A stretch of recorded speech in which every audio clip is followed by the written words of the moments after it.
Chapter 383, Dream Wishing Tree. Wuxia and the monk inadvertently walked to the entrance of the village during their stroll. There was an old tree that was basked in countless streaks of moonlight. It required several people to hug the tree completely as its branches emanated outward like one big umbrella. Because this tree had existed for so many years, a lot of moss was growing on its trunk. Although it appeared to be very ordinary, even Wuxia couldn't help but to emotionally sigh as he looked at it. Dream Wishing Tree, a rare sight in this world. Only an immortal emperor would be able to do such a thing. Monk Daji also muttered, such a small village having a great divine tree protector at its entrance, how grand is this sight. With this Dream Wishing Tree protecting it, even virtuous paragons have to behave well when they come here. Wuxia had nothing to say as he stared at this divine tree. Even though it was only an ordinary village in the mortal world, it had the secret backing of an immortal emperor. Not to mention, it was something never used before. Wasting the resources of an immortal emperor on a regular village might have never been done before in this world. While the two of them were standing underneath the tree, the village head came by and saw them. He quickly greeted them, then stood in front of the tree and put his palms together as if he was praying.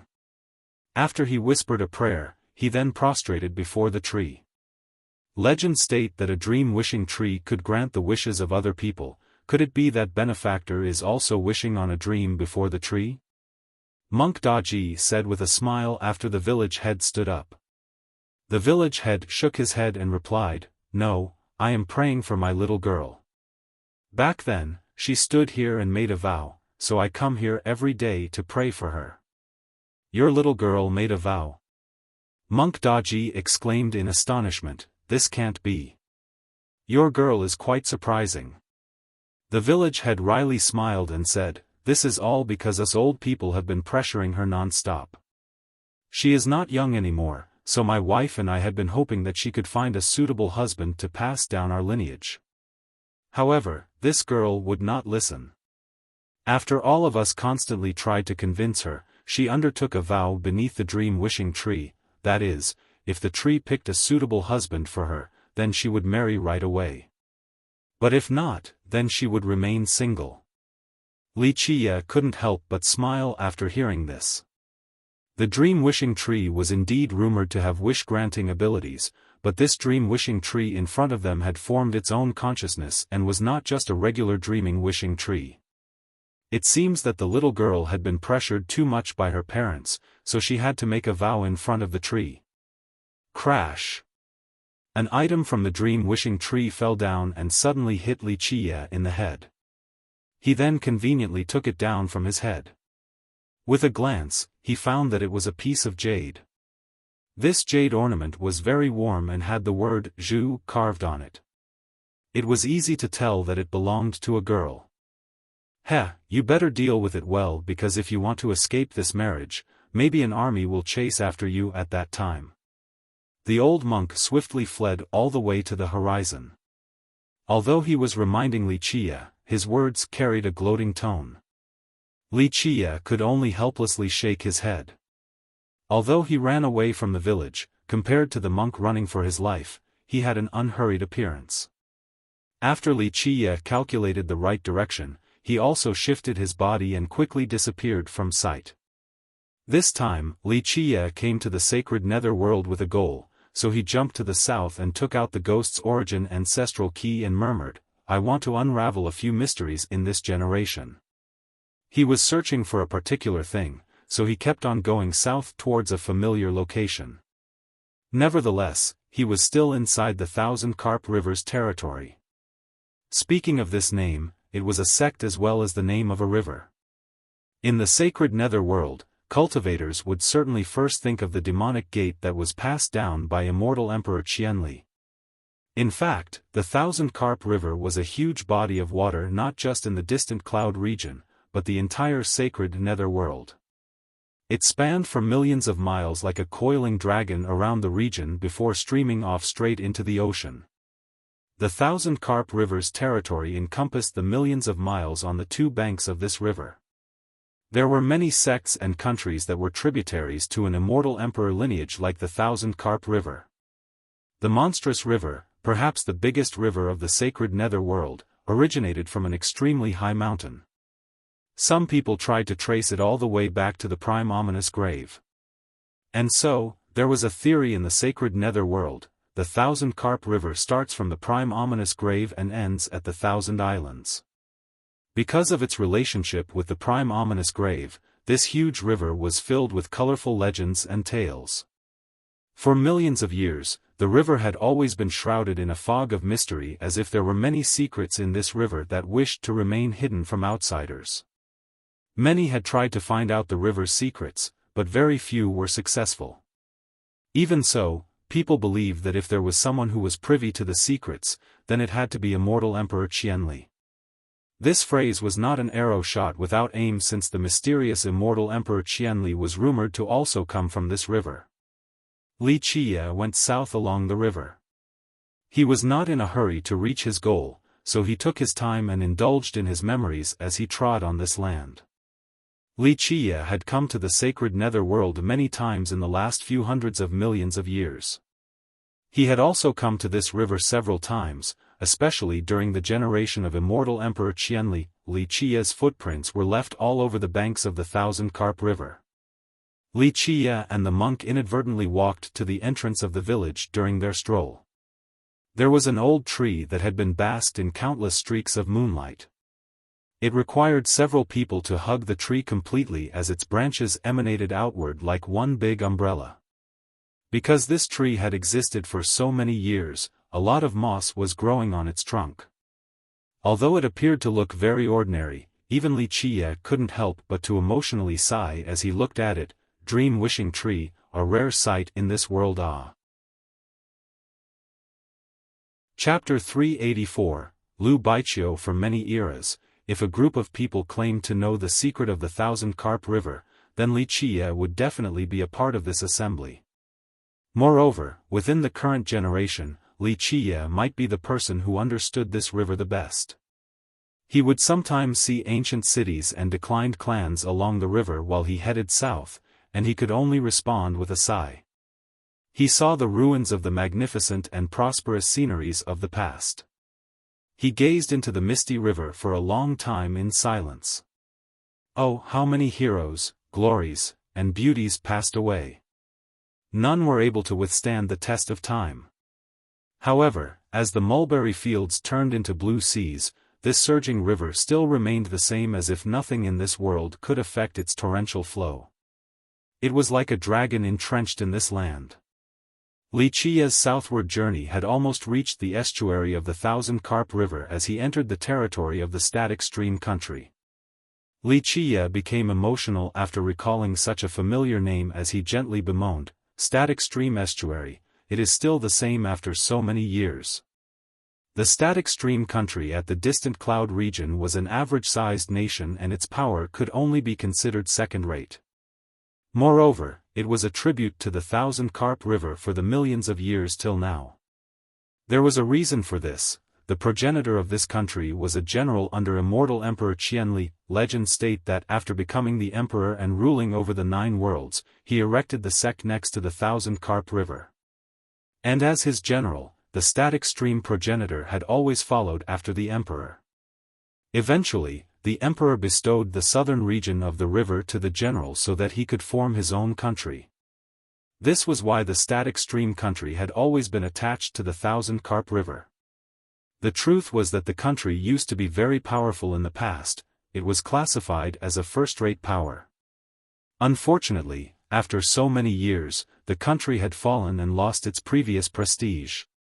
Despite this, because of its attachment to the Thousand Carp River, no other lineages dared to seize its territory in spite of its contemporary weakness. As long as the Thousand Carp River remained standing, a lineage like the Static Stream country could live in peace even if it was not as strong as before. Although many lineages did not allow outsiders to harvest the resources of their territories, Lu Baiqiu didn't mind after hearing Li Qie's goal of taking some tree resin. At the Thousand Islands, the estuary of the Great River, the torrential current started to flow into the ocean. Gazing ahead, one could see a misty scene with surging ocean water while little islands emerged one after another. Some were big, some were small. The large ones were the size of a continent while the small ones were only akin to a small hill. Above them were bustling cities with tens of thousands of mortals. Although this place was called the Thousand Islands, someone had calculated that there were only 99 islands here. There was also speculation where there used to be 100 islands, but one of them sunk into the sea. This was the limit of the Thousand Carp River's jurisdiction. If one went any further beyond this place, they would find the endless southern sea. The Thousand Islands was also the southernmost territory of the static stream country. The Azure City was on the largest island, thus the island was also named as such. The Azure City's isle spanned for 1,000 miles and had more than 100,000 inhabitants. The main establishment of the static stream country presided on this island, and Lu Baiqiu, being the Thousand Islands region lord, meant that she was the person with the most authority. Being a region lord at such a young age meant that her own abilities were not shabby. Once the ship flew above the islands, Wuxia told her, "I'll get off the ship here." Lu Baiqiu ordered for the ship to halt. After Wuxia got off, she told him, "If there is any trouble, you can come find us. We will help you to the best of our abilities. Young man, try a bit harder." An older cultivator on the ship winked at Wuxia and said with a smile, "Our region lord has been single for a very long time now. Maybe you have a chance, we are very optimistic about you." These misleading words only left Wuxia silent while Lu Baiqiu glared at the laughing disciples. As the giant ship flew into the Azure City, Wuxia took a look around. He went to a high peak that overlooked the Thousand Islands in the far distance. The static stream protects the Thousand Islands. What a shame, he didn't build the capital at this place. Wuxia lamented as he looked at the scenery ahead. During the era of immortal Emperor Qianli, the static stream progenitor established his country after listening to Wuxia's advice. Unfortunately, he only founded the country and didn't build its capital right on this spot. For many eras, if a group of people claimed to know the secret of the Thousand Carp River, then Wuxia definitely would be a part of this assembly. Moreover, within the current generation, Wuxia might be the person who understood this river the best. He would sometimes see ancient cities and declined clans along the river while he headed south, so he could only respond with a sigh.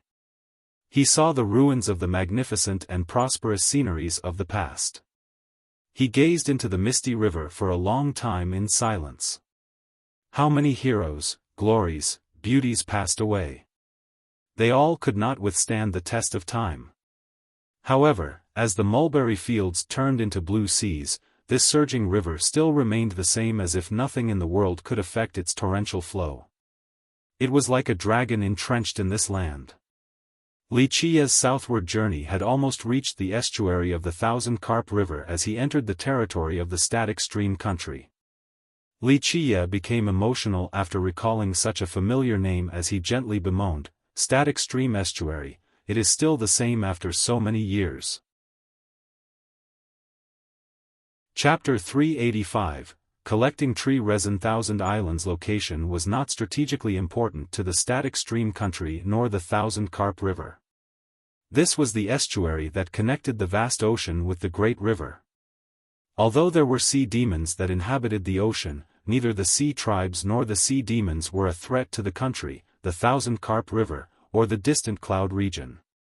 In the past, Wuxia had recommended for the static stream progenitor to establish the capital at the Thousand Islands, but unfortunately, he abandoned this idea and erected his capital in a more fertile land, thus letting go of a great fortune for many generations. Standing on the hills that overlooked the 99 islands, one would find that some were big and some were small, and none of them appeared to be special from a quick glance. However, Wuxia knew that there was a big secret hidden in this place. The research that he did in the past had not been fruitful until he obtained the ghost's origin ancestral key from the Eastern 100 Cities. It was then that he understood the key's mysteries, leading him to solve the secret of the Thousand Islands. This was also why he wanted to go to the sacred nether realm, and why the 1,000 Islands was one of his goals. He explored one island after another before stopping on the one farthest to the south. This particular island didn't have many good points compared to the others, but if one had to name a particularly unique characteristic, then it would be that this island looked like a palm from a bird's eye view. Wuxia looked down from the highest point of the island and murmured, "So it is indeed this place." One of the things that remained incalculable for eras. There was a withered tree at the highest point of this island. To be more exact, this withered tree had already died. Its body was burnt to a crisp black. It seemed to have incited the heavenly wrath and got struck by lightning till death. In the end, only a 3-foot stump remained above the ground.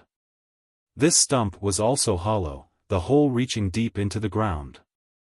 It was pitch black as one looked down into this tree hole. This stump that was killed by lightning seemed to be a black hand reaching out from the ground, inviting unsuspecting visitors. Thunk, thunk, thunk. As Wuxia tapped on the stump, it issued a clear metallic sound as if it was not made of wood, but divine iron. So this really is it. After carefully observing it and comparing it to the ghost's origin ancestral key in his hand, Wuxia couldn't help but mutter. He finally revealed a smile and said, "Let me see if the legend is real or not. Allow me to solve this eternal mystery." Since his arrival, Wuxia conveniently built a hut and began to live his life as a mortal. During his stay on the island, he started to harvest the resin of the ghost locust trees as if he had become a resin farmer. However, he did not limit himself to the ghost locust trees on this island. He wanted to harvest resin from all of the islands. Not only did he require a large amount of resin, he also needed to leave behind a unique mark on all of the trees on the islands. If it was something as simple as harvesting, then he could have just hired some mortals to do so to save himself the trouble. It was obvious that Wuxia required more than just the resin alone. Ever since his stay at the islands, day after day passed by as he performed farming duties, cutting the tree bark, then harvesting the resin. He did so over and over again from sunrise all the way until sunset.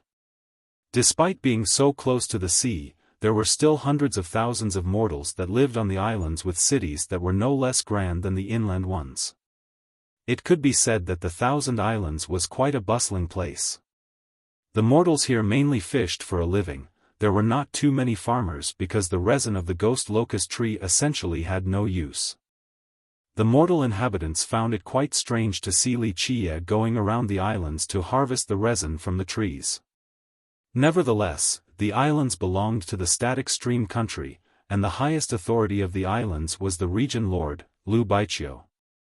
Since Lu Baiqiu allowed for Wuxia to harvest resin on the islands, other people didn't bother to interfere with him. Later on, Lu Baiqiu also came to see Wuxia. It had to be said that Lu Baiqiu was indeed a good lady. As long as human cultivators who came to the islands didn't cause any trouble, they would receive help from the island's authority. Of course, Lu Baiqiu was also surprised to see Wuxia collect so much resin. "What are you going to do after harvesting so much?" Keep in mind that the resin of these trees had always been useless, so despite there being a lot scattered across the islands, it was not very valuable.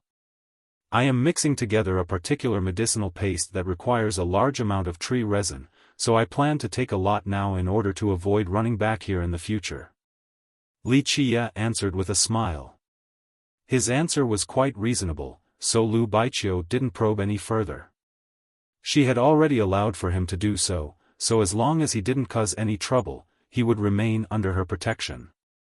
In the beginning, some people felt that a farmer like Wuxia was indeed a bit different, but after a while, they got used to it and no one paid attention to such a farmer. Wuxia spent his time on the island by following a very strict schedule. During the day, he would harvest the resin. During the night, he would cultivate. Despite doing such an important job, he was not in a rush at all. He aimed to carve gigantic runic outlines on the islands. These markings were part of the rune arrays. But as all the residents on the islands got used to Wuxia, someone began to notice him. An invited guest came to his hut. It was a lady, a very beautiful lady. She wore a blue dress and had a transcendent aura.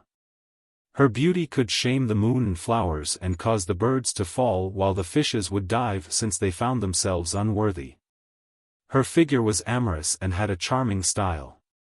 All of her gestures were filled with a transcendental air as if she did not belong in this mortal world. With a spirited pair of eyes, her body seemed to be filled with worldly essence. At the same time, her breath was as refreshing as a pure bamboo forest. After she came to the 1,000 Islands, she immediately took note of Wuxia and watched him for 2 to 3 days as if she wanted to find a clue. 2 days later, as Wuxia was harvesting the resin, he lightly said to this lady, "Little girl, don't stand behind me and watch all day long. My temper is not very good, so you better watch it, lest I throw you into the sea to feed the sharks." It was quite strange to see someone younger than her speak as if he was an experienced old man. However, the lady did not become angry and slightly chuckled instead. "Uncle, I just wanted to warn you." "Uncle?" Wuxia gave her a look and said, "If you wish to get close to me, calling me uncle won't do. If you call me young master or young noble, then I can consider taking you in." The lady in blue didn't know whether to laugh or cry. This guy in front of her was a little too much. Who in the entire distant cloud would dare to boast about taking her in? "Uncle, watch out or you might bite your tongue," the lady in blue said with a wide smile. Her spirited smile was like the blooming of 100 flowers or the singing of an oriole, warming the heart and delighting the eyes. She continued to say, "If you want to brag, then make sure you can back it up. Otherwise, it won't do." Wuxia glared at her and said, "What does a little girl like you know? Don't interfere with my business, or I'll really throw you into the sea no matter how great your origin may be." Having said that, he started to ignore her and kept on harvesting the resin. The lady in blue was astounded. She had met many arrogant people, but not one this outrageous. However, she did not give up and continued to follow Wuxia as he harvested and said, "Uncle, I'm giving you a warning out of kindness." "What warning?" Wuxia said as he was collecting the resin. The lady in blue also put on a demeanor similar to Wuxia's and nonchalantly smiled. "Do you know the origin of the 1,000 Islands? The 1,000 Islands origin?" Upon hearing this, Wuxia couldn't help but smile, then he looked at her to say, "I actually want to hear about the origin of these islands." The lady in blue said, "Legends say that during a very ancient time, 99 fierce ghosts once caused chaos at the sacred netherworld and turned it into a ghastly world. The high heavens was enraged by the actions of these 99 ghosts and unleashed their supreme wrath to kill the 99 ghosts. In the end, the bodies of these ghosts drifted down the 1,000 Carp River and eventually reached the estuary before sinking into the ocean. In the end, their bodies turned into the islands that you see here." Chapter 386, Mysterious Lady in Blue. The sacred netherworld is essentially a ghastly realm. Perhaps there are monstrous ghosts buried beneath the ground, so even if the 1,000 Islands are made from the 99 ghosts, it is nothing too special. Wuxia replied with a smile. There weren't many in this world that knew more about the 1,000 Islands' origin than Wuxia. Of course, the existence lying below the earth did not count. This is not the scariest part. The lady in blue blinked her spirited eyes and softly said, "Their bodies became the islands, and their hair turned into the ghost locust trees. The resin of the ghost locust trees is actually the cursed blood of these ghosts, so anyone who is infected with this blood will have to suffer the curse. Uncle, you have to be careful because if you get cursed, the legend says that you will turn into stone." The lady gently smiled and said. Wuxia couldn't help but chuckle at the lady's story. The lady in blue couldn't restrain herself. "Uncle, why are you laughing? This is a real legend, not just some made-up tale that I thought up on the spot." Wuxia looked at her and leisurely said, "Curse. Do you know what the most terrifying curse in this world is?" "What is it?" The lady in blue curiously shifted her head and looked at Wuxia. Wuxia pointed at his face and cheerfully said, "The most terrifying curse in this world is me. The curse of the ghosts is nothing. Even the curse from the high heavens, to me, is just like the drifting clouds, nothing more. Uncle, you really can't deviate from your main profession. Just a few words and you have started boasting again." The lady in blue couldn't help but reveal a very beautiful chuckle as she narrowed her pretty eyes. "Maintain the appearance and attitude of a lady. Do you even know what a lady is? I hope I don't have to teach you this." The lady in blue almost died from exploding as she angrily glared at Wuxia. "Well, it seems that you did put in some effort, so I will have a taste of your dishes. Get the rice." With this, Wuxia handed his bowl over to the lady in blue. The lady in blue felt like beating this brat who thought way too highly of himself.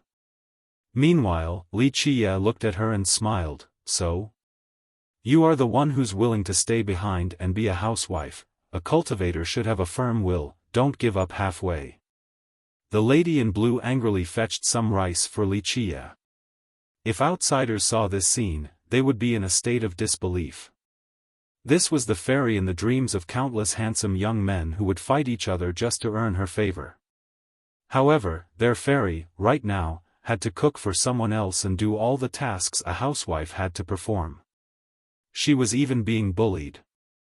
As Wuxia was carefully chewing, the lady in blue had some expectations as she looked at Wuxia. In the end, it was her first time cooking, so she felt quite accomplished and wanted to ask Wuxia about the taste. "It is okay, it's not hard to eat." Eventually, Wuxia smilingly evaluated her meal. "Throw it away if you don't want to eat it." The lady's temper flared up again as she gave him a stern glare. She then ignored Wuxia as she sat to the side with the appearance of a wronged daughter-in-law. Wuxia couldn't help but chuckle. Then, he shook his head. "Little girl, don't think you are being treated unfairly. I'm only keeping you around because I think highly of you. If I wished to recruit maids, then forget about the great powers in the distant cloud, even the goddesses and fairies of your ancestral domain would have to be my maids." The lady in blue lifted her head and glared at Wuxia before she snappily retorted, "Hey, uncle, your boasting is becoming even more outrageous. Do you even know what the ancestral domain represents in the sacred netherworld? What does it represent?" Wuxia lazily said, "It's only a bunch of things that are neither human nor ghost hiding underground, not daring to come out.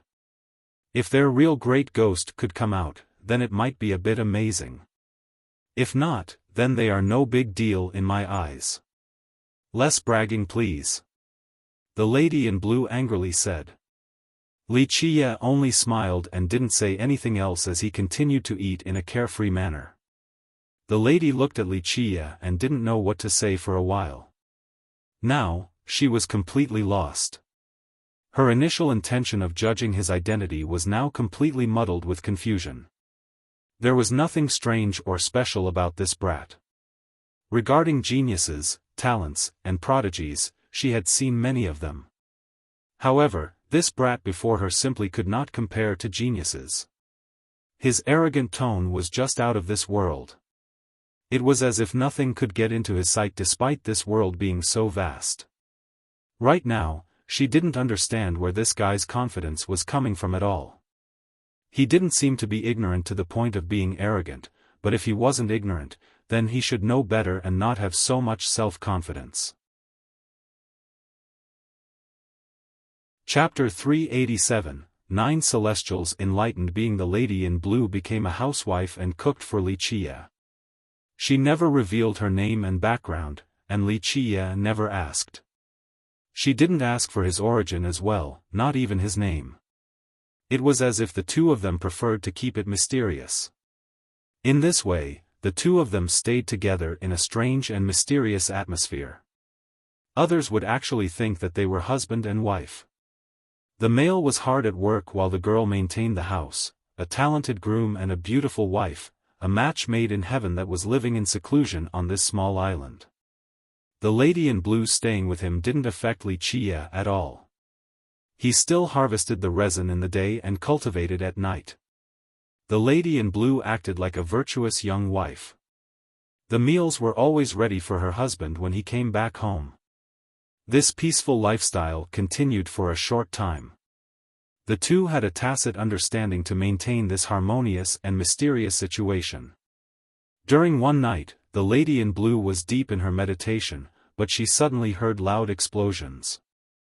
In this instant, energy crazily surged as if a monster in the shape of a man was devouring the worldly essence in this area. With a shocked expression, she immediately dashed outside and saw an astonishing sight.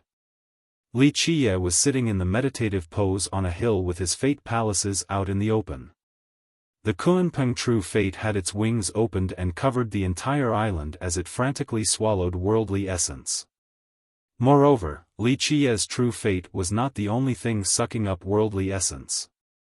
His 6 fate palaces turned into a vast domain that was filled with primordial chaos and, like a god opening its mouth, they sucked in all the energy of this world.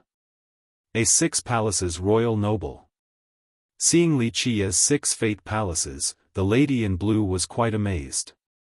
Having 6 palaces at this realm meant that he was a genius amongst geniuses. Amidst her days, the 9 heavens suddenly became bright. The starry sky promptly ushered forth countless celestial lights in the form of a magnificent galaxy onto Li Qie. However, these lights were not absorbed into his body. Instead, a supreme universal law chained them down.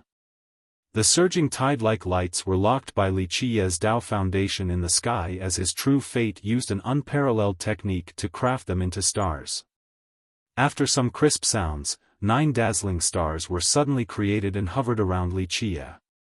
At this time, Li Qie carried a majestic air like the ruler of the universe as he emitted a peerless aura. 9 celestials. Seeing the 9 stars, the lady in blue lost her colors. She then took in a deep breath and murmured, "Impossible. 9 celestials enlightened being, someone like this has not appeared for a long time." Above royal noble was the star-plucking realm, and cultivators of this realm were called enlightened beings. This realm directed the stars from the 9 heavens in order to craft one's own stars. Only when one could seize the stars would one be able to also seize the universe. For ordinary cultivators, 7 stars were the limit. If one could create 8 stars, then it didn't matter if this person only opened 3 fate palaces in the royal noble realm. A royal noble with only 3 palaces had a very limited potential and couldn't reach ancient saint, let alone heavenly sovereign and heavenly king. The more palaces, the greater the potential. Of course, if one couldn't open the 4th palace in the royal noble realm, then there was still a chance to surpass this limitation if they could create the 8th star in the enlightened being realm. This 8th star was the key to unlocking the door to heavenly sovereign, heavenly king, and even virtuous paragon. Thus, enlightened beings with 8 stars were also called heaven riders. In fact, crafting the 8th star was far more difficult than opening the 4th palace. Many people with 4 palaces could not create this 8th star. As for those who couldn't even open the 4th palace, don't even dream about creating the 8th star. Naturally, through the endless ages, there would be exceptions. Some lost their chance in the royal noble realm, but they suddenly showed their talents in the enlightened being realm. An 8 celestials heaven rider was an amazing miracle. They had a key to unlock their path towards virtuous paragon. One shouldn't even think about 9 stars. Very few since time immemorial were able to create the 9th star. 9 stars meant eternal prestige. Having 9 stars was a very terrifying thing. Legends say that those with 9 stars could easily pick either the path of the heavens or the path of the grand era and would have a high chance of becoming a tyrannical immortal emperor or an invincible god. Currently, Li Qie had 6 palaces and also created 9 stars. Thus, this suddenly shook the lady in blue. She was an incredible genius that was matchless in the younger generation, and she was very confident in her gifts and cultivation. However, with Li Qiye reaching 6 palaces and 9 stars, she suddenly became eclipsed since there was an uncrossable gap between them. Even if I am too handsome, don't swoon over me so much like this. While she was still in a daze, she suddenly heard a nonchalant voice ringing by her ears. With a shiver, she immediately calmed down and saw Li Qiye standing before her. He revealed his white-as-snow teeth and smiled. I know that I am unreasonably handsome, but it is wrong for you to be so obsessed with me like this. The angry lady suddenly had the urge to stomp this egomaniac to death as she bitterly said, "Bah, your face makes me want to die. Who would ever want to look at you?" Finished speaking, she stormed back into the hut. Li Qiye couldn't help but laugh after seeing the lady's attitude, and the lady who had just gone inside ground her teeth after hearing this laugh. There would be a day when she teaches this brat a good lesson. This kind of life lasted for half a year. At this time, Li Qiye finished collecting resin, so he laid out his runic arrays across the islands. His supreme formation was finally created. At this time, he began to refine the harvested resin. Collecting this resin was not just an excuse, he actually needed it. It had a magical effect unbeknownst to others besides Li Qiye. Although the old tale from the lady in blue seemed a little ridiculous, it indeed had some secrets that were purposely hidden to outsiders. These secrets had something to do with both the 1,000 Islands and the ghost locust trees. At the time of refinement, Li Qiye took out the myriad heavenly cauldron and shouted, causing the cauldron's flame to furiously burn as it turned into a gigantic cauldron. This giant fire seemed to be able to melt everything in an instant. Pour all the resin inside. Li Qiye commanded his assistant, the lady in blue, who was standing to the side. She immediately poured all of the resin in. After such a long time of harvesting, the resin weighed more than 10,000 pounds. The lady who was assisting him felt a bit confused. She had never heard of any effects that this resin may have, so she was full of curiosity. Zzz, a melting sound appeared. All of the resin instantly melted away after it was poured in. Right after everything was melted, Li Qiye activated the cauldron and, in just a split second, the powerful fiery contraption suddenly turned into a tornado of flames, causing the wind to fiercely howl. All of the resin was spun up high as the fiery dragon-like tornado crazily flung them about, resulting in a spectacular scene. The lady in blue had seen many alchemists, including legendary alchemists, but she was stunned when she saw Li Qiye's technique. This alchemy style was a bit too violent. However, such a brutal technique instantly separated the impurities from the resin. These impurities were instantly brought to the primal flame and became incinerated in just a moment. The separated resin was now clear with a faint smell of wood. At this time, they seemed to be condensing into a jewel-like stone.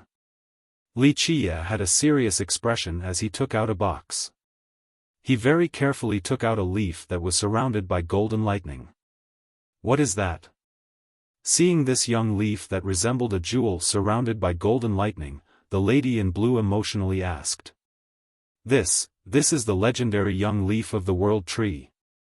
After a long time, she finally managed to identify the origin of this young leaf and was instantly rendered breathless. Even her sect would not be able to come up with such an item.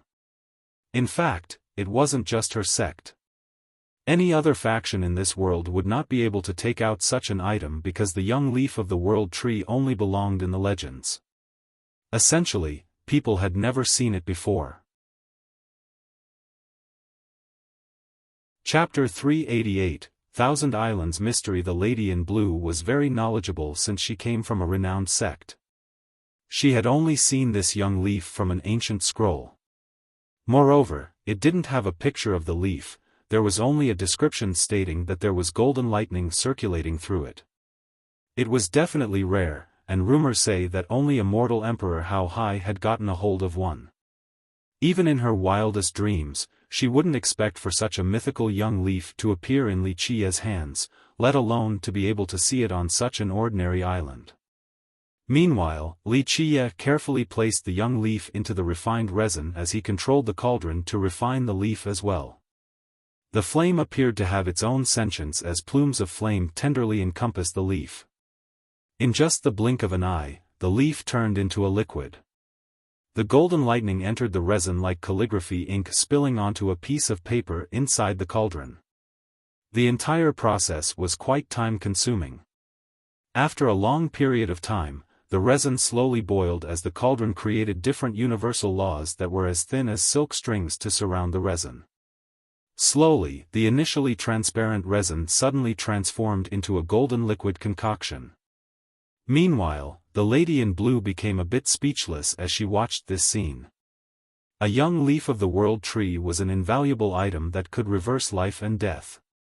However, Wuxia actually used such a priceless item to refine this resin, truly too extravagant and irrational. This is too wasteful. She couldn't help but utter. A good item has to be used correctly. If utilized incorrectly, then no matter how great the item is, it would still be worthless. Wuxia looked at the golden liquid concoction in the cauldron and couldn't help but smile. Next, he also threw the ghost's origin ancestral key inside the contraption. Once it was inside, Wuxia kept on fueling the flames, causing the medicinal concoction to boil even more.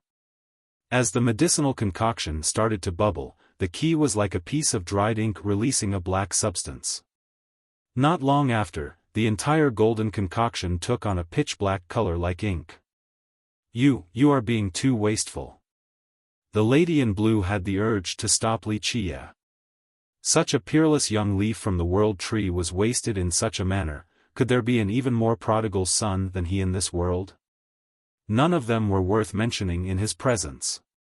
However, something very weird happened at this time.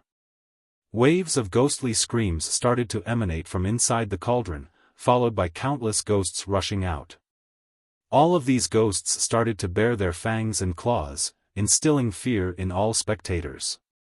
While the lady in blue was being creeped out, the key that was immersed in the medicinal contraption emitted a light that was filled with an immortal presence as if it was everlasting.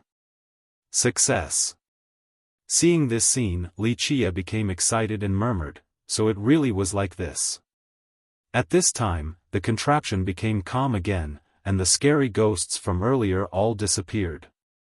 The happy Wuxia then took the key from the medicinal contraption and poured the liquid into a jar. Seeing Wuxia finishing the refinement process, the lady in blue couldn't help but ask, What medicinal paste are you refining?" In her eyes, Wuxia wasn't simply refining any ordinary immortal or divine pill. But despite this, he actually used an eternally rare young leaf of the world tree. This was too irrational. With such a leaf as the leading ingredient, one could probably concoct the rarest kind of immortal elixir in this world. And yet, Wuxia just used this rare leaf on a black concoction with an unknown use. Such wastefulness deserved criticism from everyone. Ghost attracting medicine.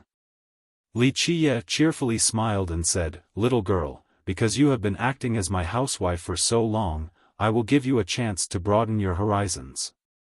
Follow me." Finished speaking, he carried the medicine jar and walked away.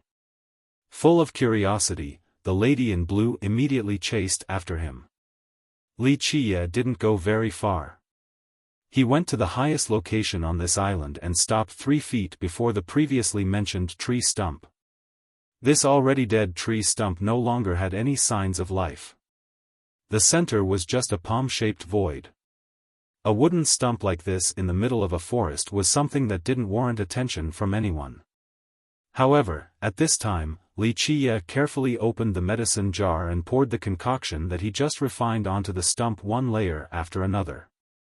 In just a moment, the stump was filled with layers of medicine, and the moment it dried, it was as if a layer of black residue was covering the stump. Seeing this scene, the lady in blue felt like murdering someone. This was the medicine that was created with the world tree's young leaf, yet Wuxia was pouring it over a dead stump. Who in this world was more wasteful than him?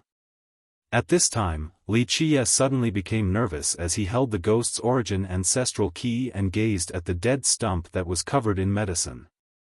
Just for this dead stump, he already invested a young leaf from the world tree. If this didn't work, then it would truly be a waste. A while later, the entire estuary suddenly shook. Many cultivators on the island felt this change in the earth, including Region Lord Lu Baiqiu. There was no follow-up to the initial tremor. Many cultivators felt that it was an illusion, that it was only a small tremor, thus no one paid it any mind. However, real masters like the lady in blue didn't have the same opinion. At this moment, she felt that something popped at the deepest parts beneath the 1,000 islands. It was as if a heart had just jumped, followed by a calm heartbeat that suddenly vanished without a trace. Despite the disappearance of this sound, she still felt that something was awakening in the depths of the earth.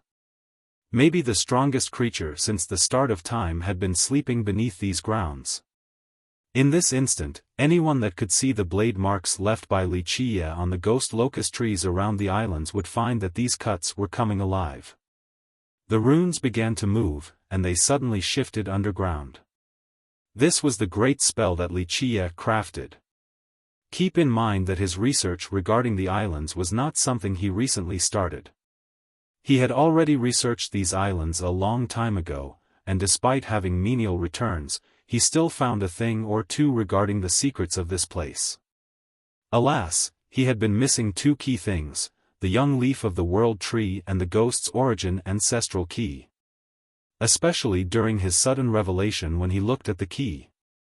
At that time, he immediately answered a few questions that had been haunting his mind, a few secrets that were unsolved in the sacred nether world. He stood there with bated breath as he watched the dead stump. An unknown amount of time passed by before a slight popping sound gently rang. At this time, the withered stump suddenly gave birth to a young green leaf. This young leaf had a magnificent green color and sprouted from the thick layer of medicinal paste, signifying that it was healthy and growing. Yes. Wuxia rejoiced after seeing this faint green leaf. Amidst this moment of jubilation, the dried stump suddenly spewed out a thick mist as black as ink. This mist was like a cloud of nether energy that caused others to shiver with their hair standing on end. Wuxia immediately threw the key in his hand into the mist. With a buzzing sound, the key actually hovered in the mist and emitted many waves of light that carried an everlasting energy.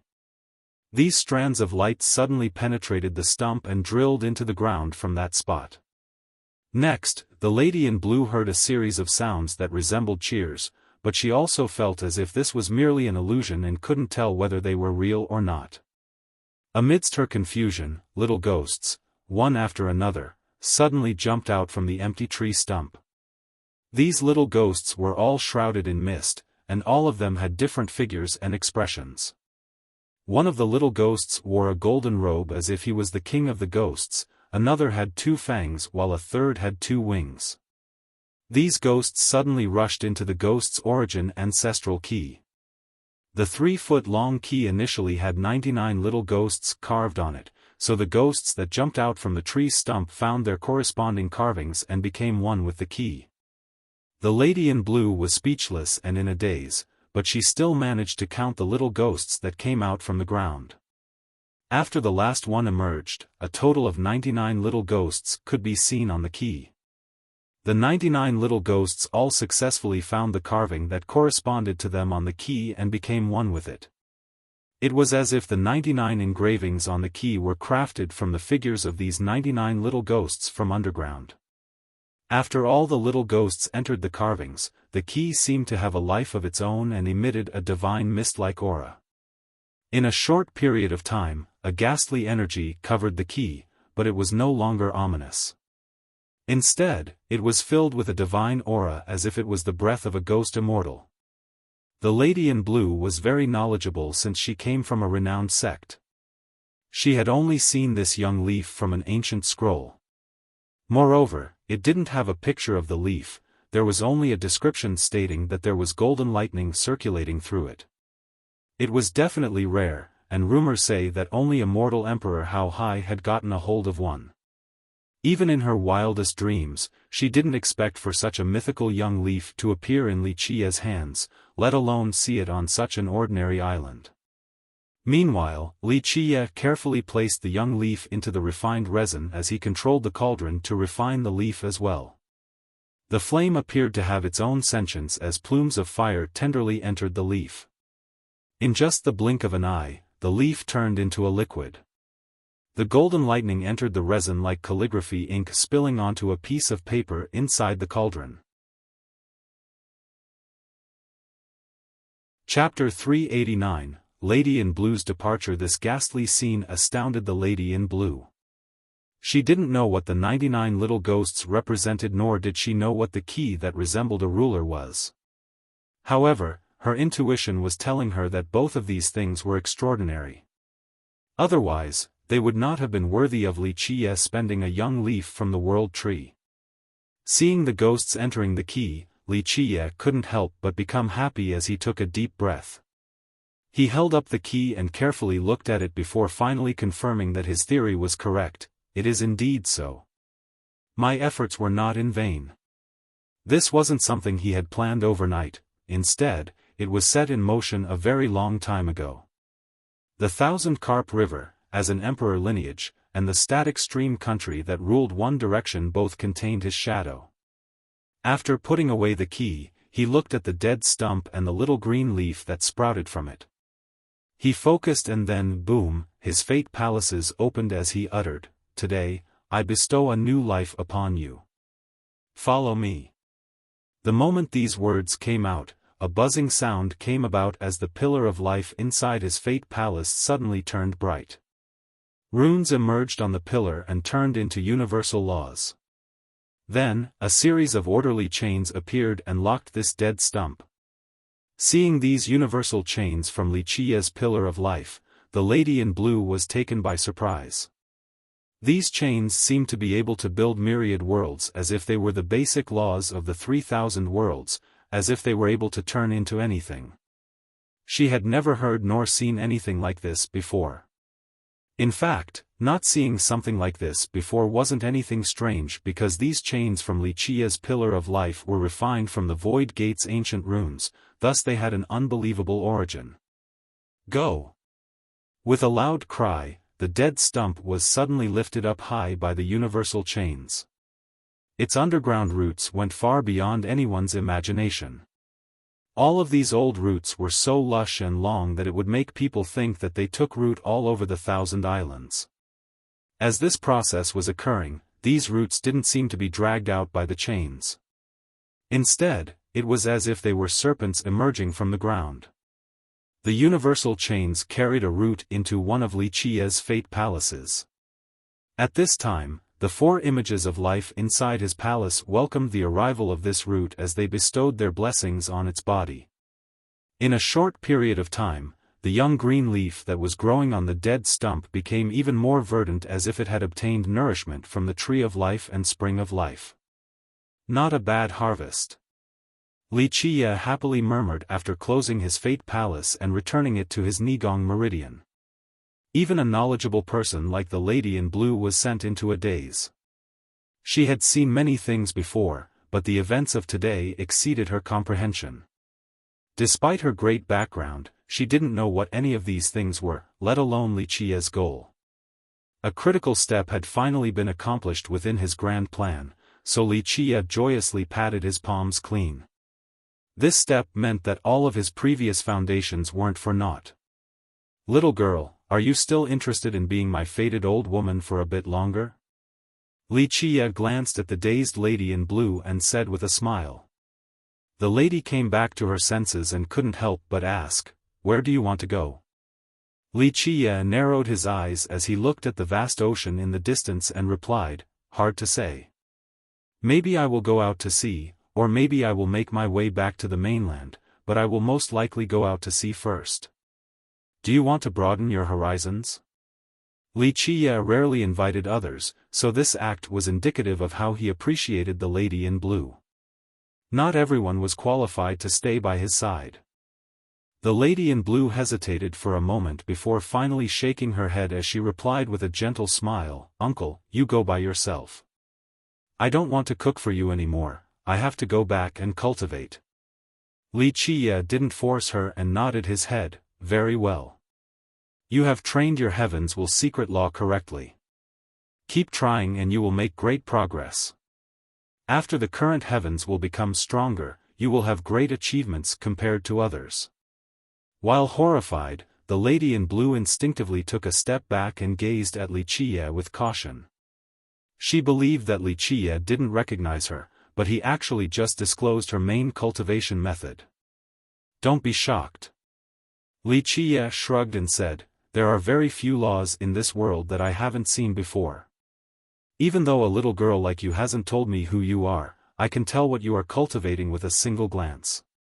Not to mention, her secret law was far too familiar to him. How could something that he knew so clearly escape his sight? The lady thought that she hid her identity very well, but it was still not enough to elude Li Qiye's eyes. Under his gaze, she felt the sensation of being completely exposed. "Don't look at me like that," Li Qiye nonchalantly said. "If I bore ill intent towards you, you would have died countless times already. Of course, those who are malicious towards me will suffer an ugly death." He finished with a serious countenance. His narrowed eyes caused the lady in blue to feel the creeps. Although his appearance at this moment seemed to be harmless, her intuition told her that Li Qiye was filled with danger.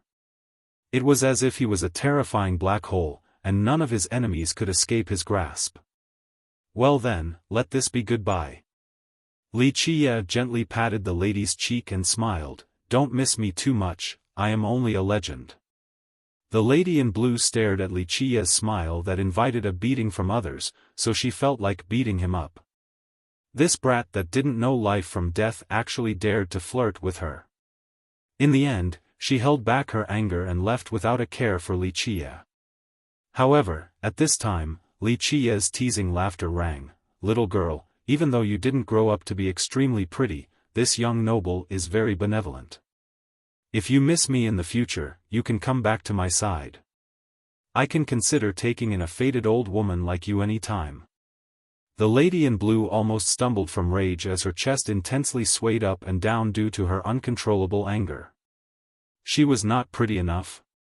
This was too much. Even though she didn't care about her appearance, she was definitely on the forefront of the beauties list in the sacred netherworld. How could this brat use these words to describe her without inciting her anger?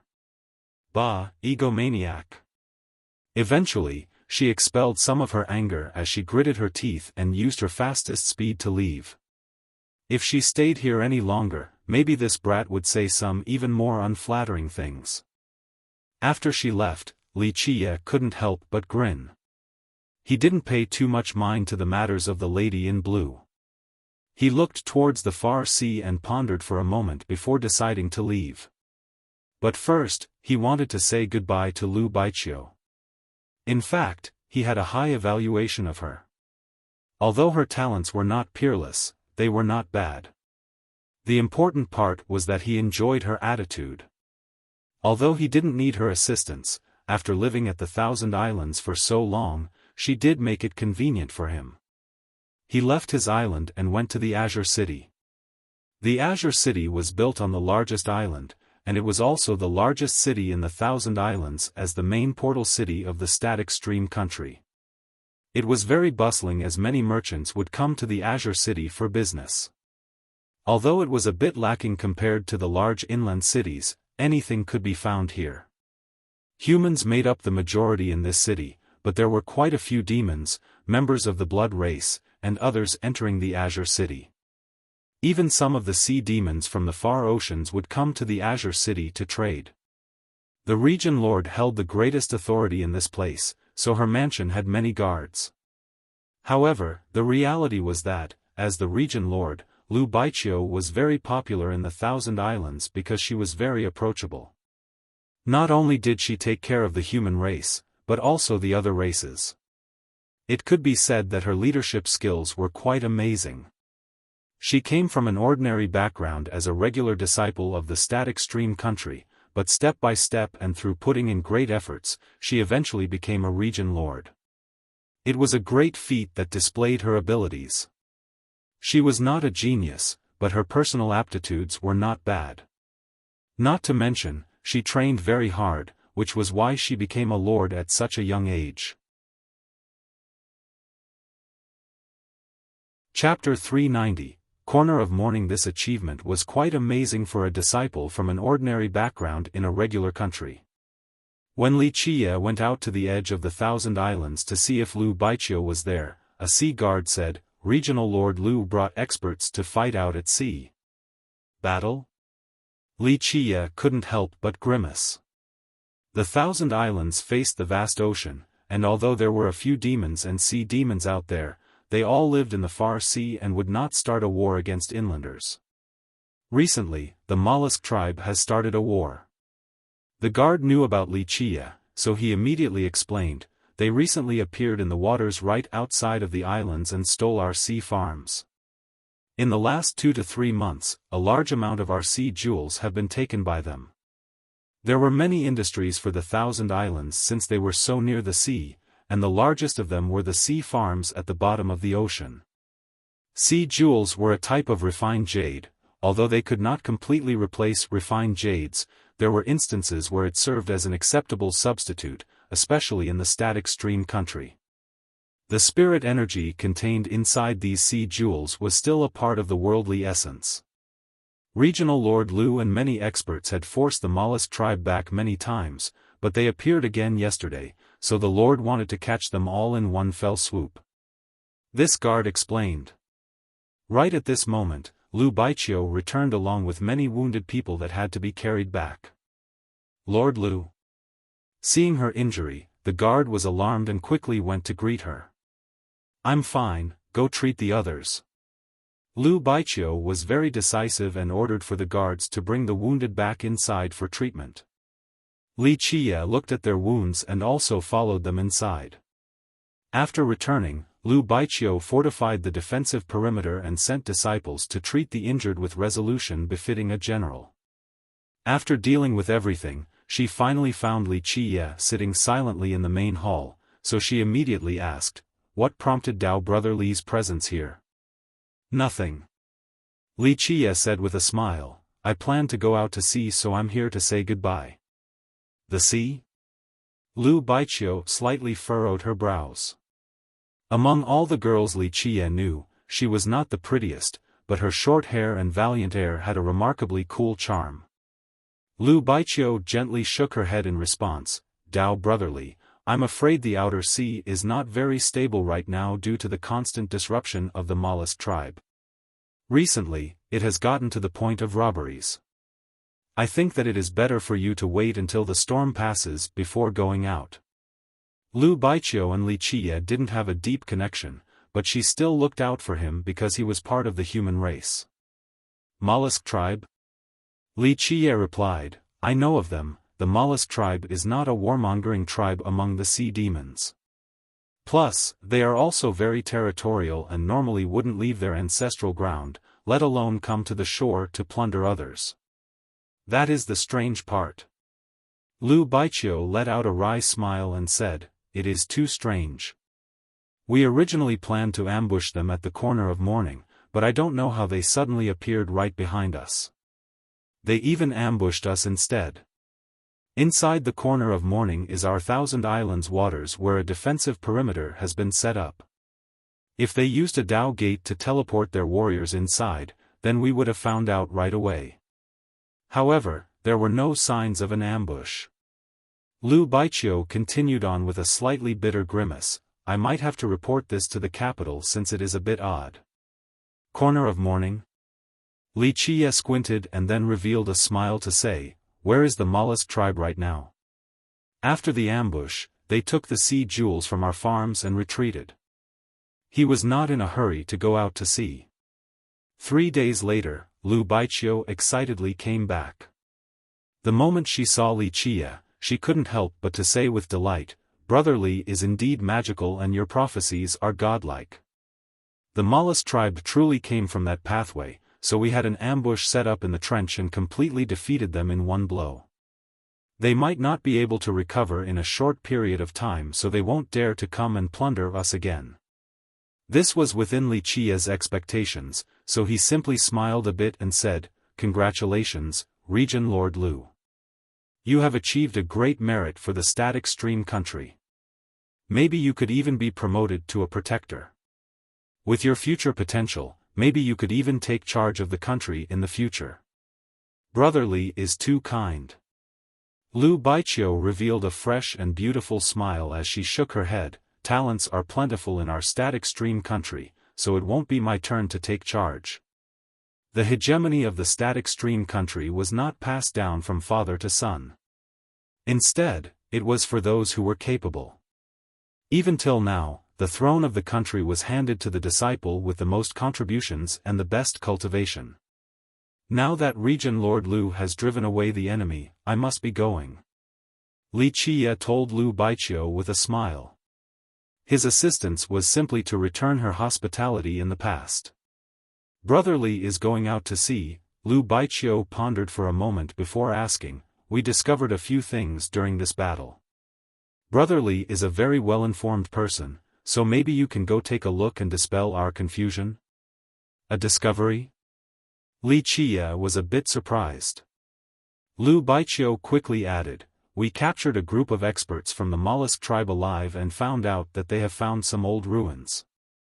They were stealing our sea jewels because of these ruins. I have checked it out once, but I didn't understand its mysteries." "Old ruins?" Li Qia stroked his chin and cheerfully continued, "If this is the case, then I don't mind going to check it out." Lu Baiqiu's mind suddenly rang with excitement and immediately dealt with some administrative duties before leaving with Li Qia to the sea. She controlled a flying ship in the sky, heading for the ocean. In fact, these ruins found by the mollusk tribe were not far away from the Thousand Islands. They were only about 1,000 miles apart.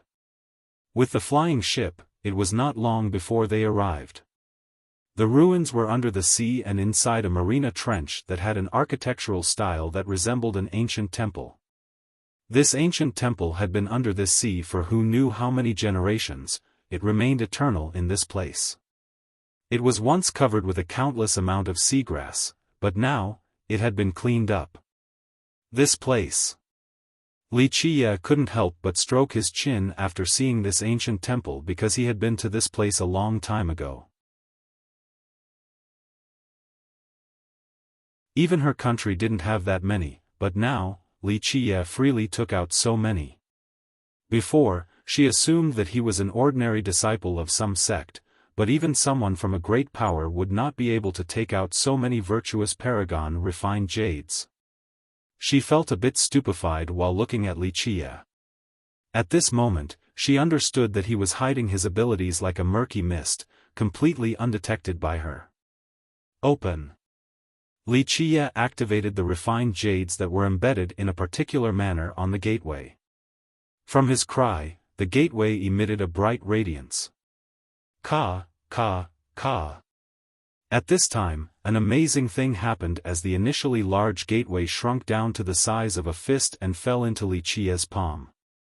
Bang, bang, bang, suddenly, the entire area started to shake as the ancient shrine that stood strong for countless years began to crack. What happened? Lu Baiqiu became startled by the commotion and drew in a deep breath. "Go!" Li Qia shouted as he dragged Lu Baiqiu away. They immediately soared to the sky and escaped from the current in just the blink of an eye. The moment they got out, an unceasing mist covered the initially blue sky. What is going on? The shrouding mist that covered the sea caused others to be disoriented. The moment Lu Baiqiu looked all around, she became quite shocked and pointed up ahead. On the other side of the shrouding mist, there were majestic towering peaks that one would find on a continent. It is so. Seeing the huge mountain range shrouded in mist, Li Qia's eyes narrowed as he murmured, truly unable to find the destination after wearing out iron soles, then inadvertently finding it without any effort. Could this be the mythical Lost Island? Lu Baiqiu uttered with emotion, people say that this island buried all the treasures from immemorial deities. We need to go take a look. Having said this, she intended to rush through the mist in order to reach this island. Don't go. Li Qie quickly caught her and shook his head to say, it is not so easy to get there. Take another look if you don't believe me. With that, he casually threw a rock with the speed of a meteor towards the island where it pierced through the mist.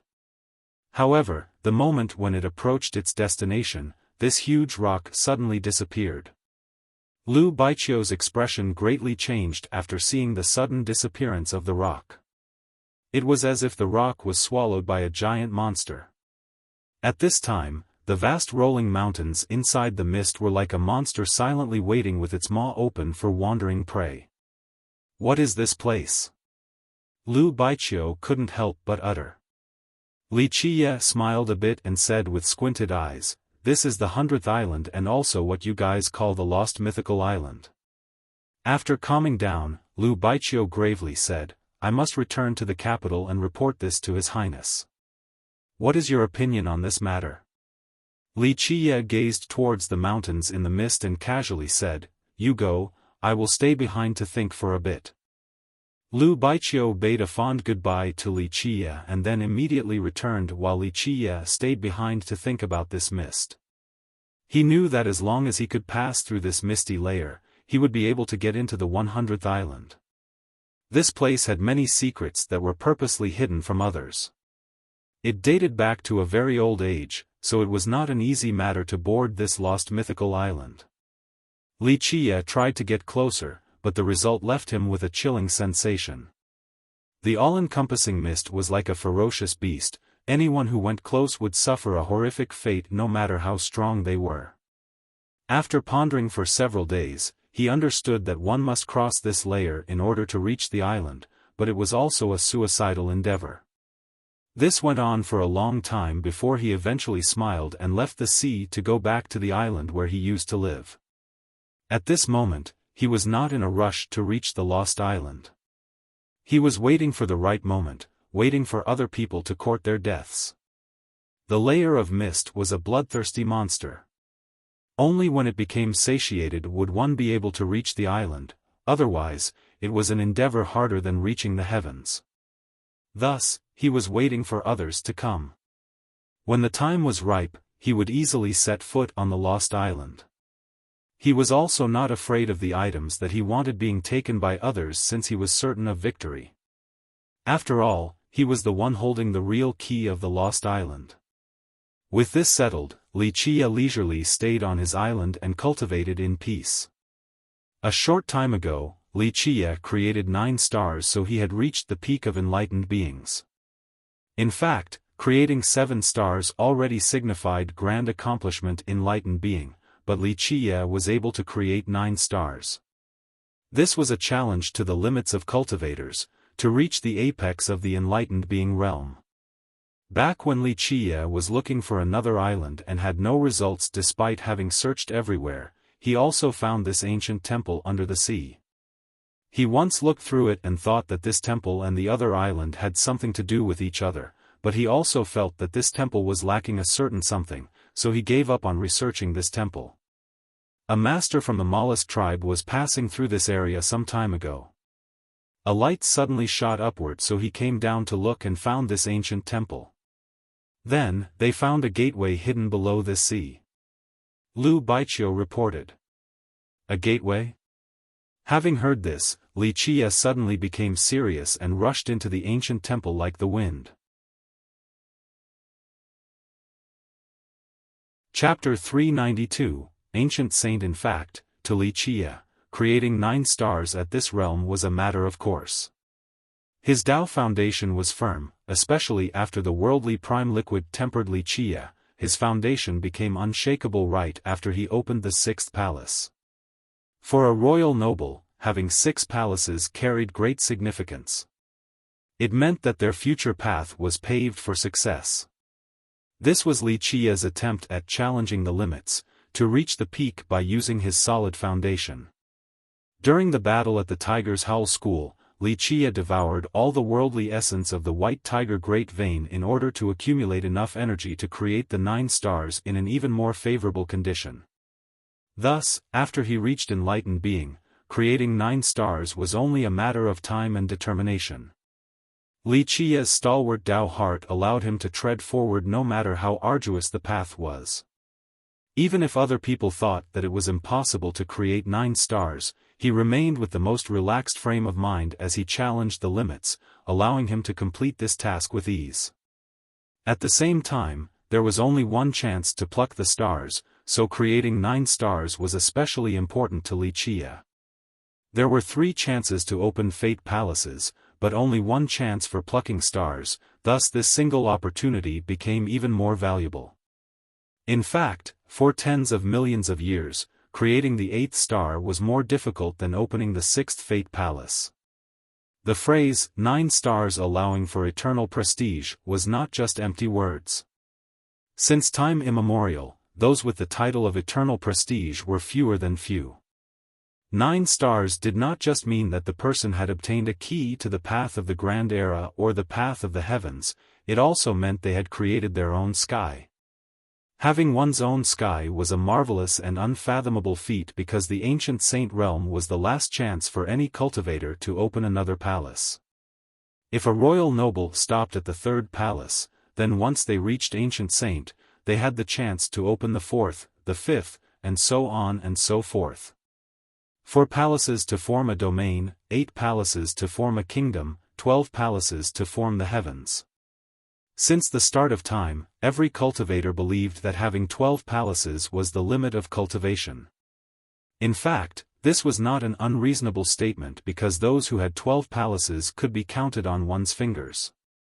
Even the majority of those who eventually became immortal emperors did not open 12 palaces. The reality was that opening 8 palaces was already quite amazing. Once one obtained 8 palaces, it meant that the person would have the power of a kingdom. This meant that there was a large possibility for them to found a country and eventually be bestowed the title of a god. 4 palaces form a domain, so in the ancient saint realm, one would need to turn these 4 palaces into a domain, then turn this domain into a city. For Li Qia, who had 6 palaces that had turned into cities capable of supporting existences, he could directly surpass grand accomplishment ancient saint and reach heavenly sovereign right away. However, Li Qia did not do so. He stopped at the ancient saint realm in order to fortify his foundation and absorb worldly essence to continuously strengthen his true fate to open the 7th palace. Ancient saints also had 3 levels, little saint, young saint, and grand saint. However, Li Qia was not part of this classification because opening the 4th palace was the beginning of this realm. A 5-palace saint is a heaven restoration saint because a royal noble with 4 palaces is called a heavenly noble, so an ancient saint with 5 palaces was only making up for what they were lacking back in the royal noble realm. A 6-palace saint is called a Tao restoration saint due to the same principle of catching up as the previous title. The moment one opened the 7th palace, they would be called a heavenly saint. This was the real starting point of ancient saints, just like the 4th palace of the royal noble realm. Those who opened the 8th palace were called grand Tao saints, and those with 9 were called pinnacle saints. Having 9 palaces was the limit of ancient saints, just like how having 6 palaces was the limit of royal nobles. Within this realm, a person with 9 palaces could directly suppress others of the same level. It did not matter how strong the opponent's cultivation was, as long as they didn't have 9 fate palaces, they would suffer a direct suppression. This was the reason why Bing Wuxia could be so proud with her 9 palaces. Even deity Jikong Wudi and goddess Mei Suyao had to be wary of her. As a pinnacle saint, she was a tyrant amongst all saints. It didn't matter which merit laws other saints cultivated since they were directly pressured by her palaces. At this time, Li Qia's blood energy soared like a magnificent rainbow as his Nigong meridian resounded with thunderous explosions, signaling the opening of the 7th palace. Li Qia had absolute confidence that obtaining 9 palaces was not a challenge to him, and even opening 12 palaces was not a test. His real ordeal was the mythical 13th palace. With a thunderous rumble, Li Qia's hell-suppressing inner physique suddenly disappeared while the second inner physique was also quivering. The trembling second inner physique was shaking as if an immortal existence was gently shaking its wings, stagnating the flow of time so that one flap of these wings would allow for Li Qia to escape the temporal restriction. The soaring immortal physique was the second inner physique that Li Qia wished to cultivate. For others, cultivating two immortal physiques was impossible, but not for Li Qia. At this moment, his hell-suppressing godly physique was at minor completion and was still a long ways off from grand completion. So at this time, he slowed down the cultivation of the hell-suppressing godly physique and spent more energy and time on the second physique instead. In fact, to Li Qia, creating 9 stars at this realm was a matter of course. His Tao foundation was firm, especially after the worldly prime liquid tempered himself. His foundation became unshakable right after Li Qia opened the 6th palace. For a royal noble, 6 palaces carried great significance. It meant that their future path was paved for success. This was Li Qia's attempt at challenging the limits to reach the peak by using his solid foundation. During the battle at the Tiger's Howl School, Li Qia devoured all the worldly essence of the White Tiger Great Vein in order to accumulate enough energy to create the 9 stars in an even more favorable condition. Thus, after he reached enlightened being, creating 9 stars was only a matter of time and determination. Li Qia's stalwart Tao heart allowed him to tread forward no matter how arduous the path was. Even if other people thought that it was impossible to create 9 stars, he remained with the most relaxed frame of mind as he challenged the limits, allowing him to complete this task with ease. Chapter 393, Don't Provoke Me. The soaring immortal physique was no worse than any other immortal physique. Once successfully cultivated, it allowed its user to have unmatched speed.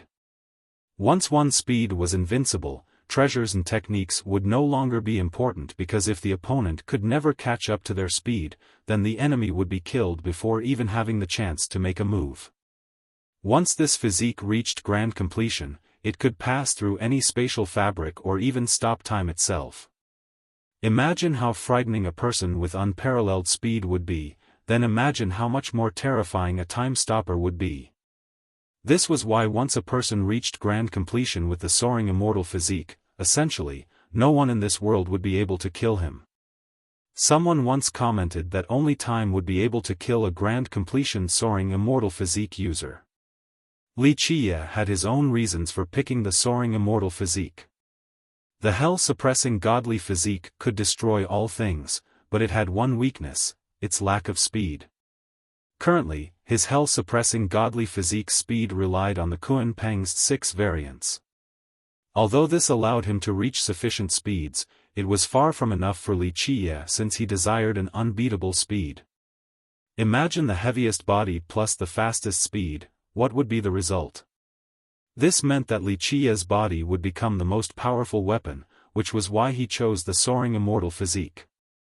The soaring immortal inner physique shook once more as time seemed to become slower around Li Qia's body.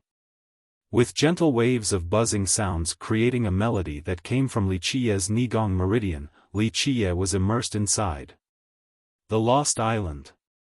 In the capital, the static stream lord sat on his draconic throne and pondered after hearing the report from Lu Baiqiu, who had just rushed here from the Thousand Islands. Your Majesty, the lost mythical island is but a legend. At this time, a young man inside the imperial court spoke. With high spirits, he spoke in a dignified manner without attempting to hide his royal noble cultivation. It was as if his cultivation realm was a reason for pride.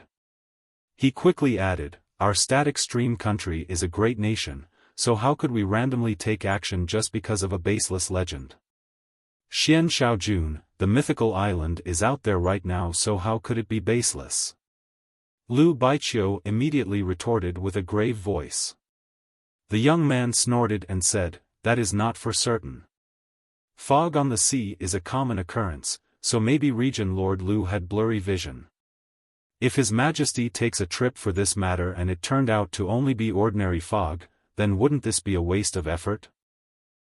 Then wouldn't some say that Regent Lord Lu exaggerated the matter just to gain some contributory merits? This young man's name was Xian Xiaojun, a rare genius of the static stream country. He had reached royal noble 1 year ago and became one of the few potential king candidates among the younger generation. He had always viewed Liu Baiqiu as a powerful opponent. Although Liu Baiqiu had been at grand accomplishment named hero for the last 2 years and was very close to royal noble, she had contributed a lot more despite her weaker cultivation. Moreover, Liu Baiqiu's fame in the country was great, and its elders all believed that she could handle the great responsibility. Because of this, Xian Xiaojun had always viewed her as his strongest rival and opposed her every opportunity he could. You. Liu Baiqiu's expression sank after hearing his words. At this time, the static stream lord gently waved his hand to interrupt their quarrel and said, "It is better to believe this as opposed to ignoring it."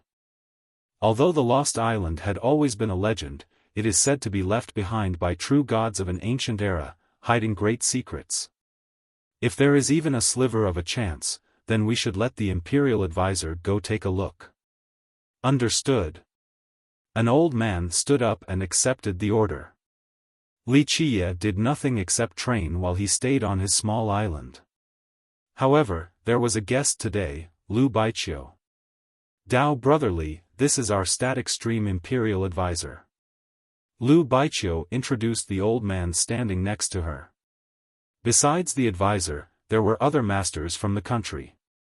"Our Imperial Advisor wants to know about the lost mythical island," Liu Baiqiu hurriedly explained. The advisor took a quick look at Li Qie and found that he was completely ordinary without any outstanding characteristics. Although Liu Baiqiu had told him that Li Qie was special, in his eyes, this was only due to Liu Baiqiu's lack of knowledge. In reality, after the worldly prime liquid refined Li Qie's body, how could a mere Imperial Advisor from the static stream country see through him? In the advisor's mind, Li Qie was only a common cultivator while he was the Imperial Advisor of the static stream country, a grand saint with a powerful cultivation. Someone like Li Qie really had no chance of entering his sight. "I heard from Baiqiu that you were the first one to find the lost island. Tell me what you saw." The Imperial Advisor spoke with a deep tone. Li Qie looked at him and flatly replied, "The lost mythical island isn't something your static stream country can venture into. It is better for all of you to go back and pretend as if you didn't see it." How presumptuous. Before the advisor could say anything, the young man right next to him darted out and contemptuously yelled at Li Qie, "Ignorant junior. Daring to look down on my static stream country. Are you tired of living?" The young man who darted out was Xian Xiaojun. He came along with the Imperial Advisor to find an opportunity to make a great contribution, and Li Qie's words just now created an opportunity that he immediately latched onto. Liu Baiqiu's expression quickly changed. Li Qie was her friend and Xian Xiaojun's words were too out of line. Boom! Li Qie didn't bother to look at Xian Xiaojun. He simply flicked his finger and immediately blew Xian Xiaojun away. With a flop, Xian Xiaojun suddenly fell into the ocean. Completely enraged, he wanted to rush back up, but a giant hand suddenly slammed down on him. It pressed him all the way down to the ocean floor, not allowing him to climb back up. "Don't hurt him."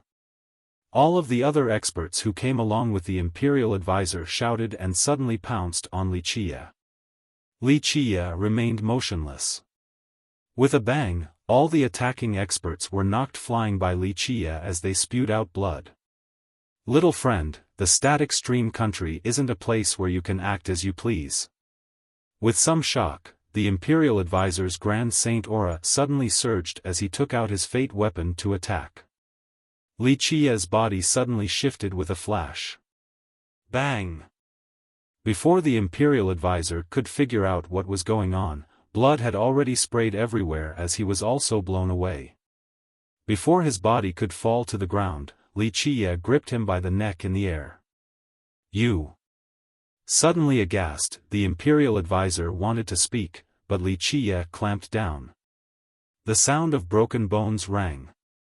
The imperial advisor couldn't breathe anymore as his body became immobilized. He now had a complexion as pale as snow. Dao brotherly, please show mercy. Lu Baiqiu was also deathly pale after the sudden turn of events. When she heard the noise of bones breaking, she quickly pleaded. Although the group of Xian Shaojun acted out of line, in the end, they were still part of the static stream country, so Lu Baiqiu couldn't idly stand by. Li Qiye casually threw the imperial advisor to the ground.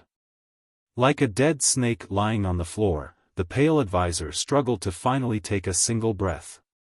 Li Qiye didn't bother to look at him and said, "Because of Regent Lord Lu, I will spare your lives today. Next time, if you dare to clown around in front of me, do not blame me for not being considerate towards Regent Lord Lu." The imperial advisor was an experienced person. As a grand saint, he couldn't even withstand one blow before being subdued by the enemy. Just how frightening was this person? If it wasn't for Lu Baiqiu's pleading, 10 lives still wouldn't have been enough for him. After thinking about the consequences, the imperial advisor felt a chill as cold chills ran through his palms. He took a deep breath and didn't dare to linger for a second longer. He carried the other wounded disciples and left. They also struggled to dig up Xian Shaojun, who was suppressed on the ocean floor. Dao brotherly, I didn't expect for this to happen. Before leaving, Lu Baiqiu awkwardly smiled and apologized. It is fine, this had nothing to do with you. Li Qiye gently motioned with his hand and said, "Go back and tell your royal lord that it is better not to provoke me, lest I destroy your static stream country." These words astounded Lu Baiqiu, sending a shiver down her spine. His first warning was a threat about destroying a country. How tyrannical and arrogant was this?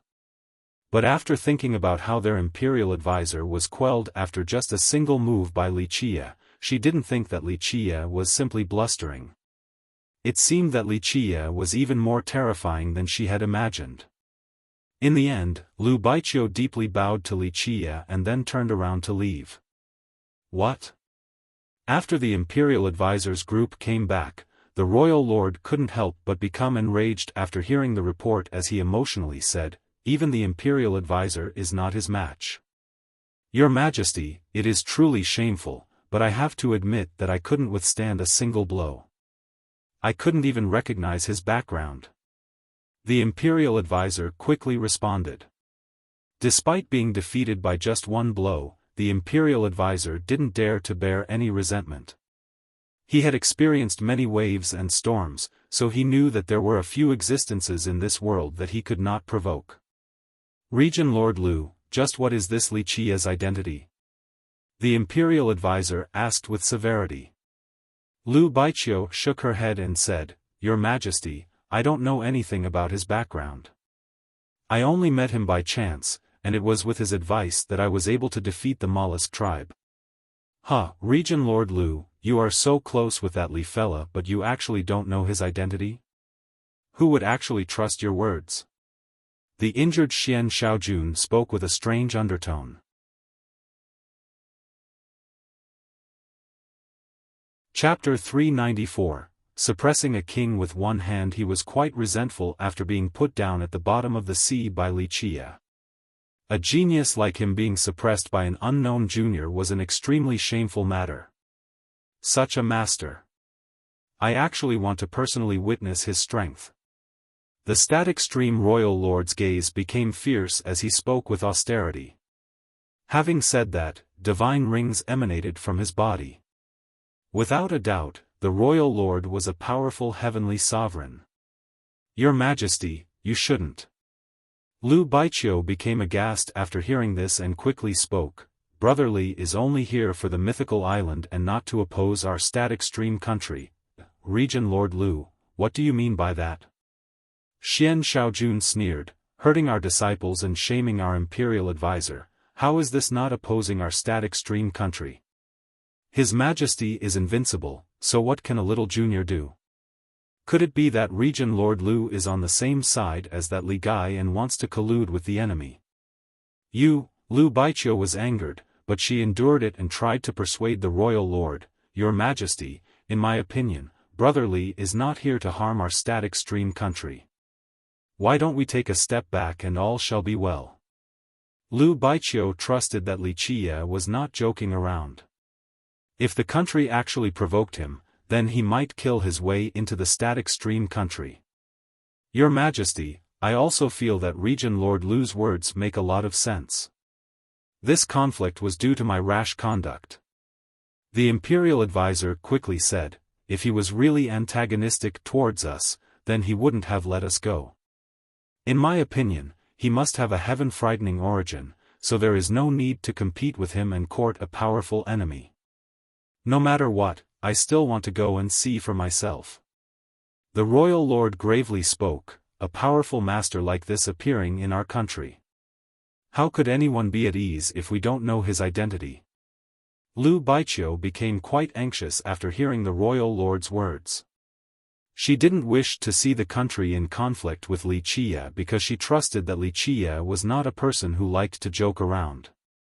Bang, bang. Countless people were alarmed as a battle chariot flew over the Thousand Islands. When the young cultivators of the Thousand Islands saw the several thousand armored soldiers in the sky, they couldn't help but become wary. What happened? The royal lord himself is venturing out. Seeing the royal lord riding his dragon chariot, many cultivators turned pale. The royal lord was a great heavenly sovereign and rarely showed himself outside of huge events. Thus, it was a big deal for the royal lord to travel in person, and it alarmed many spectating cultivators. In the blink of an eye, thousands of static stream experts quickly surrounded the island inhabited by Li Qie. Lu Baiqiu's heart was quite heavy, but she still wanted for her country to negotiate with Li Qie, so she quickly said to the royal lord, Your Majesty, could this disciple invite Brother Li here for a talk? Regent Lord Lu, you are friends with that Li person, so who knows if you will be informing him or not. If that Li person escapes, then will you be able to bear the responsibility? Regent Lord Lu, I only want what's best for you, treason is not a small crime. Xian Xiaojun alleged. Lu Baiqiu's expression greatly changed with anger after being accused by Xian Xiaojun like this. She couldn't help but coldly say, You would indeed say just about anything to frame someone. I only want what's best for Regent Lord Lu. If you are devoted to our country, then you should step aside to avoid arousing suspicion. Xian Xiaojun commented, Royal Lord, let me go tell that Li Gai to come out. Go, ask him to come and see me. The royal lord sat on his dragon carriage with an overbearing sense of nobility. This was not an act of disdain, after all, as an expert who had basked in prestige for a long time, he was indeed qualified to act like this. Lu Baiqiu gently sighed. It seemed that this storm would not pass by very easily. She did not wish for this feud, but alas, she had absolutely no say in this matter. After Xian Xiaojun received the order, he appeared above Li Qie's island and shouted, Li, quickly come and greet His Majesty. Li Qie, who was sitting on the small island, only gave a passing glance and, with a poof, Xian Xiaojun didn't even have the chance to scream before being rendered into a bloody mist under one flick of a finger. This sudden development jolted the accompanying static stream experts. Xian Xiaojun, who was the most promising genius of their static stream country, was killed by someone in this manner. Junior, you are insane. The royal lord was appalled as he stood up with his divine rings expanding from his body. There was a total of 7 rings. Amidst his rage, a shadow suddenly flashed as Li Qie stood right before him. He moved with an extreme speed that could not be followed by anyone else. Protect our king! The imperial advisor screamed out in shock. In an instant, the experts around the royal lord all cried out at the same time and many weapons aimed for Li Qie's head. There were pagodas, divine blades, and swords crafted from sacrificing one's blood. They all continuously emitted explosive detonations. Such an offensive didn't even make Wuxia bat his eyelid a single time. He swung his arm downward and, with a loud bang, none of the attacking treasures could stop Wuxia's invincible physique and were immediately shattered. The incoming experts' blood was spilled as they were blown away. Watch yourself. The static stream royal lord became angry as each divine ring opened up a wave of grand Tao, carrying a majestic force that rushed forward. You're just a little sovereign without a complete 9 rings, yet you still dare to attack me. Wuxia was as calm as ever as he exuded an emperor's power. A kunpeng flew to the sky and followed Wuxia step by step. This primordial kunpeng leaped and created an enormous tidal wave that was sent towards the royal lord. Kunpeng 6 variants, see transformation. When this primordial kunpeng flapped its wings, all of the skies became an ocean with gigantic surging waves that were capable of drowning the stars. Bang! Even though the royal lord was a little sovereign, he couldn't help but take several thumping steps back under such a sweeping emperor law. The lights in his divine rings suddenly became dim, his blood energy was unstable after this strike from Wuxia, causing him to turn pale. Wuxia was an ancient saint with 6 palaces and 9 stars, and he also cultivated emperor laws. How could a little sovereign like the static stream royal lord compete with him? Wuxia's gaze turned cold as he emotionlessly spoke, continuing to provoke me time and time again. Your ancestor's face is no longer enough. If I don't kill you all, then people would really think that I am easily bullied. Having said this, his 5 fingers stretched outward as they encompassed the royal lord like the heavens itself. Brotherly, please wait. The frightened Lu Baiqiu quickly rushed forward and stood in front of the royal lord as she urgently begged, Brotherly, our static stream country doesn't have any animosity towards you, it was only a misunderstanding. When Lu Baiqiu stood and blocked the front, Wuxia paused for a moment and looked at Lu Baiqiu. Then, he withdrew his heaven-like fingers before dismissively speaking, Regent Lord Lu, there are times when your face alone is insufficient. Lu Baiqiu couldn't help but wryly smile. As a disciple of the static stream country, she couldn't just stand there and watch Wuxia massacre its people. She then quickly spoke, our royal lord only wanted to speak to Brotherly about the lost island. There was a misunderstanding, I hope that Brotherly can forgive us. At this time, the royal lord had a shocked countenance. He saw the kunpeng above Wuxia's head and took in a deep breath. The emperor aura soaring in the sky caused him to realize that he had kicked a steel wall. Since the person cultivated an emperor law, without a doubt, he was from an immortal emperor lineage. Their static stream country could not afford to provoke such a lineage. Which emperor's sect is fellow Taoist from? The royal lord inquired while shivering inside. He couldn't do anything but bend down. A grand sovereign was far from enough to mess with an immortal emperor lineage, let alone a little sovereign like him. Wuxia glanced at the royal lord and said, out of respect for Regent Lord Lu, I shall let go of this matter this time. You can go and meet me on the island with Regent Lord Lu alone. With that, he turned around and quickly disappeared as he headed towards his island. Many of the accompanying experts were shocked at Wuxia's tone when he addressed the ruler of a country. Regent Lord Lu, follow me to the island. The royal lord took a deep breath. As a royal lord, he couldn't help but consider himself superior at times. However, he was also an experienced man and knew when to back down. Your Majesty. Many experts were alarmed when they heard that the royal lord wanted to go to the island by himself and wished to become the vanguard, but the royal lord stopped them with a wave of his hand, even if all of you come along, it would only end in even more meaningless deaths. Wait here. When a little sovereign like him was insufficient, other experts would just be giving up their lives trying to oppose Wuxia. After the royal lord entered the island, the other experts went into a battle-ready formation. As long as there was any sign from within, they would immediately rush in for the rescue. Wuxia was sitting directly on the island. The moment the royal lord saw him, he calmed himself and bowed down towards Li Qie with a slightly submissive attitude and said, "This time, my static stream country only wanted to ask about the matter of the lost island. I didn't expect for such a misunderstanding to occur, truly unfortunate." The royal lord was a smart man. All the old cultivators like him were as wily as devils and knew the right time for small sects like them to acquiesce.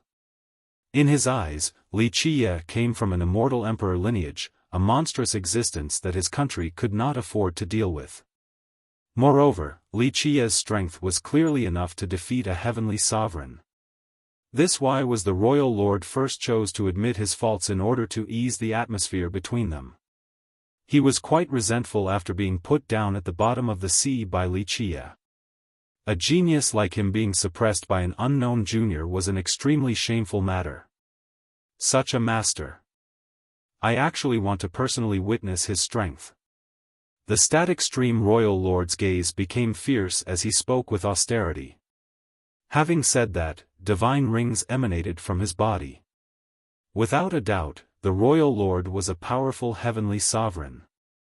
"Your Majesty, you shouldn't." Lu Baiqiu became aghast after hearing this and quickly spoke, "Brother Li is only here for the mythical island and not to oppose our static stream country." "Regent Lord Lu, what do you mean by that?" Xian Shaojun sneered, "Hurting our disciples and shaming our imperial advisor, how is this not opposing our static stream country? His Majesty is invincible, so what can a little junior do? Could it be that Regent Lord Lu is on the same side as that Li Gai and wants to collude with the enemy?" Chapter 395, Beginning of the Storm. In fact, the static stream royal lord did not mean to start a feud with Li Qie in the beginning. However, as a royal lord, he couldn't help but act a bit imperiously. He didn't expect for Li Qie to be so ruthless as to immediately kill someone at the first sign of discord. The royal lord became even more wary toward such a ruthless man since when a person of this type took action, they held no reservations. Li Qie looked at the lord and said, "Forget it. You seem like a reasonable person with a sense of propriety, so I won't make it difficult for you." The royal lord sighed in relief after hearing these words. He was a bit regretful of listening to Xian Shaojun's urging instead of Lu Baiqiu's advice, otherwise, this troublesome matter wouldn't have happened. "This time, I came to inquire about the lost island. I heard Regent Lord Lu say that the lost island was found by you. I wonder if you can tell me a thing or two about it." The royal lord quickly said. If Lu Baiqiu wasn't so tolerant, then she would have been stricken with anger thinking that Li Qie wanted to humiliate her. Li Qie looked at her and calmly spoke, "Don't think that controlling my carriage for me is dishonorable. Not too many people in the 9 worlds are qualified to control my carriage. If it is someone I don't like, then even if their talents were better or they came from an amazing background, they still wouldn't be eligible to be my driver." Li Qie was not bragging. Since ancient times, the moment his carriage appeared, all gods retreated and immortal emperors had to welcome him. And his drivers were virtuous paragons capable of forming their own countries. Lu Baiqiu became astounded. Such nonchalant words from Li Qie carried an indescribable confidence as if it was part of the natural order.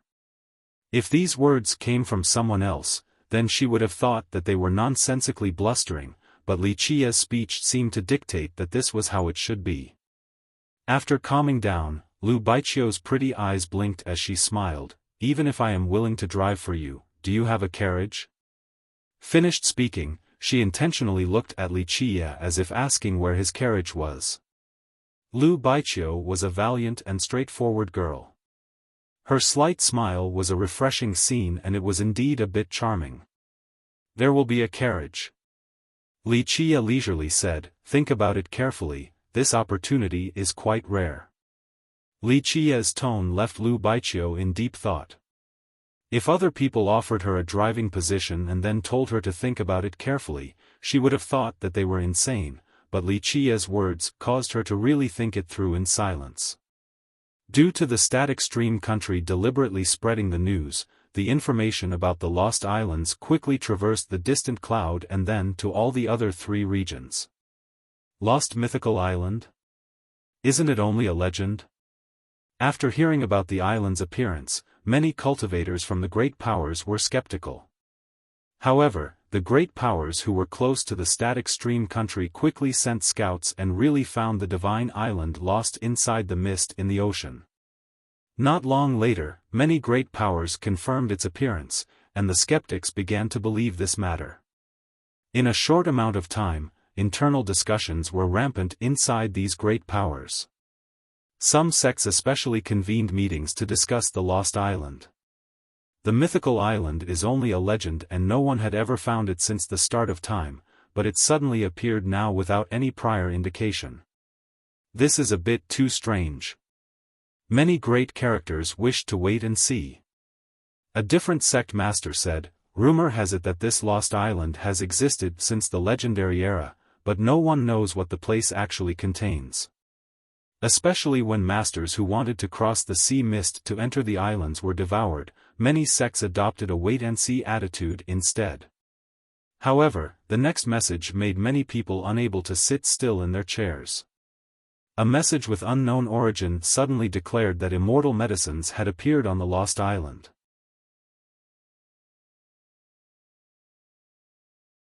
Chapter 396, A Fiancé Out of Nowhere, Immortal Medicines Appeared? Having heard this news, even great characters could no longer sit still as they immediately inquired about this matter. In the beginning, many remained skeptical.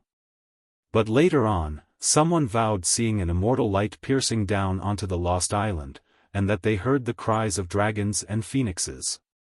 The miracle of the legendary age is about to appear. Afterwards, many smaller reports came from all around the distant cloud region, and they were getting more and more outrageous. Some said that a true immortal was about to come into being while others stated that true dragons and immortal phoenixes were descending. There were a few statements regarding the appearance of an immortal potion as well. These messages were everywhere, including people who swore on their lives that they saw all kinds of strange phenomena out at sea, including dragons and immortals. As these bits of gossip were flying around, many great powers sent their own to watch the lost island. Just like the rumors, in a short amount of time, many changes happened to the lost island shrouded in mist. Sometimes, strange images would appear, or a golden light would rush out as if an immortal was visiting the mortal realm. Wondrous hymns emanated from the island, but screams were even more common. It was as if the island was a prison of devils from the ancient ages. Could it be that this is the sign of the immortal medicine? Many experts wondered after seeing all these strange images.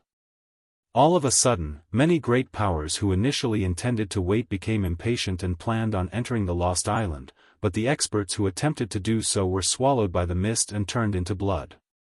This scene was extremely frightening, causing people's hair to stand on end. Although the mist lingered like a beast wanting to devour trespassing cultivators, human hearts remained greedy for the immortal medicine. Even Lu Baiqiu, who was staying with Wuxia, had heard all of these things. These were all messages intentionally spread by Wuxia, but now they had traveled far and people actually confirmed that immortal medicines were there on the lost island. Since these two were the first to find the lost island and knowing that Wuxia had intentionally spread these messages, Lu Baiqiu did not believe any of it. But now, these rumors had escalated to the point of becoming truths. This caused Lu Baiqiu to be surprised as she asked Wuxia, "What is there on the lost island? Are immortal medicines and miracles really descending? What is there on the island you say?" Wuxia couldn't help but smile at her question. There could be immortal medicines, and there could also be miracles. Really? Lu Baiqiu had to take a calming breath. She assumed that Wuxia only wished to spread false rumors when he asked their lord to propagate them. On this lost island, immortal medicines and miracles are not worth anything compared to the true existence there. Wuxia said with a relaxed smile. Lu Baiqiu shivered after hearing such words. Just what were immortal medicines? These were priceless treasures even for virtuous paragons. To cultivators, although physique pastes could strengthen the flesh, longevity medicines could prolong life, and fate pills could solidify one's foundation, all of these pills had a limit. For example, once the lifespan of great characters dried up, they could only use a certain amount of longevity medicine before it stopped being effective. At this time, they must use different divine treasures to prolong their life, and among these things, immortal medicines were the best option. Moreover, these medicines were all-purpose panaceas that were capable of growing new bones and flesh, prolonging life by 1,000 years, and solidifying one's foundation. Real immortal medicines were priceless treasures craved by all no matter who they were. After calming down, Lu Baiqiu couldn't help but ask, then what is this item that exists on the Lost Island? What in the world could make immortal medicines seem like nothing? Well, Li Qiye cheerfully smiled with narrowed eyes and continued, I'm afraid no one in this world knows. Only after coming onto the Lost Island will you know just what kinds of things you will find. Who would actually be privy to the truth about an immemorial legend? And who could be so sure of what exists there? Intuition told Lu Baiqiu that Li Qiye must know what it was, but Li Qiye didn't want to tell her, so she didn't dare to pry further. Meanwhile, many people were clamoring about the Lost Island outside. While they wanted to reach the island, Li Qiye continued staying on his small island without a care for the outside world. He didn't do anything outside of cultivating. However, the static stream royal lord brought someone to see Li Qiye one day. Before they could come, Lu Baiqiu had already informed him, a protector from the Thousand Carp River wants to see you. A Thousand Carp River's protector? Li Qiye opened his eyes after hearing this, but he didn't pay it any mind. Not long after, the royal lord brought an old man onto the small island. The old man was also a little sovereign. Young noble Li, this person is Protector Xiao of the Thousand Carp River. The royal lord quickly made introductions. Although this Protector Xiao might not be that much stronger than the royal lord, even he who was the ruler of a country was very respectful towards this protector. It was not unreasonable for the royal lord to show this level of respect. Despite being the ruler of a country, there was no good reason for him to put on airs before a Thousand Carp River's protector.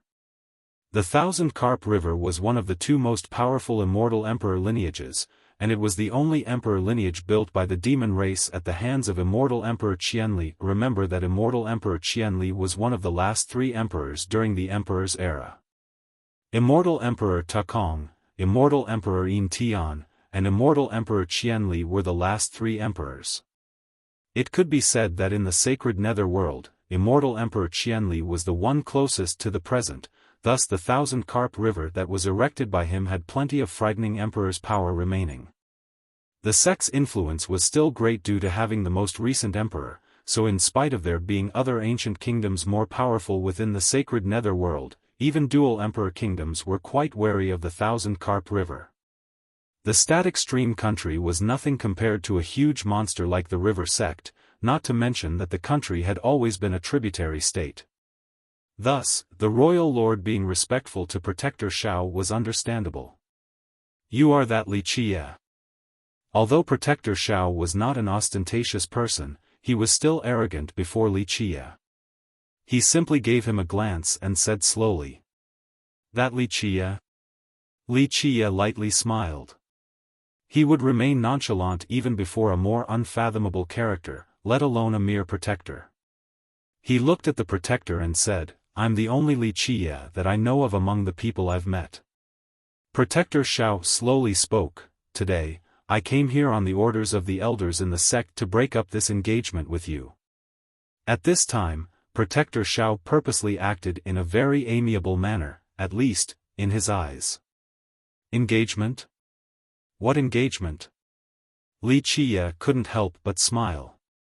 As for the royal lord and Lu Baiqiu, they naturally became a bit astounded, especially the royal lord. When the protector said that he wished to see Li Qiye, he believed that it was about the matter of the Lost Island, and he was living in anxiety due to this. However, after listening to the contents of this conversation, he couldn't resist being surprised. You obtained a piece of jade at the Soaring Remembrance Village, correct? Protector Xiao deepened his tone. This was only caused due to a moment of anger from a little girl. As long as you and Yunzhu dissolve this marriage, our Thousand Carp River will not mistreat you. What? Having heard this, the royal lord and Lu Baiqiu were instantly shocked, but they immediately shut their mouths. Oh, you are talking about that little girl from the Soaring Remembrance Village.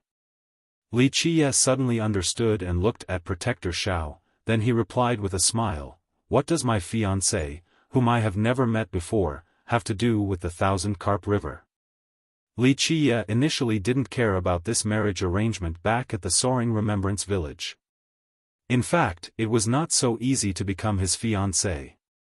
Yunzhu is our Thousand Carp River's descendant. Protector Xiao said in a serious manner, not just anyone can be her match. Protector Xiao's words were obvious enough.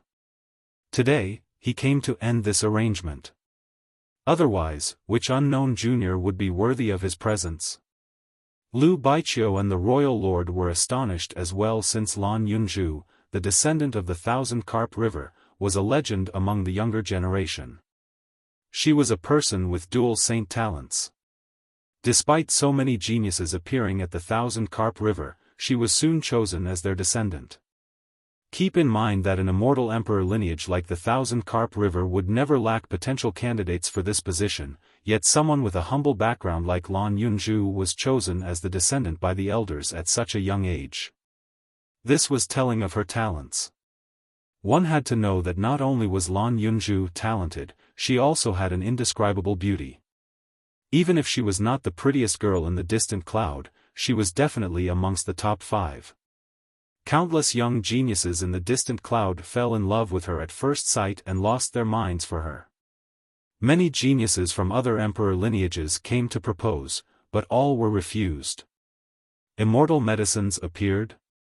Having heard the news, even great characters could no longer sit still as they immediately inquired about this matter. In the beginning, many remained skeptical. But later on, someone made a vow about seeing an immortal light piercing down onto the lost island, and that they heard the cries of dragons and phoenixes. The miracle of the legendary age is about to appear. Afterward, many smaller reports came from all around the distant cloud region, and they were getting more and more outrageous.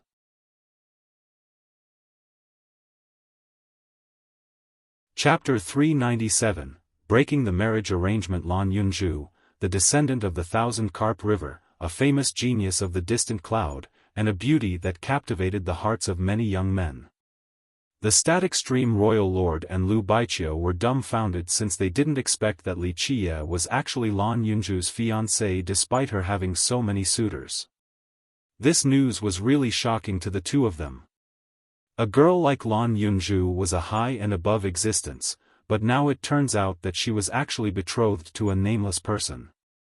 So what if she is the Thousand Carp River's descendant? Li Qiye responded in a lazy manner, "Even fairies from the 9 heavens are nothing special." Protector Xiao almost vomited blood from anger, but he calmed down in order to successfully cancel this marriage. "Young friend, today, our Thousand Carp River came with sincerity." He even lowered his prideful attitude even more. "As long as young friend is willing to cancel this marriage, everything will be easily negotiable. Treasures, immortal gifts, the finest of items, our Thousand Carp River can discuss giving you all of these things. And if you want to, you can even join our sect and become a disciple." The recruitment for an emperor's lineage disciple was extremely stringent. Protector Zhao's rhetoric did show that their sect came with goodwill. Yes, that does indeed show some good faith. Li Qiye sometimes had a really bad temperament. He was the type who liked soft attitudes, not hard ones. If the opponent was arrogant, then he would be even more aggressive. Li Qiye then said with a smile, "But to me, sincerity is not just about treasures or immortal gifts. If you really want to cancel this marriage, let her come and tell me in person, then I might think about it. It isn't a bunch of old men from your Thousand Carp River getting married, so why are you all taking charge of this?" Of course, this marriage was just an accident to Wuxia. If the girl really wanted to cancel this engagement, he personally didn't mind it at all. However, if the Thousand Carp River wished to forcefully cancel it, then he wanted to torture them a bit. Protector Xiao was very exasperated and really wanted to teach this stinky brat a lesson, but he was still able to hold back. Wuxia began losing interest in an old man like Protector Xiao and no longer wished to debate any further. Protector Xiao became angrier and angrier, but he still managed to maintain a friendly tone as he said with seriousness, "You can think about it. This is a great opportunity for you. Let the static stream Royal Lord pass on your response once you have figured it out." After Protector Xiao left, Wuxia smiled and murmured, "Immortal Emperor Qian Li's future generations are actually not bad." Despite Protector Xiao still acting arrogantly, in the end, he still didn't use his background to bully people and forcefully dissolve this marriage. Otherwise, Wuxia would have been happy to teach these old men a lesson in Immortal Emperor Qian Li's stead. "You. Since when did you become Fairy Zhu's fiancé?" After the protector left, Lu Baiqiu asked. She was no longer able to bear her curiosity. Rumor has it that many people had proposed to Lan Yunzhu, but all of them were rejected, so this fiancé appearing out of nowhere was really too sudden. "I picked up this marriage arrangement on the road." Wuxia smiled and said. Lu Baiqiu was out of words. Lan Yunzhu was one of the prettiest and most powerful goddesses in the distant cloud, so how could becoming her fiancé be so easy? If one could pick up such a thing by just walking on the road, then countless people would have been walking non-stop. If Lu Baiqiu knew that this marriage arrangement really was picked up by accident, then she definitely would be even more aghast. The Thousand Carp River coming to cancel the marriage was only a small matter to Wuxia. He still stayed on the small island and waited for the right opportunity to enter the lost mythical island. And during this period of time, the Thousand Islands became busier and busier as more experts from the great powers rushed here. The sky of the islands was filled with flying treasures and huge beasts heading towards the ocean. Moreover, every day, the sky of the islands was filled with blood energy. The auras of heavenly sovereigns and heavenly kings towered in the sky since countless great characters from the big powers had personally come. Such a grand scene caused the island's cultivators to feel nervous for the inevitable storm. In order to avoid being caught up in this trouble, after the royal lord received Wuxia's order, he immediately evacuated his disciples and even the residents of the islands. Especially when one great power after another appeared, the static stream royal lord became even more cognizant of the eventual storm, so he hurried the evacuation process. Of course, this evacuation was only temporary. They would come back after the trouble was over. During this period, constant explosions could be found each day out in the sea. Sometimes, the earth would even shake as huge tidal waves reached the sky itself. At the Lost Island's location, dazzling radiance was a common sight. Some emanated from treasures, and some were immortal lights that came from inside the Lost Island. It is not just the distant cloud anymore, even great characters from the Misty Field, Nether Border, and Green River have arrived. Lu Baiqiu had been keeping contact with the outside and constantly informed Wuxia. She couldn't help herself from worrying. In the last few days, some jewel sovereigns have arrived and almost flipped the ocean over. Should we leave this place first? No. Wuxia shook his head and then said with a cheerful countenance, "If jewel sovereigns have come, then we can go take a look." Wuxia and Lu Baiqiu went to the sea once more. Compared to the last visit, the island was a lot more chaotic this time. Many flying treasures were stopped above the ocean with gigantic vessels hovering in the sky along with pavilions and divine mountains. There were many cultivators, including great characters, who wished to reach the lost mythical island, but some of them were also here just to watch the fun. Some rode strange-looking beasts while others were on flying treasures. Some were situated above the sea while there were also those who chose to just stay in the water. And there were many great changes within the fog-shrouded Lost Island itself. Its dome had 7 colored rays beaming outward with continuous transformations. Sometimes, they took the form of majestic sceneries, divine beasts, or just disappeared altogether. Magnificent cries emanated from the island along with beastly howls as if there was a fierce creature imprisoned on the island. Even the mist surrounding the island had changed and turned into a faint crimson mist. This bloody color was from the remnants of those cultivators who wished to cross the mist. They intended to forcefully enter the island, but were devoured and turned into a bloody mist in just a second, becoming part of this never-dissipating layer. Wuxia couldn't help but narrow his eyes as he gazed at the great changes taking place on the lost island and didn't speak for a long time. Now, right outside of the fog, the great powers had started to divide the ocean into their own camps and built small territories on the surface to house their armies.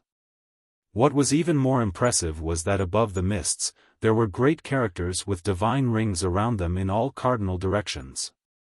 The auras emitted by their bodies caused all the great demonic beasts in the sea to run. They were surely unfathomable characters. Some were heavenly sovereigns, some were heavenly kings. They were all mighty rulers of their own countries or sects who rarely showed themselves, but all of them appeared right here in the present. Nightwalker sect, Coiling Dragon Country, Sky-Towering Gate. Looking at the camps from all of these powers, Lu Baiqiu could recognize their insignias and murmured, so many top-level sects are here. Not just great powers, even a few old undyings who didn't want to come into being are also here right now along with a few ancestors. At this time, a person suddenly appeared right next to Wuxia and continued on. Yesterday, the Ironstone Valley's ancestor also came. He wanted to force his way into the Lost Island, but alas, he was instantly rendered into a bloody mist. Lan Yunzhu, the descendant of the Thousand Carp River, a famous genius of the distant cloud, and a beauty that captivated the hearts of many young men. The Static Stream Royal Lord and Lu Baiqiu were dumbfounded since they didn't expect that Wuxia was actually Lan Yunzhu's fiancée despite her having so many suitors. This news was really shocking to the two of them. A girl like Lan Yunzhu was a high and above existence, but now it turns out that she was actually betrothed to a nameless person. So what if she is the Thousand Carp River's descendant? Li Chia responded in a lazy manner, even fairies from the 9 heavens are nothing special compared to others.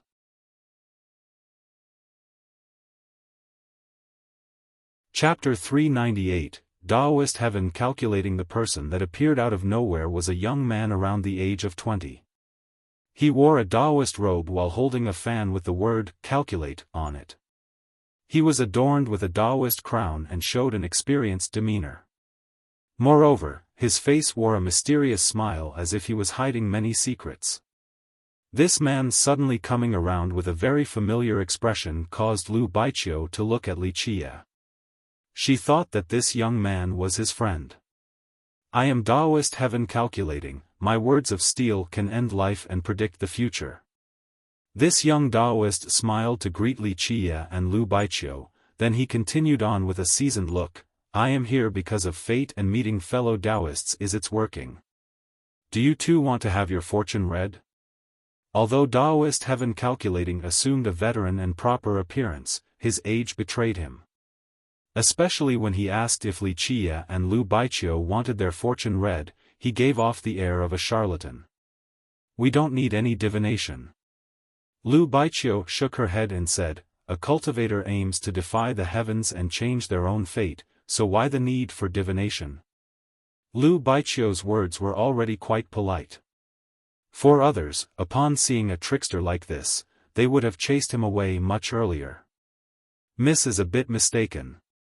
I can see through the past, present, and the future.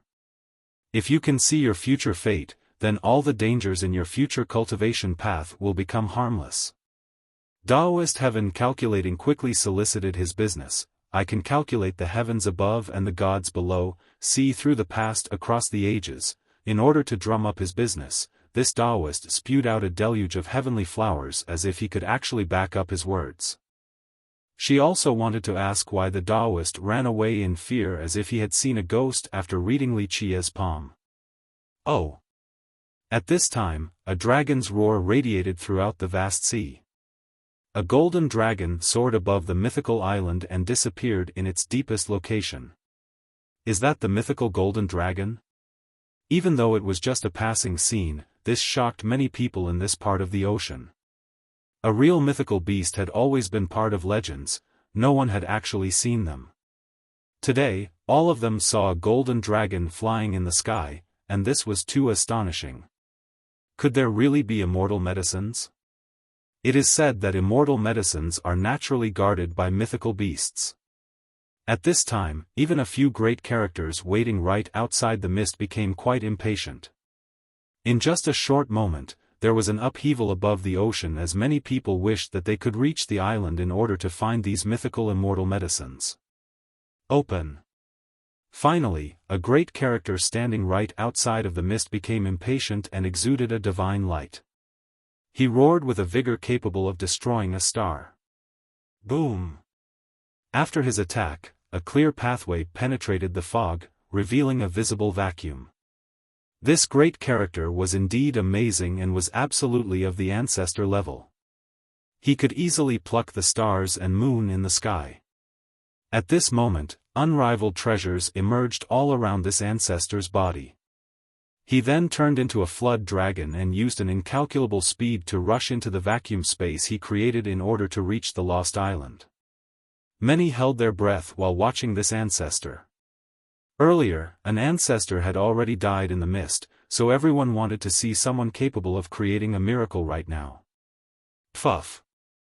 However, the moment the ancestor stepped into the vacuous space in the mist, no matter how many treasures were protecting his body or how strong his own power was, he was instantly annihilated as his body turned into a bloody mist without being given even a chance to scream. Such a terrible scene sent terror through all the spectators and stopped all of those who wanted to reach the island on the spot. Lu Baiqiu lost her mind from fear as cold sweat drenched her palms. She also wanted to rush into the island during the initial discovery, but fortunately, Li Qiye stopped her. Otherwise, her result would have been the same as this ancestor just now. Even a powerful ancestor like this was instantly turned into a bloody mist, so her fate would be needless to say. The bloody mist that was once the ancestor slowly integrated itself into the mist, causing the whole entity to become even more crimson. The current crimson mist in the sea became even more demonic, causing people's hair to stand on end. We shall go back now, the time is not yet ripe. Li Qiye gently shook his head and turned around. He must wait even longer before crossing this mist.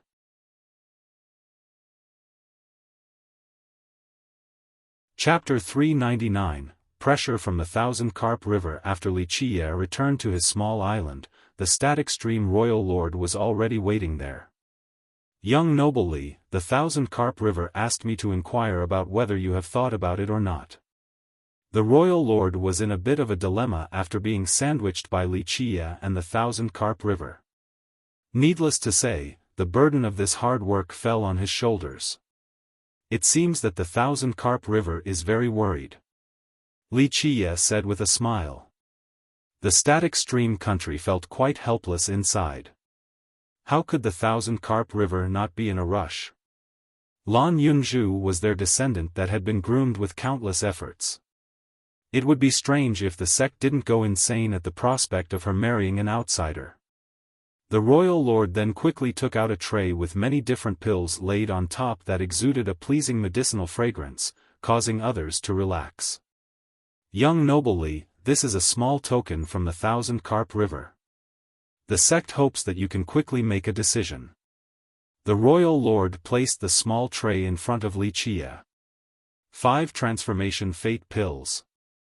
Li Qiye smiled and said, "Oh. The Thousand Carp River wants to serenade me first. But these are only 5 transformation fate pills, they are still a bit lacking."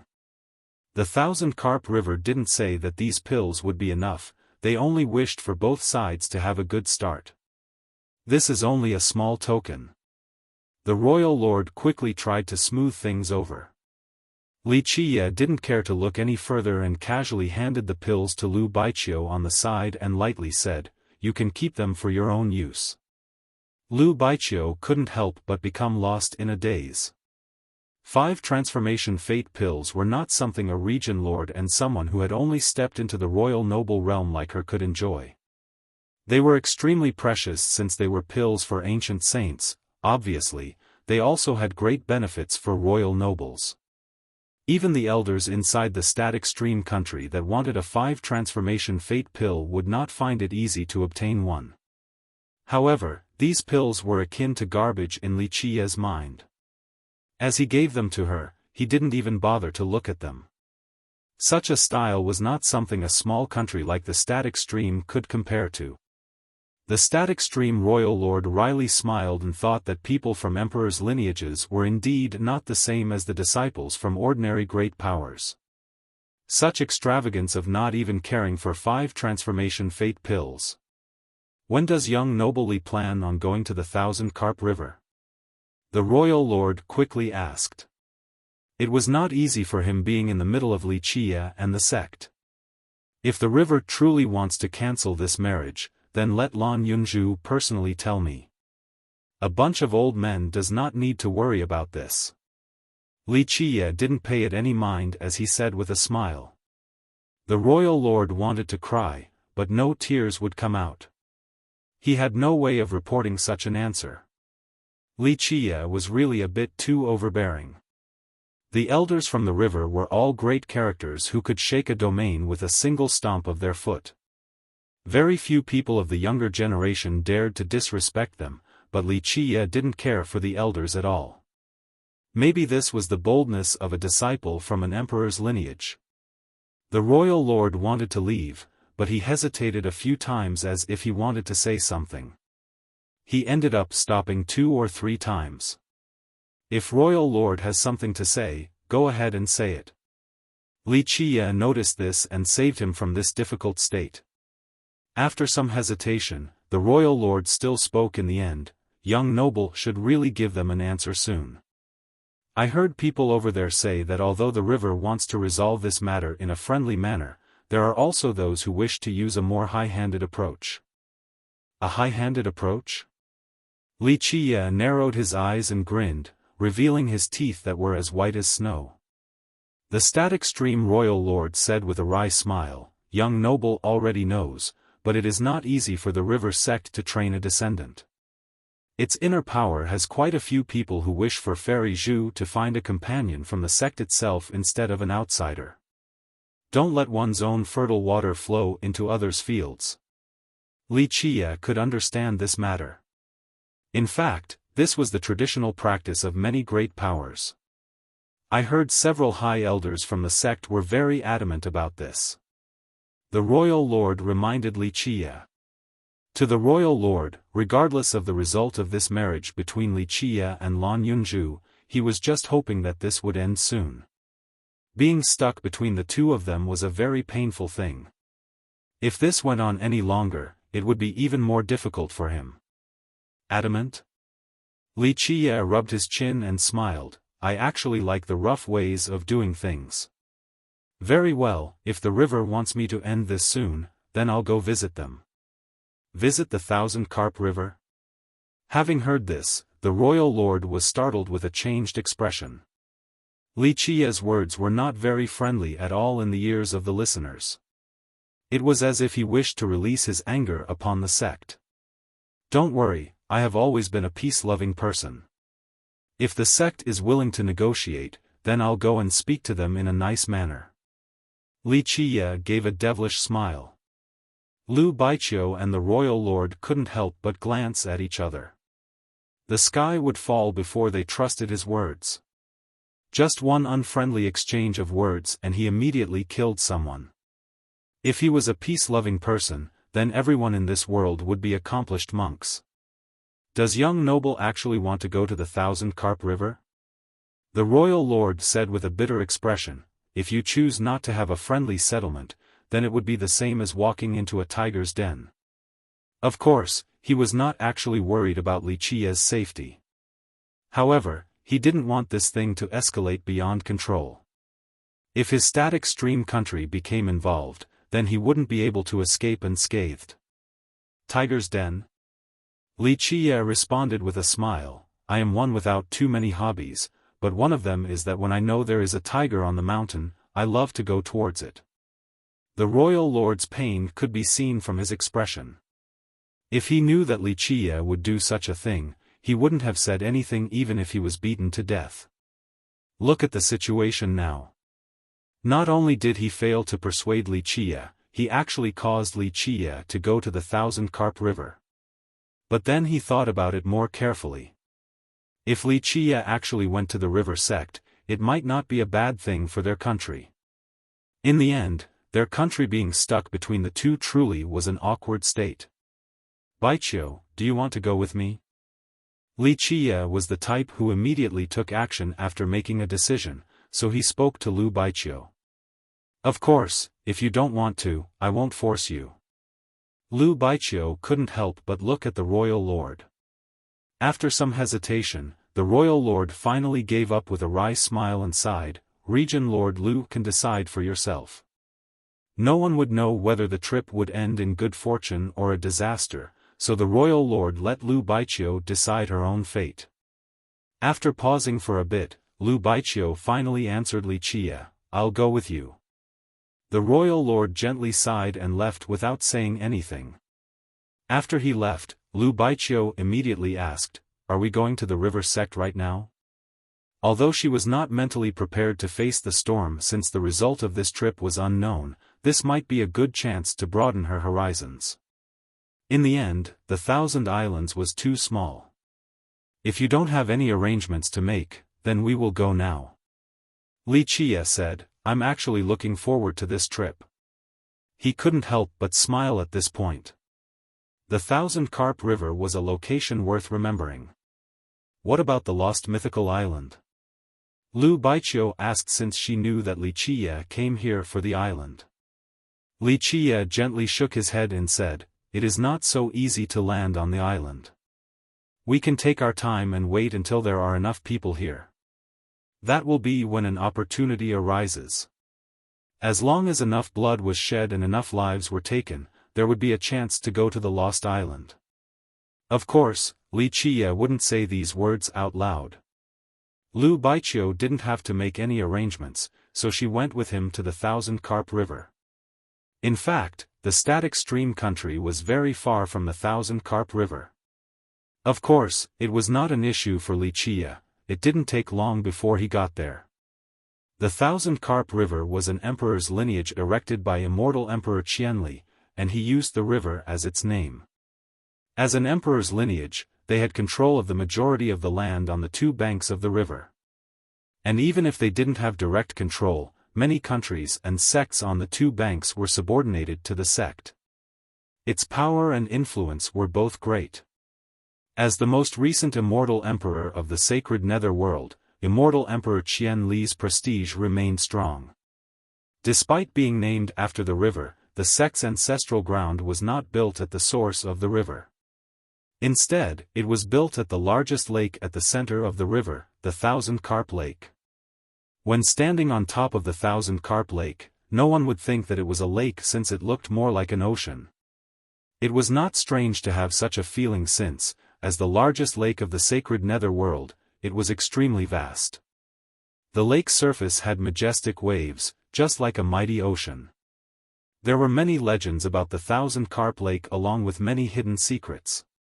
The distant cloud to the south had tales about how immortal Emperor Qianli came from this lake. Because of this origin, the emperor had the title Qianli. He even created the sect and placing the sect's emperor foundation right below this river. Of course, these were just anecdotes and no one knew the truth. The secrets hidden within the lake were just like the emperor, shrouded in mysteries. While standing above the lake, anyone could feel the moisture and spirit energy combined together to rush to their faces.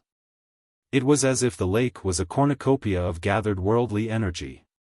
After Li Qie returned to his small island, the static stream royal lord was already waiting there. Young noble Li, the Thousand Carp River asked me to inquire about whether you have thought about it or not. The royal lord was in a bit of a dilemma after being sandwiched by Li Qie and the Thousand Carp River.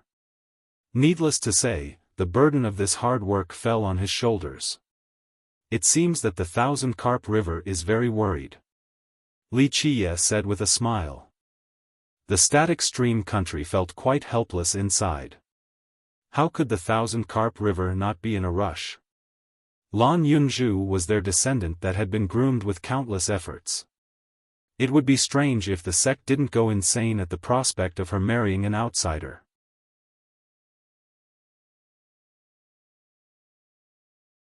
Chapter 400. Finding the fiancé. Li Qie brought Lu Baiqiu next to the lake and could see the blue surging waves smashing into the bank. Looking around further, one could see many islands in the lake, creating a beautiful green scenery that had many magnificent buildings and mighty bridges. Many pavilions stood close to each other on these islands with ancient temples floating above the sky. There were even pagodas down below the surface of the lake, emanating formation array beams. Then, there were ships as big as islands entering the sky above the river. Amazing bridges connected these islands along with ancient tree trunks. The center of the lake was even more auspicious with a faint shrouding energy as if it was covered by a veil. It was extremely mysterious and caused others to want to go inside to see everything. However, the even more eye-opening aspect was not the landscape, but the demons entering and leaving this area. Many great demons were on patrol across the lake. Some had a human's head with a snake's body, then there were fishmen and turtle demons carrying thick shells. There were many demons living in the Thousand Carp River. It was the sect made of humans and demons, the most powerful symbol of these two races in the sacred nether world. Inside the river and amidst the deep grooves, sometimes there were dragon-like hymns as a flood dragon would appear in the lake, creating terrifying tidal waves. Is that a true dragon? The sound of the splashing water as a flood dragon jumped up then immediately dove back down to the lake incited Lu Baiqiu's question. It is only a flood dragon. Its bloodline is not even close to that of a true dragon. Li Qie answered with a smile. Further in the horizon, one could see a type of phoenix fish swimming in schools together. The moment they jumped out from the lake's surface, they were like a group of phoenixes flying in the sky with immortal lights covering the atmosphere, illuminating the lake. On each of the boulders beneath the lake, there were turtles sleeping and absorbing worldly energy with an origin core in their mouth. Although these turtles had not reached the Tao, they had already obtained an amazing creation from this world. There were also monstrous crabs who were blowing out bubbles. Once these bubbles fell to the ground, they turned into jewels that some disciples immediately collected. Divine birds were nesting on the cliffs of these islands. They used precious grasses to build their nests, so despite lying in their nests, they still lit up the whole island with a five-colored radiance. Lu Baiqiu was astonished as she took in all of these rich scenes from the Thousand Carp Lake. She was just like an older wet nurse, visiting the house of a great official for the first time. Despite regularly seeing the ocean at the Thousand Islands, it was not as beautiful as the Thousand Carp Lake since it didn't have so many miraculous scenes. There were also demons in the Thousand Islands, but they were far from being as amazing as those found here. In fact, this was not strange at all. Many powerful experts of the river sect all came from the lake. This lake was a treasure ground, so many existences that grew here could eventually reach attainment and become a demon. After these creatures obtained their own sentience, they had the chance to join the Thousand Carp River and become a disciple. Moreover, these demons had a great advantage because they grew up inside the lake and accepted the grooming from this treasure ground, so their future path was very optimistic. One could say that more than half of the upper echelon of the Thousand Carp River were creatures from the lake that had turned into demons. Because of this, many people in the sacred nether world believed that the Thousand Carp Lake was an unfathomable treasure ground. There were even amazing characters who believed that there was a supreme treasure hidden beneath the lake. Standing above the lake caused Li Qie to have many feelings. Such a familiar feeling. This boundless spirit energy from the river caused him to drown in memories. Before such a wondrous scene, who would know that in the past, this lake did not have such an appearance? Who would know that before the river sect was established here, no one would have thought that this place was a treasure ground. While the two of them spectated the area by the lake, a small patrol boat came by. Standing on the small boat was a shrimp demon with a human head and a shrimp body, wielding a pitchfork. He came closer and asked Li Qia and Lu Baiqiu, "Do fellow Taoists only wish to sightsee, or do you want to enter the sect?" To the sect, the lake produced many wondrous treasures, and this would lead to countless cultivators' greed. Thus, once outsiders came close to the lake, it would immediately lead to questioning from the patrolling disciples. "Go tell your elders that your sect son-in-law is here to visit his maternal family," Li Qia said with a wide smile. His words caused this shrimp demon's expression to greatly change as it spoke with a grave tone. "Fellow Taoist, one can eat many things carelessly, but one cannot say careless words or else they might cause trouble for themselves." Lu Baiqiu was very kind, so she told the demon in a low voice, "This person is the fiancé of Fairy Zhu. He came here to see the elders of the sect." She indeed had good intentions and didn't want to see this shrimp demon offend Li Qia. That would lead to a disaster. This shrimp demon was distraught as he stared at Li Qia in disbelief. There was only one person referred as Fairy Zhu in their sect, and it was their young lord, Lan Yunzhu. It gazed at this ordinary-looking fella before it. Their princess was the prettiest in the southern distant cloud, someone who was adored and courted by countless descendants from the great powers. Even just within their sect, many geniuses had a crush on her, but no matter how amazing these geniuses were, none of them had earned their princess' favor. Now, a fiancé suddenly appeared. Moreover, no matter from which angle one looked at it, this person looked ordinary. Ordinary appearance, ordinary temperament, and ordinary cultivation. The shrimp demon didn't dare to make a decision on its own regarding such a matter. It took a big breath and immediately said, "Wait here, I will immediately go and report this." Having said that, it galloped away and quickly disappeared in the mist. After it left, Li Qia looked at Lu Baiqiu and revealed a gentle smile. "It seems that you really have a kind heart, ah." Lu Baiqiu wryly smiled and said in a low voice, "We don't necessarily have to mess with the river sect till the point of an irreconcilable feud, right? If everyone just takes a step back, then we can all enjoy the boundless open vistas." Of course, Lu Baiqiu was different from Li Qia. She ultimately had a humble background, plus the static stream country was only a second-rate sect. She didn't have the power to oppose a huge monster like the Thousand Carp River. Take a step back? Li Qia softly smiled and shook his head to say, "That is not up to me, but up to them. If they wish to oppose me, then there is no need to take a step back." Lu Baiqiu could only secretly sigh. Although she hadn't followed Li Qia for a long time, she had a little understanding of Li Qia's personality. He only liked soft and not hard attitudes. The shrimp demon didn't dare to hide the matter and immediately reported Li Qia's arrival. This very quickly came to the elders' attention. In fact, through the course of the report, many hall masters and protectors were also surprised at this news. Lan Yunzhu's fiancé? Their first impression was that this was impossible. Lan Yunzhu was their Thousand Carp River's proud daughter, their princess. Even descendants from emperors' lineages were not worthy of her, so how could there be a fiancé out of nowhere? Nevertheless, this was a serious matter. Although some hall masters didn't believe this news, they still reported it to their superiors.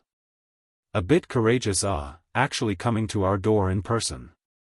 After hearing this news, an elder immediately convened a meeting, resulting in another elder's resentment. An optimistic elder who wanted to resolve this marriage in a friendly manner said, "Maybe this Li Qia came to break off the engagement. If he is a cultivator of the southern distant cloud, then he should know better and know the immensity of the heaven and earth. Nothing would be better than him willingly canceling this marriage. I hope he knows what's best for him. Humph, if he came here to bargain, then all of his plans would be for naught." Another elder stated. An even more emotional elder declared, why must our Thousand Carp River negotiate with a nobody like this little brat? No matter if he is willing or not, we have to cancel this marriage. Give him something good and chase him away. Humph, if he doesn't know any better, then just capture him. We shouldn't break the friendly discourse so quickly. The Thousand Carp River's sect master, Taoist Bao Gui, shook his head and slowly said while sitting in his chair, "We have to discuss this with Yunju first, to see what she thinks about this. Sect master, Yunju is our Thousand Carp River's seed and descendant, we cannot marry her off to an outsider." An elder immediately expressed. Another elder added, "Yes, senior brother, Yunju is our sect's hope of reaching the heavens will in this generation. She has a big chance of becoming our sect's second immortal emperor. Plus, even if Yunju has to start a family, it cannot be with a nobody. At the very least, it has to be a descendant of an emperor's lineage." Taoist Bao Gui gently shook his head with a smile and said, "No matter what, we have to hear Yunju's opinion first. It is not like you guys don't know this girl's personality. Moreover, maybe the fella came with good intentions, so there is no need to start with force from the outset. Humph, to a nobody like this is a once-in-lifetime opportunity, a carp crossing the Dragon Gate, how could he give up such an opportunity?" An elder who was already antagonistic towards Li Qia exclaimed. In the end, Lan Yunju was their sect's biggest chance of grooming an immortal emperor in this generation. First, we must accommodate our guest and ask Lan Yunju before making any decisions. Taoist Bao Gui smiled, "Our sect is an honorable sect, not one that would go back on its words. He is a guest, so let the disciples treat him like an honored guest without any delay." Although some elders disagreed with this, since the sect master had decided, the other members didn't say anything else.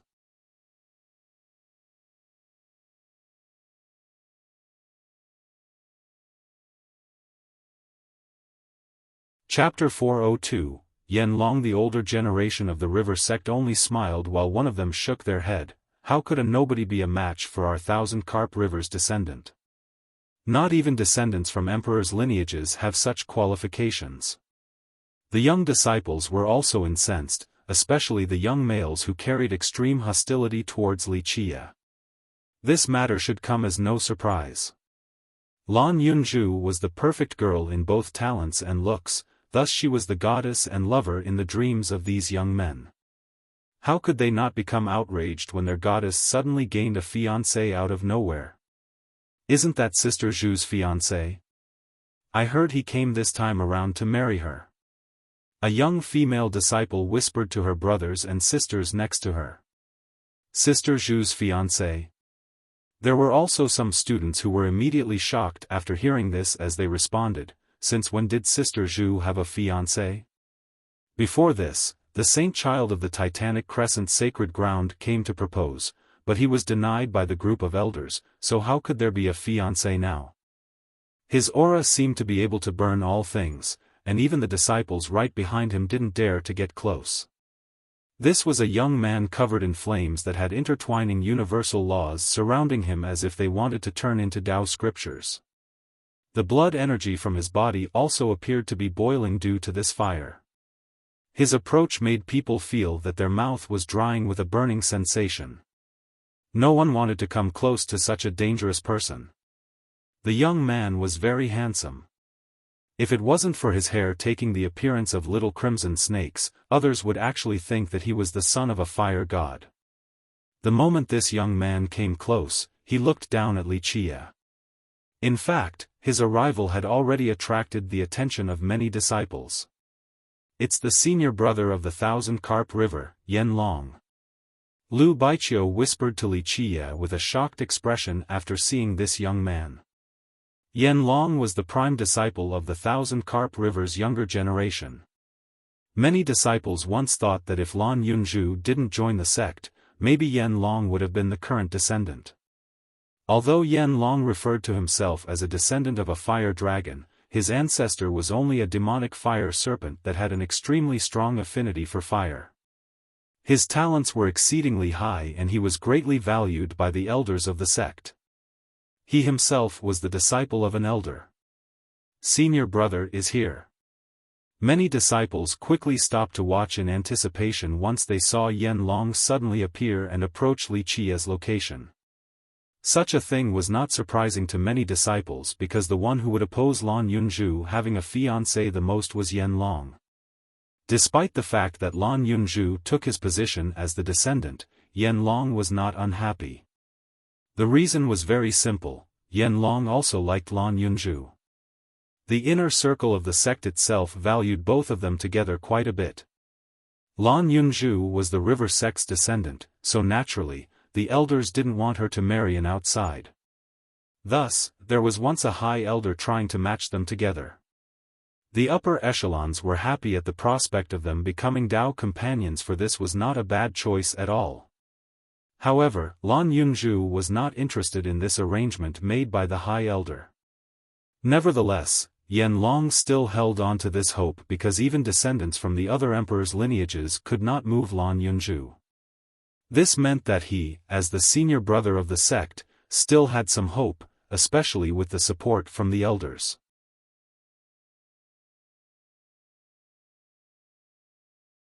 Chapter 403, The Fiancé. Lan Yunzhu. Yan Long was very hopeful about this situation and had always thought that he was the most suitable Dao companion for Lan Yunzhu. But now, Lan Yunzhu's fiancé suddenly appeared, so how could this not be a huge blow to him?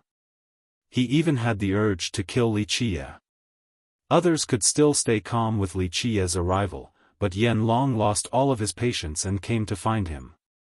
He wished to teach Li Qia a lesson so that he would know better and quit.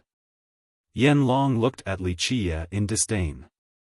In his eyes, Li Qia's appearance was ordinary, and his cultivation was shallow, far from the apex.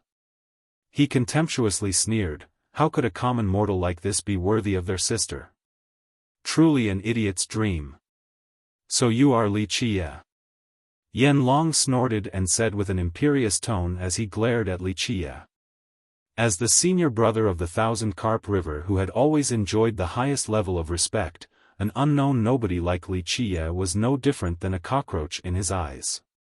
To Yan Long, trampling an unknown cockroach like Li Qia would be dirtying his shoes. Li Qia was too lazy to look at him or care for his words, he simply stood there to look at immortal Emperor Qian Li's statue. Brat, do you hear me? Li Qia, ignoring him, enraged Yan Long. In his opinion, even talking to a nobody like Li Qia was already a great honor for the brat, yet this brat didn't even bother to look at him. This was extremely humiliating. Where did this fly come from?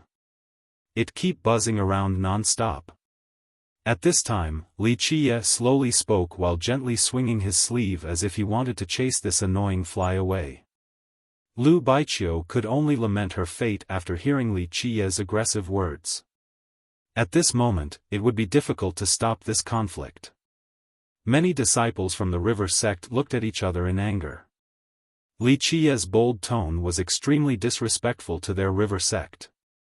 Some who viewed Yan Long as their love rival chose to watch by the side. Ignorant fool. Yan Long suddenly became outraged as he glared and spewed out a wave of flames that resembled a fire dragon, roaring towards Li Qia.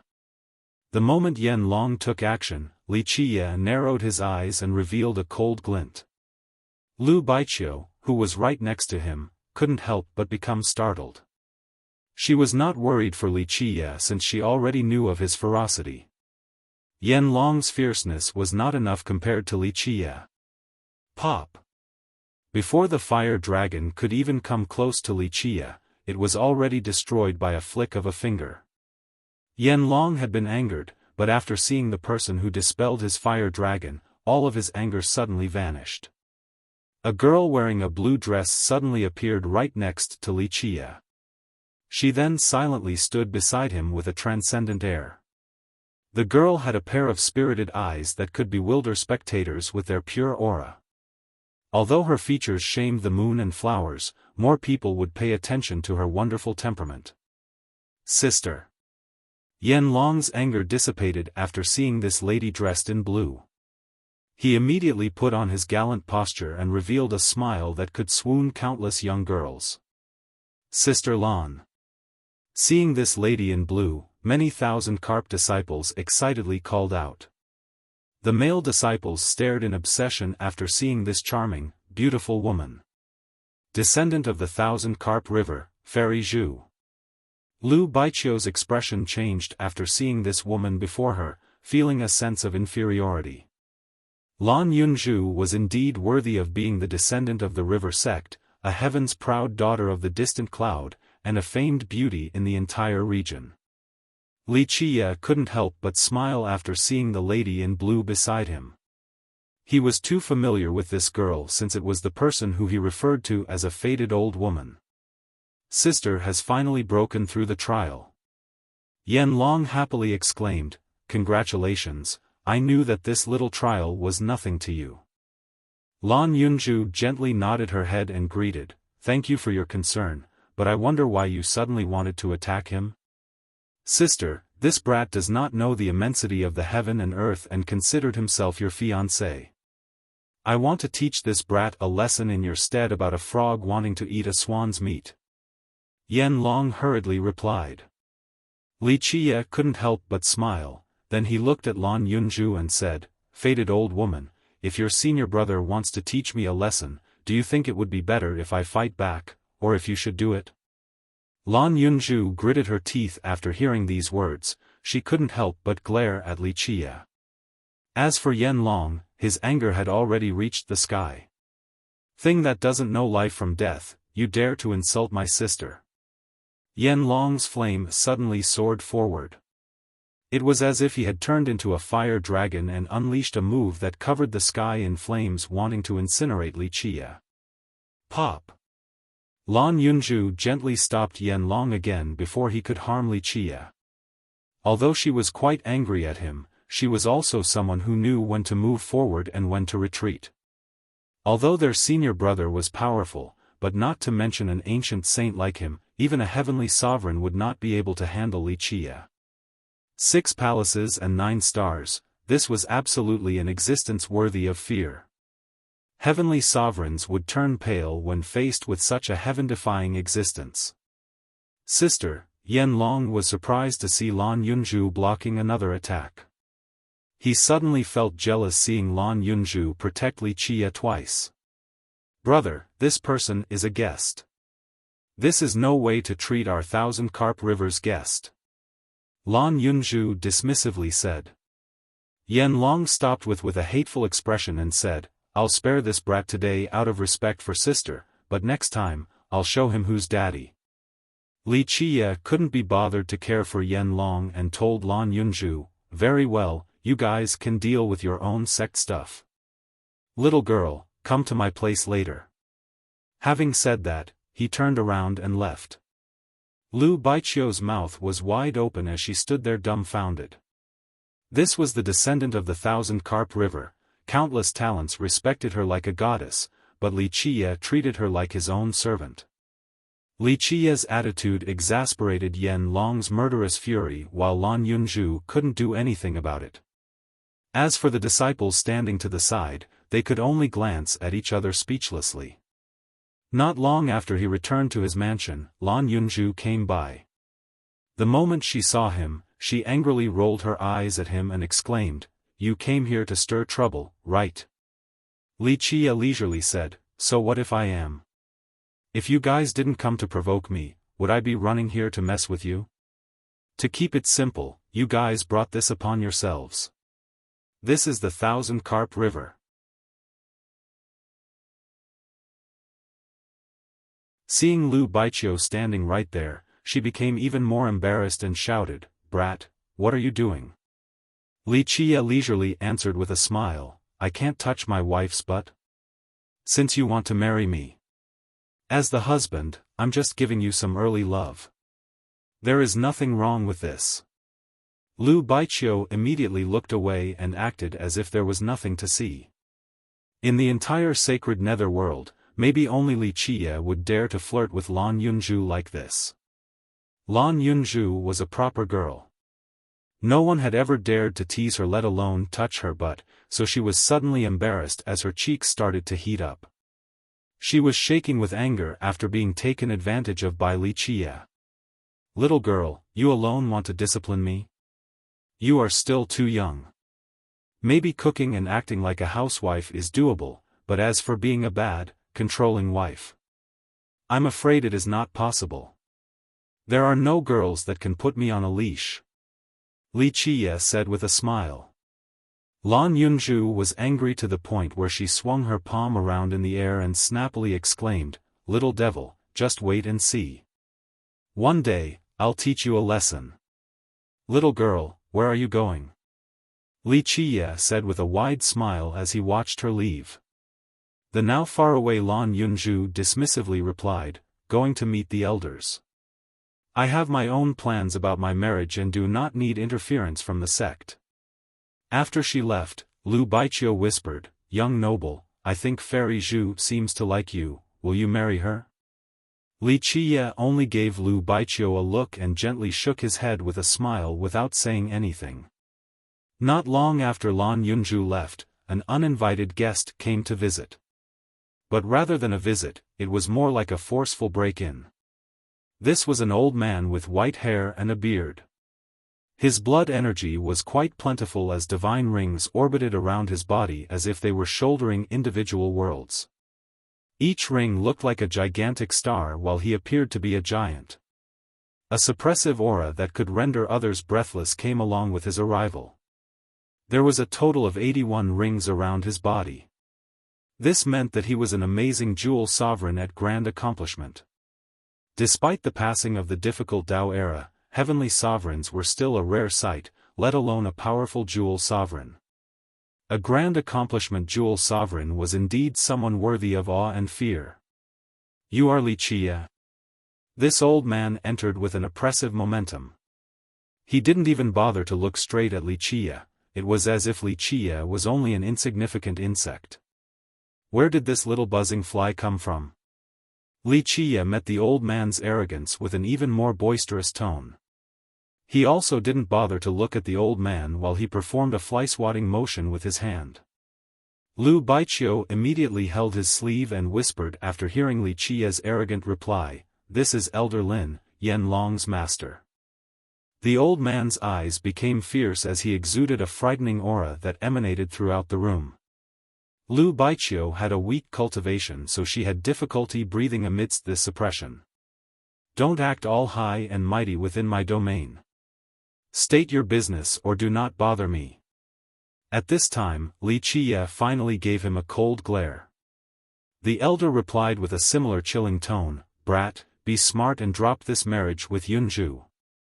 One should know their own place in this world. Yunju is our descendant, so you are not worthy of her. Let go of this marriage and the 1,000-carp river will not mistreat you. You can leave this place with treasures and go as far as you want. It is best to never return to the distant cloud. Is this your wish, or the 1,000-carp rivers?" Wuxia couldn't help but smile at Elder Lin's sudden and threatening intrusion. Elder Lin came to threaten him for a reason. Yanlong was his disciple. Meanwhile, inside the 1,000-carp river, he was the one who wished for a marriage between Yanlong and Lan Yunju the most. The descendant marrying the senior brother was the best possible outcome. It was a match made in heaven. He was the first to reject this marriage with a fiancée that appeared out of nowhere, and he was also the strongest proponent of using more aggressive means to force Wuxia to abandon this marriage. Just for his disciple, Elder Lin personally appeared to decisively end this matter by forcing Wuxia to give up. Elder Lin coolly said, "It doesn't matter whose wish it is. You don't deserve our descendant, so be smart and give up. Otherwise, you are just asking for trouble." "So you are telling me that if I don't give up, there will be trouble?" Wuxia let out a bright smile. Elder Lin's gaze became serious as he stated, "This world is dangerous. Cultivators traveling outside cannot guarantee their own safety. What if they meet a dangerous man? Maybe they would die a shady death." Having said this, a murderous glint flashed in his eyes. Lu Baiqiu drew in a cold and calming breath after hearing the elder's words. She understood that this threat was more than just empty words.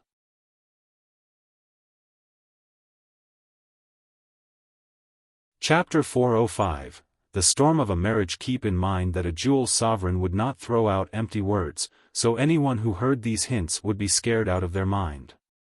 It was not difficult for a Jewel sovereign to kill a young disciple, especially if he personally took action when they were outside. Lu Baiqiu, as a region lord, had experienced many things. She felt a chill after hearing such a blatant threat. Li Qie would truly be in danger if a Jewel sovereign like Elder Lin wished to do such a thing. Threatening me? On the other hand, Li Qie was still calm as he leisurely smiled. I actually want to see how you will carry it out. Elder Lin, take your leave. I have made my decision regarding this marriage. As for your idiotic disciple, Yan Long, he is not worthy of my woman. A fool like him wants to taste a swan's meat? Not even in his next life would he be able to do so. You. Elder Lin's expression became quite agitated. As a respected elder of the Thousand Carp River, a Jewel sovereign like him rarely went out to deal with mundane things. This time, he had to interfere because of his own disciple. However, this no-named junior refused his request and even dared to look at him with disdain. How could he not become furious and brimming with murderous intent? Li Qie remained calm and relaxed against Elder Lin's frightening murderous aura, but Lu Baiqiu turned pale. She understood how frightening a Jewel sovereign was once they decided to take action. Elder Lin is also here. Amidst the surging murderous aura, a clear voice came from outside. At this time, Lan Yunzhu was standing by the door and asked, "What business does Elder Lin have at this place?" "My good niece, Lan." Elder Lin converged his murderous aura and said with a smile, "Nothing, I am only chatting with young noble Li for a bit. If you have returned, then I won't bother the two of you." Having said that, he turned around and left. After he left, Lan Yunzhu looked at Li Qie, who shrugged and said, "It is nothing, just a good old threat. Little girl, being your fiancé isn't easy. I am in quite a bit of pain, so you will need to offer compensation." Lan Yunzhu sternly glared at him and then unhappily said, "Since when did outsiders dictate my marriage?" Of course, she was referring to Elder Lin. Not necessarily. You are the river sect's descendant, so do you think they would actually let you marry an outsider? Li Qie smiled and slowly continued, "I know you truly want to marry me, but there are a few things that you have no control over." "Bah, there's no need to praise yourself, who would want to marry you?" Lan Yunzhu angrily retorted, then she lightly added with a glimmer of stubbornness in her eyes, "My marriage shall be decided by myself. Can you deal with the old men from your sect?" Li Qie smiled and asked. As the descendant of the river sect, her marriage was certainly a difficult matter to resolve. Despite it being her personal business, the sect would definitely interfere. Lan Yunzhu looked at Li Qie and said, "Senior brother Yan Long may have some elders supporting him, but that doesn't mean that I don't have any at the sect as well. Don't worry, Grandpa Yang will support us."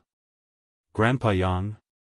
Li Qie narrowed his eyes and asked while looking at Lan Yunzhu, "A person from your Soaring Remembrance village?"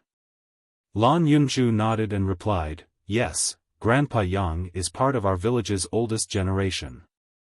At this moment, he is also a high elder in the sect, so unless an ancestor comes out to interfere, Elder Lin and the others will not have any say either." In the Soaring Remembrance village, males had the surname Yang while females carried the surname Lan.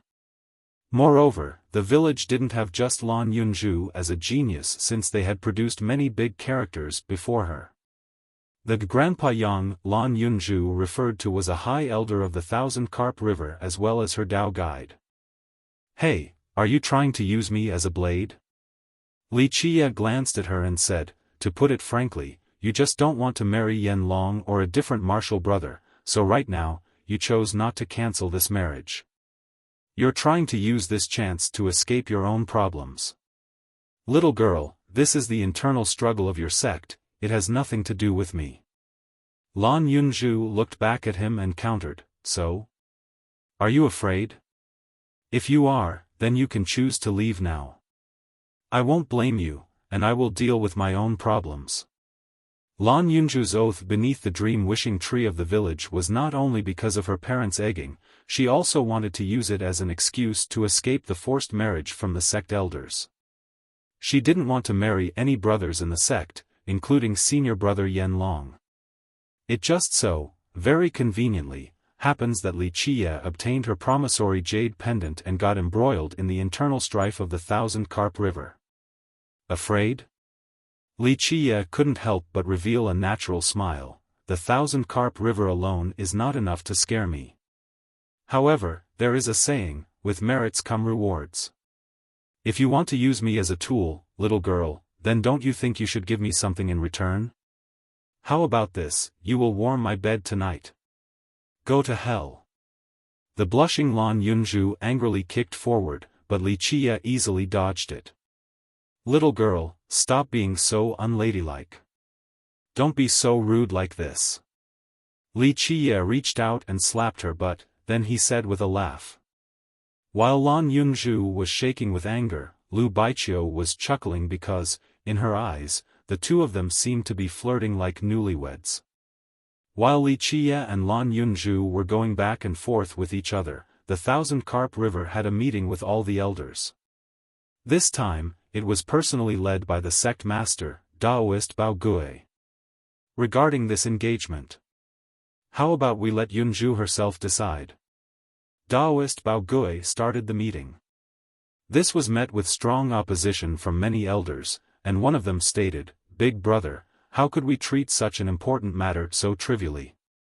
This is not only about Yunzhu's marriage, it also involves our Thousand Carp River's rise and fall in the future. Sect master, a junior cannot decide this matter." Of course, the biggest opposition came from Elder Lin, Yen Long's master. Elder Lin gravely said, "That junior, Li, came with unknown intentions. Perhaps he's even malicious. If he meant harm to our sect, then wouldn't it be the same as leading a wolf into our home? Not to mention, our sect is an emperor's lineage and Yunzhu is our future Dao descendant. Her status alone demands a very strict selection for her match." Brother Lin makes a lot of sense. Another elder echoed the sentiment, "Big brother, we cannot take this matter lightly. If that Li fella really does not want to cancel this marriage, then we can just use force. He is just a nobody so he cannot cause any turmoil." Daoist Bao Gui frowned against such conduct and shook his head, forgetting the fact that Yunzhu won't agree to such actions. It is also not appropriate for our Thousand Carp River. We are an emperor's lineage, we have not fallen to the point of committing such a vile deed to degrade our patriarch's prestige. This matter has to be decided by Yunzhu. In the end, this is also a part of fate, so if Yunzhu feels that they are not a good match, then it still wouldn't be too late to dissolve it. However, if Yunzhu likes it, then old men like us shouldn't necessarily reject it. It is not so bad to let that little fella into the Thousand Carp River. By doing so, it will sever Yunzhu's mortal worries so that she can reach the peak in peace in the future.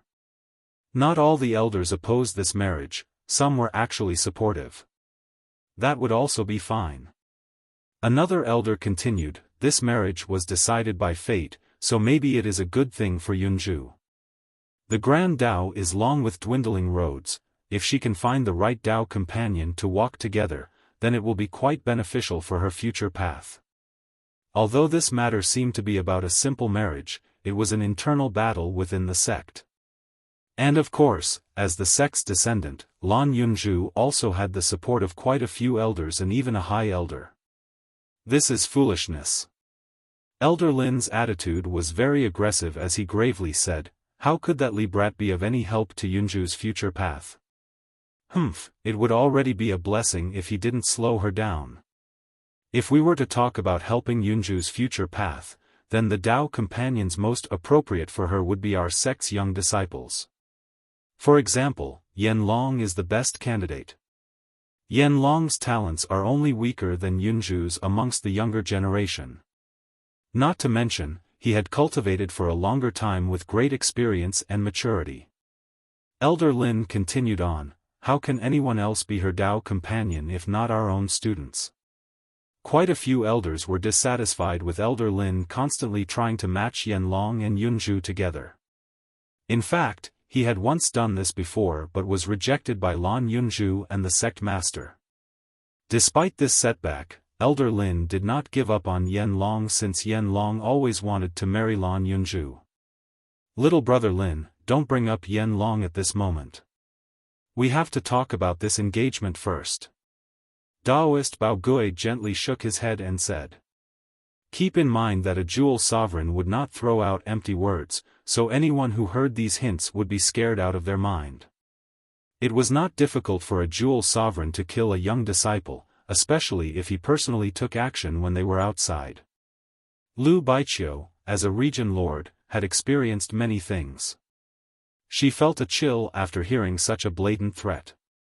Li Qie would truly be in danger if a jewel sovereign like Elder Lin wished to do such a thing. Threatening me?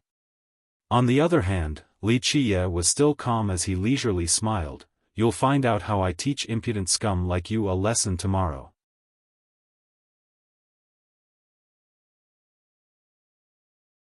Chapter 406, Thousand Carp Rivers Arrangement. The issue of Yan Long and Yunju can be put aside. Elder Lin continued, but that Li brat is definitely not worthy of our descendant. Just give him some small benefits so that he'll happily give up on this marriage. Humph, a little brat like him cannot control such a grand matter. Let the youth decide their own business. While the elders were debating non-stop, an old voice emanated throughout the room. Venerable Yang. After hearing this voice, all the elders in this room quivered as their expressions became serious. This was a high elder of the Thousand Carp River, someone with great influence and status. There was no one else who had such a high level of authority within the sect to interfere with the matter of Lan Yunju's marriage. He was not only a high elder, he also came from the Soaring Remembrance Village, a direct elder of Lan Yunju as well as her Dao guide. Venerable Yang. But in the end, Yunju is still our descendant. Elder Lin couldn't help but softly tremble after hearing Venerable Yang's words. Can the Thousand Carp descendant not decide her own marriage? If she can't even decide her own marriage, then how can she have the ability to reach for the heaven's will and become an immortal emperor? Although Venerable Yang did not appear in person, his commanding voice was still awe-inspiring. He continued on, it is true that Yunju is our Thousand Carp River's descendant, but she is also someone from my Soaring Remembrance Village. Her marriage is not tied to the Thousand Carp River's interests. Obviously, Venerable Yang was looking out for his own, he was Lan Yunju's backing. Older brother Yang, you can't put it that way. At this time, another voice appeared, Yunju is our descendant, so we have to be more careful about her future marriage. Venerable Wang. The elders present couldn't help but look at each other after hearing this voice. It was another high elder. The one who was the most excited was Elder Lin since Venerable Wang was his master. Since when did little brother Wang decide my business? Venerable Yang spoke with the same pressing momentum. Venerable Wang replied with a laugh, I don't dare to do so. As an outsider, I do not dare to interfere with Venerable Yang's Soaring Remembrance Village. But in the end, Yunju is still our sect's disciple. Although this marriage might have been a matter of fate, it is not unreasonable for us to give our descendant's fiancé a trial. This is also for Yunju. If this fiancé feels that he is inadequate, then maybe he will quit on his own accord. Then we shall have a little test to find out this young noble Li's determination regarding this marriage. At this time, Daoist Bao Gui made the decision, since this marriage was a match made in heaven, we, as Yunju's elders, cannot forcefully interfere, but a little evaluation is not unreasonable for her sake. In the end, Daoist Bao Gui was still the sect master. Such decisive words could not be easily denied even by the high elders. Very well, a trial it is. Even Venerable Yang, who was a stern supporter of Lan Yunzhu, agreed to test Li Qie. The sect master wants to see you. After this decision regarding the marriage was decided, Daoist Bao Gui wanted to see Li Qie, so Lan Yunzhu passed on the news. It seems that your mood isn't bad. I assume that the matter of marriage has now been decided? Li Qie asked with a wide smile while looking at Lan Yunzhu, are you that desperate to marry me? Lan Yunzhu looked at him with one eye and slowly said, marry you? Wait until you successfully pass the trials, then talk. If you truly want this marriage, then you have to pass the trials. What if I can't? Li Qie asked with a smile. Lan Yunzhu answered, to our sect, if you choose to give up on this engagement, nothing can be better. The sect will compensate you, and as long as your demands are reasonable, the sect will try its best to meet them. If that is the case, then I would rather give up. Li Qie rubbed his chin and said, would rather take the treasures than marry an old faded woman. You.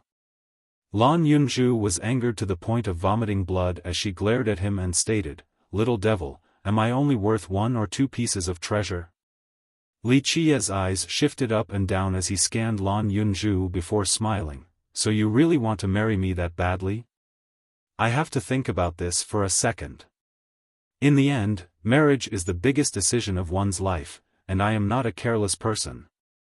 Do you really think that I won't beat you up? Lan Yunzhu gritted her teeth while holding up her fist as she stared at Li Qie with hatred. Little girl, you need to be more gentle if you want to marry me. I like gentle women. Li Qie said with a smile, if you become gentler, then I can think about marrying you. This is a big loss, I really have to think about it. Lan Yunzhu was shivering from anger. After a while, she finally managed to calm down with a deep breath. She then looked at Li Qie and said, are you giving up because you don't think that you can pass the trials? Of course, if you want to be a turtle, then I won't blame you. I could only lament the fact that the person chosen by the dream-wishing tree was a coward.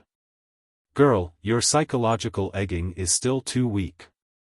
Li Qie shook his head then spoke while touching his chin, however, your 1,000 Carp River's elders are acting all high and mighty.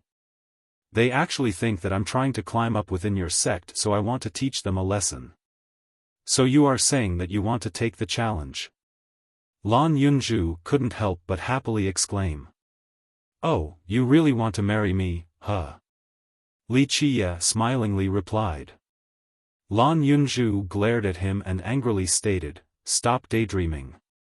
Wait until you pass the examination, then you can dream all you want. Girl, the price of using me as your tool is very high. How about coming to warm my bed tonight? We can see if a faded old woman like you can actually warm the bed or not. Li Qie gently held her chin and teased. Go die. Lan Yunzhu mercilessly kicked forward without a care for maintaining a proper ladylike manner. She then brought Li Qie to meet Daoist Bao Gui at the main chamber hall. You must be Li Qie. Although Daoist Bao Gui was the sect master of the 1,000 Carp River, he was surprisingly friendly and kind. This was a striking difference in contrast to the group of Elder Lin with their oppressive auras. After letting Li Qie sit down, Daoist Bao Gui spoke right away, the marriage between you and Yunzhu was decided by the heavens. However, Yunzhu is also our descendant, so we cannot be careless even if it was a match made in heaven. I understand, sect master is saying that I can either give up or pass the trials, correct? Li Qie also didn't want to mince words, so he cut right to the chase. Of course. To give up or to stick with it, this will be your choice, no one can force you. Daoist Bao Gui elaborated, our 1,000 Carp River will not force you to give up on this marriage. Is that so? Li Qie then asked with a smile, if I choose to give up on this marriage, what benefits will your sect compensate me with? Li Qie's words incited Lan Yunzhu's wrathful glare since they already talked about this before. At this time, Daoist Bao Gui uncovered a treasure tray on top of the table. After this tray was opened, a burst of light flashed, revealing 3 items on top. If you are willing to give up, then our 1000-carp river shall not mistreat you. We will give you a tidal jade vessel for protection, a tortoise teleportation scroll to escape in times of danger, and also a 1000-carp pill to help you temper your body. The Taoist went on slowly. Of course, this is just the start of our sincerity.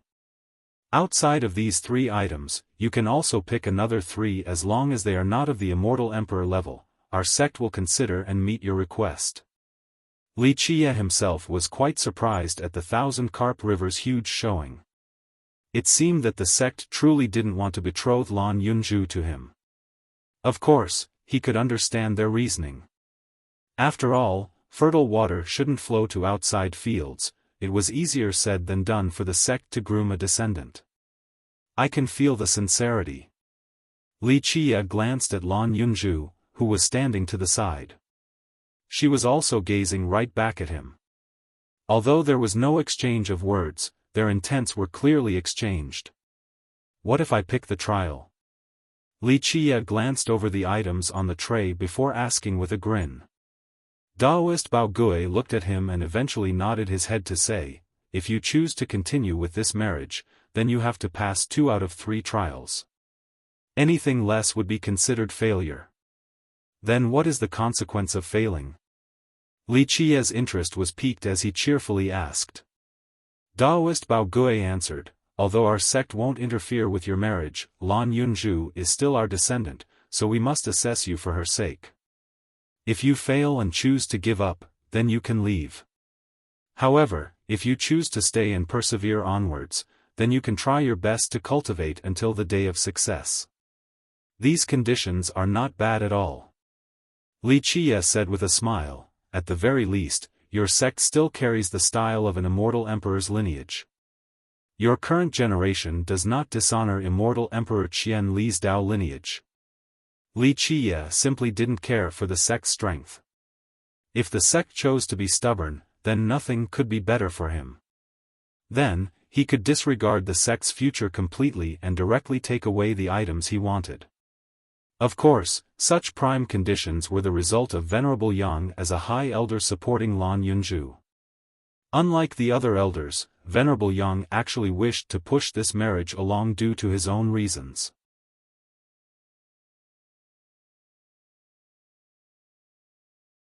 Chapter 407, Venerable Yang, giving up without a fight is not my style at all.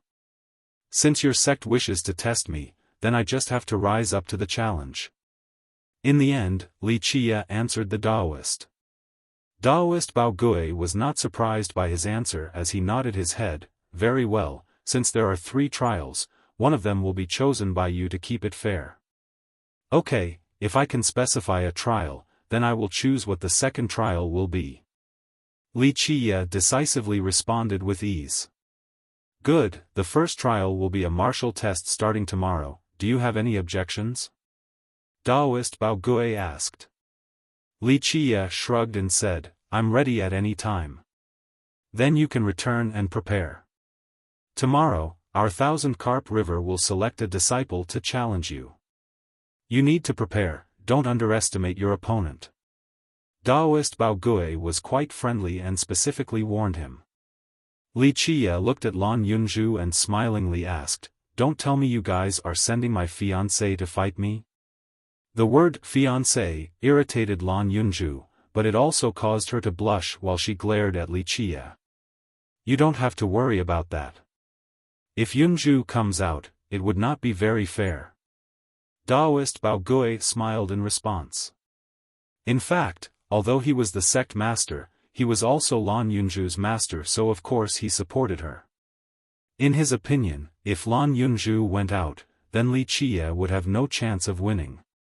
He had a lot of faith in his disciple since she had absolute confidence of winning against other emperors' lineage descendants. Even if she were to face the descendant of the Myriad Bones throne, he still believed that his disciple had a great chance of being the victor. But to Wuxia, he was happy to face any opponent. In fact, the stronger the opponent, the more excited he would be. They went back to the mansion after saying goodbye to the Taoist. There, they were met by Lu Baiqiu, who quietly informed them that there was a guest waiting inside. Grandpa Yang. After entering the room, Lan Yunzhu couldn't contain her excitement and excitedly cried out after seeing the old man seated there. There was an old man with an appearance around the age of 70. He was not very tall, but him sitting there seemed to be able to block the storm and rain from all 8 directions like an impregnable wall. This old man was a high elder from the Thousand Carp River, someone who also came from the Soaring Remembrance Village, Venerable Yang. The truth was that many great characters came from the village, including great generals and commanders from the mortal world. Some of these great characters became high elders of emperors' lineages, such as Venerable Yang. However, no matter how great these characters were, nothing could break the silence of the village. After all, this silence belonged to the serene contemplation of an immortal emperor during his old age and remained unbreakable by anything or anyone. Grandpa paused your training. Lan Yunzhu said with surprise. Venerable Yang was not her actual grandfather, but he was a very respected senior in the village, so she referred to him as Grandpa. Venerable Yang happily smiled and asked, "If the divine tree found you a good husband, how can I, as your grandpa, not go and take a look?"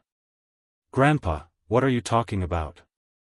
Lan Yunzhu was quite shy, so she bashfully responded with a tint of red on her cheeks. Venerable Yang carefully judged Li Qia from top to bottom like a mother-in-law judging her son-in-law and found himself satisfied. Lan Yunzhu could no longer maintain her calm while being overwhelmed with embarrassment, so she readied her claws in anticipation to chase Li Qia. Within a short amount of time, the room was filled with Li Qia's teasing laughter as well as Lan Yunzhu's crazed voice. This caused Lu Baiqiu, who was standing right outside, to wryly smile as the two were becoming more and more like a young husband and wife. On the second day, the news regarding Li Qia's trial to become the future son-in-law quickly spread throughout the Thousand Carp River. Future son-in-law? Ugh, we can call him that after he passes the examination. Right now, he is not qualified. Countless young disciples had a crush on Lan Yunzhu, so Li Qia's hostile love rivals were everywhere. When the young disciples heard that Li Qia wanted to take a trial, their first thought was to hope that he would fail.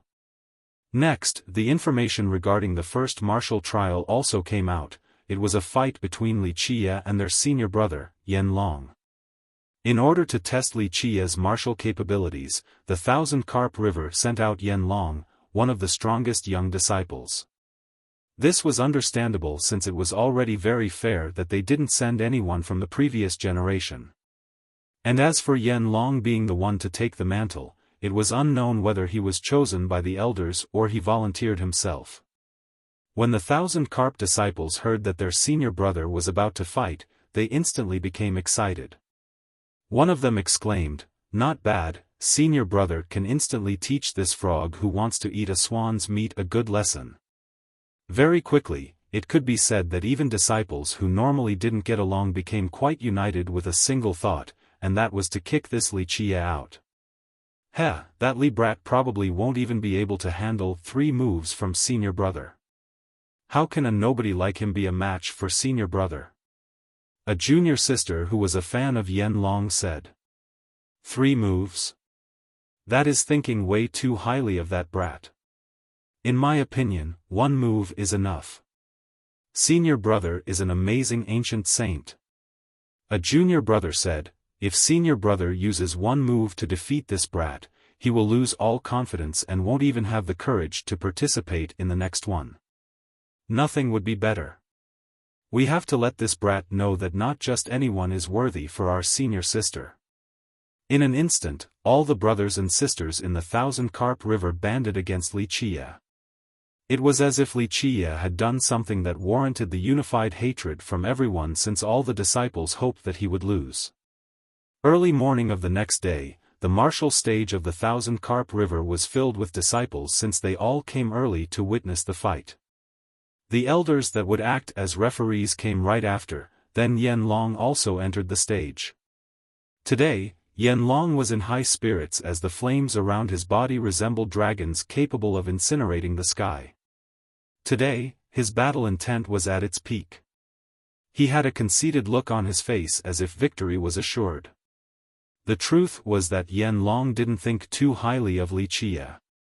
In his opinion, no matter how powerful a nobody like Wuxia was, it still wouldn't be enough to be his match.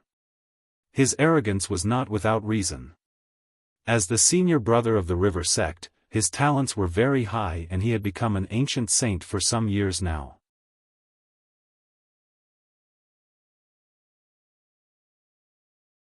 Chapter 408, A Kiss. If Lan Yunju was not there, then maybe Yanlong would have been the descendant of the Thousand Carp River. Of course, compared to a devilish monster like Lan Yunju, Yanlong was much weaker. Moreover, Lan Yunju's cultivation within the river sect was a mystery. The disciples only knew that she was very strong to the point where she could challenge any descendant from the other emperor's lineages in the sacred nether world. Senior brother, beat him in 3 moves. The moment Yanlong entered the stage, countless disciples loudly cheered to support him. 3 moves? Brother who, you think too highly of that brat.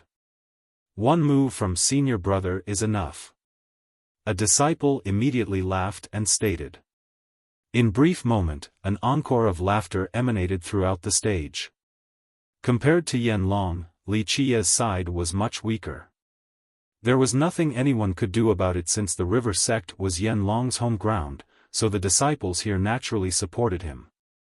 Compared to Yanlong's huge entourage, Wuxia's arrival to the stage was rather lonely. Only Lu Baiqiu, who had always stayed by his side, and Lan Yunju accompanied him. Wuxia came strolling in under the watchful eyes of many. Meanwhile, Lan Yunju was like a graceful fairy with her delicate walking posture. Her swaying body commanded attention no matter where she went. Because of her presence, Wuxia's side became more noticeable. Today, Lu Baiqiu also specifically wore leather armor. Being dressed in full battle armor, she was quite energetic, causing her to look quite heroic while being ready to cheer for Wuxia. Today, the only outsider cheering for Wuxia was her. Of course, many were annoyed to see Lan Yunju walking together with Wuxia. In an instant, countless vengeful gazes fell upon his body. He was the enemy of everyone present. Despite Yanlong's domineering and aggressive aura, Wuxia remained carefree. After entering the stage, he started to wave at the Thousand Carp disciples, causing Lan Yunju right next to him to angrily quip, "It is only a trial, why are you messing around? It is not like they are here as your fans. This is a good place to start. I'm going to use this trial so that the sect's disciples can get to know their future son-in-law." Wuxia leisurely smiled and said. Then, he waved and shouted towards the Thousand Carp disciples, "Fellow brothers and sisters, good morning. This little brother just got here, so I hope that everyone can look out for me in the future. This time, I came here in a rush and didn't prepare any wedding sweets. Wait until after the ceremony, then this little brother shall give everyone sweets as compensation." Lan Yunju was now shaking with embarrassment. She couldn't help but clench her white-as-snow fists. "Stop!" A Thousand Carp disciple suddenly cried out, "Stop dreaming, you frog wanting to eat swan. You are completely correct, I am indeed a frog wanting to eat a swan." Wuxia nonchalantly teased the Thousand Carp disciples while smiling, "Don't worry, fellow brothers and sisters, wait until we are married. Then, you guys will all get your wedding sweets. According to the mortal traditions of our soaring remembrance village, we will have a feast that lasts for 15 days before our marriage. I hope all of you brothers and sisters can come to celebrate. If you keep on speaking nonsense, I'm going to beat you to death."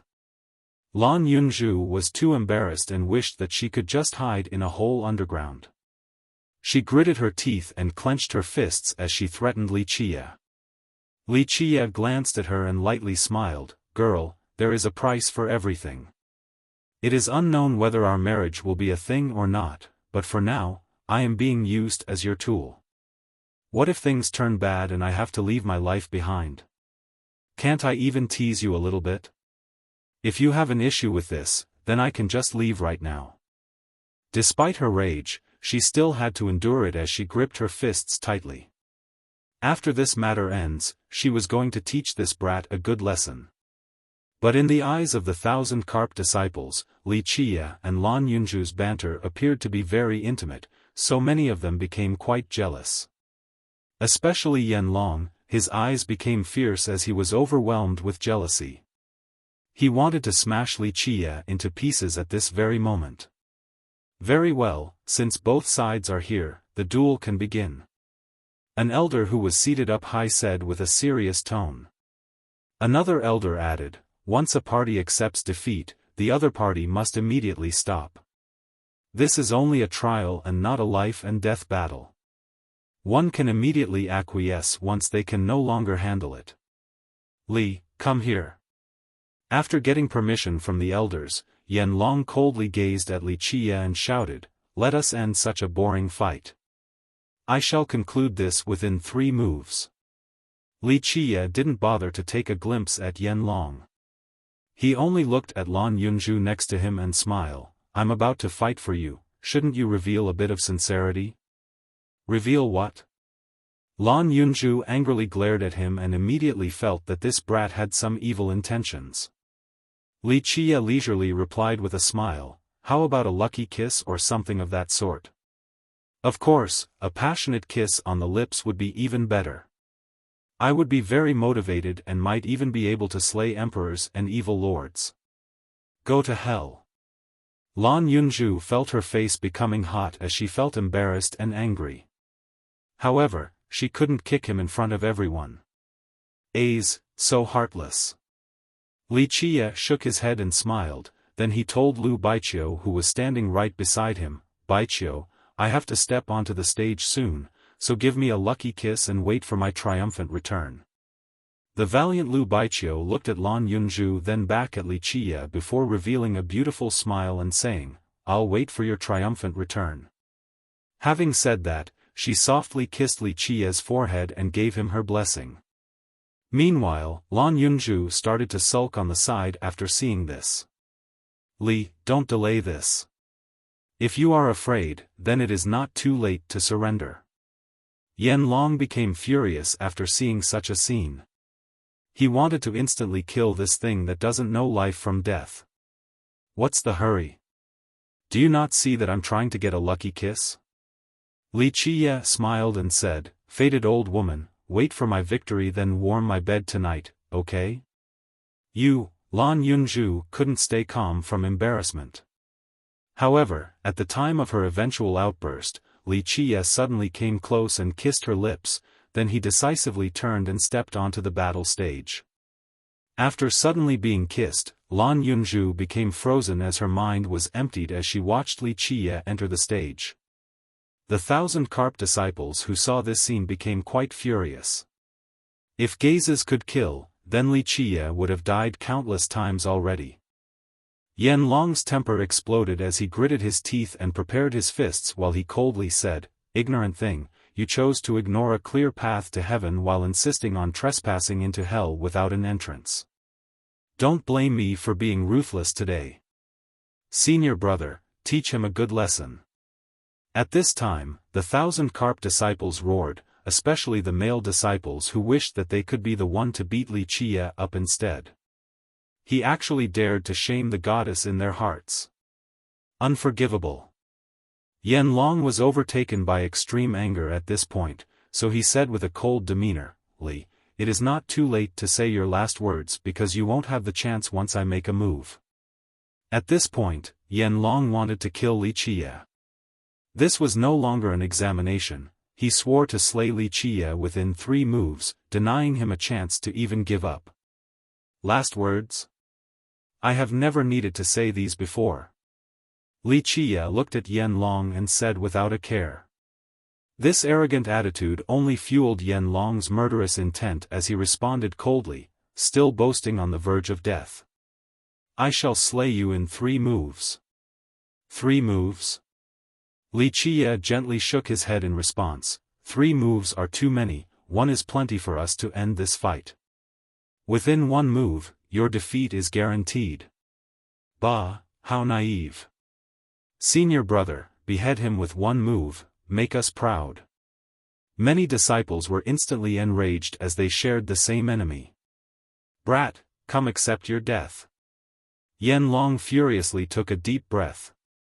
In just the blink of an eye, his blood energy let out a draconic roar as the flames that encircled his body turned into a gigantic dragon. His body then emitted a frightening draconic aura as this gigantic dragon devoured the raging flames. So powerful. Seeing Yen Long turning into a gigantic dragon, even Lu Baiqiu became astonished. His power could definitely challenge ancient saints from the previous generation. Elder Lin was very satisfied with his disciple after seeing the powerful draconic aura. Although it was not comparable to Lan Yunju's might, Yen Long was certainly not bad compared to the younger generation in the distant cloud. Brat, it's time to end this. Yen Long cried out as this flame dragon struck downward with a draconic claw made from fire. Under this sharp and thick claw, the entire battle stage seemed to be a piece of paper. It was as if this claw could tear the whole field asunder.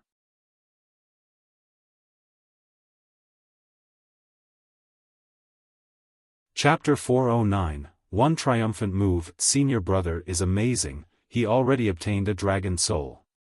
A disciple exclaimed after seeing Yen Long's transformation into a giant fiery dragon.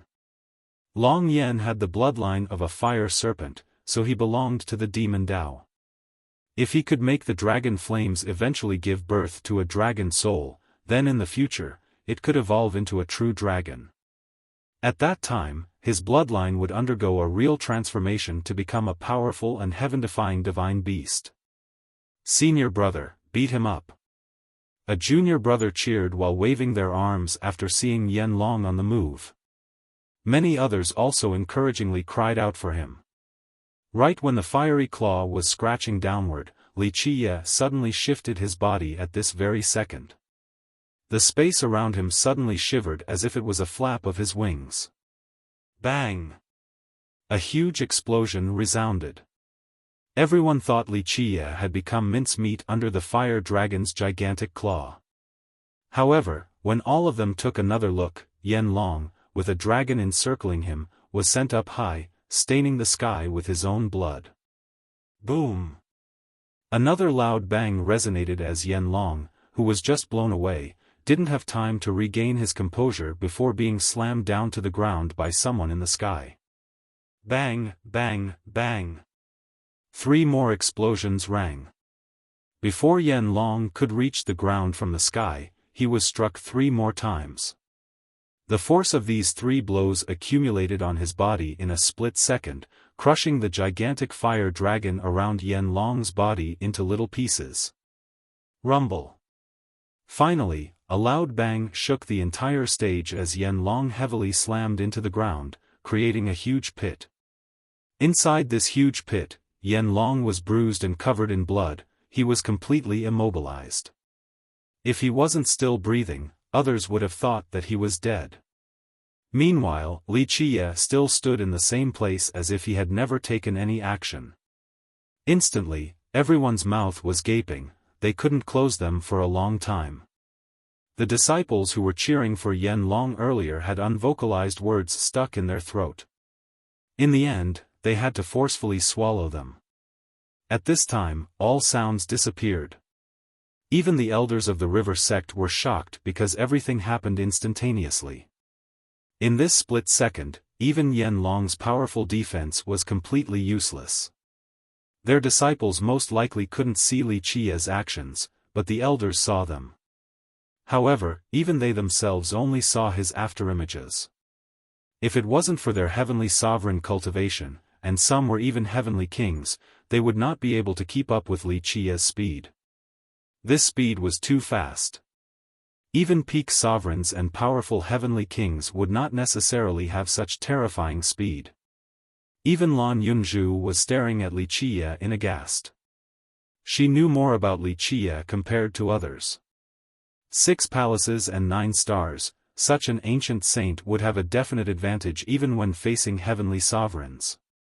In her eyes, senior brother Yen Long's defeat was assured, it was only a matter of time. However, the swiftness of his defeat shocked Lan Yunju. Li Qiye didn't even use his 6 palaces and 9 stars, yet Yen Long had already lost. What kind of terrifying thing was this? Lan Yunju was a rare genius of an absurd level. She had enough faith in her cultivation that she could challenge any emperor's lineage descendant. Today, she needed a calming breath after seeing Li Qiye in battle. What kind of secret technique was that? The elders of the sect were in disbelief. They were certain that Li Qiye had to be cultivating an extremely unbelievable secret art. Soaring immortal physique and hell-suppressing godly physique, these two immortal physiques activating at the same time would have an incalculable power. And the result was right in front of everyone's eyes. Moreover, Li Qiye's soaring immortal physique had yet to reach minor completion. One body with 2 physiques was something the world could not fathom. Today, Li Qiye utilized both physiques for the first time and found the power to be quite terrifying. Absolute speed and absolute weight. His extremely heavy body under the fastest speed became the most powerful weapon with an incredibly shocking destructive power. Longer. The frightened elder Lin quickly rushed down and found that Yen Long was still barely breathing. He then took a sigh of relief and hatefully glared at Li Qiye. This brat is truly ruthless. He glared at Li Qiye with a chilling expression and a flash of murderous intent. Li Qiye lazily retorted without bothering to look at him, ruthless? Who was the one who said they wanted to slay me within 3 moves? Me sparing his life was already plenty merciful. Well, go down there, saving him is more important. Daoist Bao Gui opened his mouth. Li Qiye has passed the first trial, so the content of the second trial will be decided by Li Qiye. What will you pick? As long as you say it, the river sect will accept your challenge. My choice? Li Qiye rubbed his chin and then smiled. If it is my choice, then how about catching immortal sungrasses? Whoever catches more will be the winner. Catching immortal sungrasses? Daoist Bao Gui couldn't help but to look at Li Qiye and ask, do you know what catching immortal sungrasses actually entails? There is no need for sect master's reminder regarding this matter. Li Qiye smiled and replied with a question of his own, who doesn't know that the yin-yang immortal sungrasses beneath the yin-yang pond are great immortal treasures of the southern distant cloud? Very well. 3 days later, the second trial will be at the yin-yang pond. Daoist Bao Gui didn't question Li Qiye's request and immediately agreed. As for the rest of the 1,000 carp disciples, they could only stand there silently. Although they were quite annoyed with Li Qiye, after seeing Li Qiye use his own strength to defeat Yen Long, they could only acquiesce. Very well, let us go. Li Qiye smiled as he spoke to Lan Yunju. I trust that no one can separate the two of us, don't you think? Li Qiye's words were really prone to misunderstanding. At this moment, it seemed as if the two of them were stranded lovers while the 1,000 Carp River was a wicked man that was trying to break them apart with a rod. Lan Yunju gave him an angry look, but she didn't retort and left with him. The 1,000 Carp disciples didn't know how to describe their current feelings outside of their restrained anger. Before the battle, many of them were excited and had a winner's mentality. In their eyes, this battle was without any doubt since their senior brother would certainly teach this ignorant brat a lesson. They didn't expect that their senior brother would be lying flat on the ground after just one move from the opponent. This was truly humiliating to the sect, but they couldn't do anything about it since Li Qiye won fair and square. Even if he passed the first test, he cannot pass the second. Not everyone can go down into the depths of the yin-yang pond. In the end, an unconvinced disciple scowled. After returning to their private mansion, Lan Yunju looked at him and asked, going down to the yin-yang pond to catch immortal sungrasses requires 2 people, can you do it alone? Li Qiye smiled and looked at Lu Baiqiu to the side and spoke, if you don't want to help me, then Lu Baiqiu can go down with me. Me? Lu Baiqiu was taken by surprise as she shook her head. I can't, young noble. Do you actually know the meaning behind catching immortal sungrasses below the pond? Li Qie answered with a faint smile. If I didn't know, I wouldn't have chosen sungrasses catching. But young noble, you must know that the Yin Yang pond is a very terrifying environment. The pond contains both extreme Yin and extreme Yang water, so even though they are in the same pond, these two types of water are completely different. Extreme Yin water is the coldest liquid in this world. A touch of a drop could completely freeze one's true fate and soul, and the pond gets even colder the further one goes down, Lu Baiqiu quickly explained to Li Qie. Extreme Yang water is the hottest liquid in this world. It could easily melt steel. Even named heroes and royal nobles would not dare to touch it carelessly. She continued on, it is not because I don't want to lend young noble a hand, it is because my cultivation is really too shallow. Once we enter the pond, I'm afraid I will only slow you down. Don't worry, it is no big deal. Li Qie continued while being completely at ease, if you can't, then Yunzhu can do it. The two of us can go down while you watch. Who said I would help you? Lan Yunzhu angrily glared at him and said, you brought this upon yourself, I didn't tell you to pick such a challenge. Also, I am a disciple of the Thousand Carp River, so how can I help an outsider? Is that so? Li Qie nonchalantly looked at her and said, do you feel that martial brothers and sisters are closer than husband and wife? Don't forget that I am your husband. Stop spouting nonsense. Lan Yunzhu was both shy and angry as she stated, there is no chance for you to be my fiancé. Wait for your next life. Wait, no, even in your next life, there would be no chance. Oh. Since you are saying this, should I think about giving up? Li Qie gently chuckled and said, if I give up now, I think your river sect will happily hand me a few treasures. As for the matter of your marriage, you can take your time and think about it again in the future. Don't you dare. The blushing Lan Yunzhu had her hands placed on her waist while revealing an appearance as if she was about to explode from anger.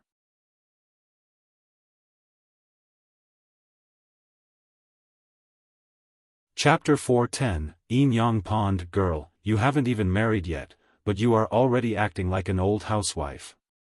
Do you really want to marry me that badly? Li Qie smiled and teased after seeing her posture with her hands on her waist. At this time, Lan Yunzhu finally realized her rude appearance, so she became quite embarrassed. She angrily stomped her foot and said with exasperation, little devil, I won't forget this. Then she immediately ran out. After she left, even Lu Baiqiu had to softly remark, young noble, Fairy Zhu definitely likes you. Li Qie only smiled in response. Without saying anything, he began to contemplate while gazing towards the distance. Seeing him in such a state, Lu Baiqiu also silently took her leave and didn't bother him any longer. The Yin Yang pond was located on an island deep within the Thousand Carp Lake. The pond itself was not very large, it had an area of more than 10 acres. However, its location was very special due to being at the center of the lake. It was just as mysterious and was filled with unknowns like the Thousand Carp River. Although it was not that large, one could not see the bottom. The river sect once had virtuous paragons who tried to reach the bottom, but they were unsuccessful. While standing in front of the pond, no one would be able to tell that this lake was somehow different. The water was very clear and lacked distinct qualities compared to an ordinary pond. However, once an expert opened their heavenly gaze for a closer look, they would find that the water inside the pond was clearly separated, to the right was extreme Yang water while the left was extreme Yin water. Extreme Yang water was extremely clear, it was as if this water had boiled away all the impurities within. In contrast, extreme Yin water was as dazzling as ice. A quick glance would make people confuse it with a piece of a glacier instead of flowing water. The intersection where the two types of liquid met consisted of a glue-like liquid that emitted a faint water vapor. From the looks of it, both of these types of water behaved the same as regular water, but with just the slightest bit of contact with a drop of these liquids, one would find that the extreme yin water could instantly encase someone in ice while the extreme yang water could melt their body. As such, the pond was an extremely strange place. There were some long and thin water grasses growing along the bottom of the pond. If ordinary eyes couldn't discern the extreme yin and yang waters, then they could see these grasses to distinguish the two types of water. The water grasses growing within the extreme yin water were as black as iron. With just one glance, one could feel the cold air that emanated from them. Meanwhile, the water grasses floating in the extreme yang water were as red as gold. One could sense its melting heat. What was even more wondrous was that when these two water grasses made contact at the intersection, in a split second, the two types of grasses would combine into one. With yin and yang, it would give birth to strands of laws that emitted blinding lights. These little strands of laws would then intertwine into a single unit. The moment the two types of grasses joined together, that would be when this extremely rare and precious treasure was formed, yin-yang immortal sungrass. The yin-yang immortal sungrass was quite an item since it could replace many rare herbs and serve as the main ingredient for life-prolonging pills. The deeper the grasses were, the more precious they would be. There was a rumor floating around in the Thousand Carp River stating that the immortal sungrass found at the bottom of the pond was comparable to mythical immortal medicines. On this day, the elders of the river sect all gathered next to the yin-yang pond. There was no shortage of disciples participating as witnesses. In fact, every once in a while, there would be people responsible for going into the pond to pluck immortal sungrass. Moreover, it required two people to complete this task. Today, Taoist Bao Gui specifically ordered for two protectors to compete against Wuxia. The two protectors were both experienced immortal sungrass pluckers and could even be referred to as masters within this domain. How about we use a day as the time limit? Whoever catches more will be the victor. Taoist Bao Gui spoke. Wuxia looked at the yin-yang pond before him and revealed a faint smile before speaking. I have no problems with this, one day it is. Young noble Li should understand that catching immortal sungrass requires two people. Who will your assistant be? Taoist Bao Gui asked.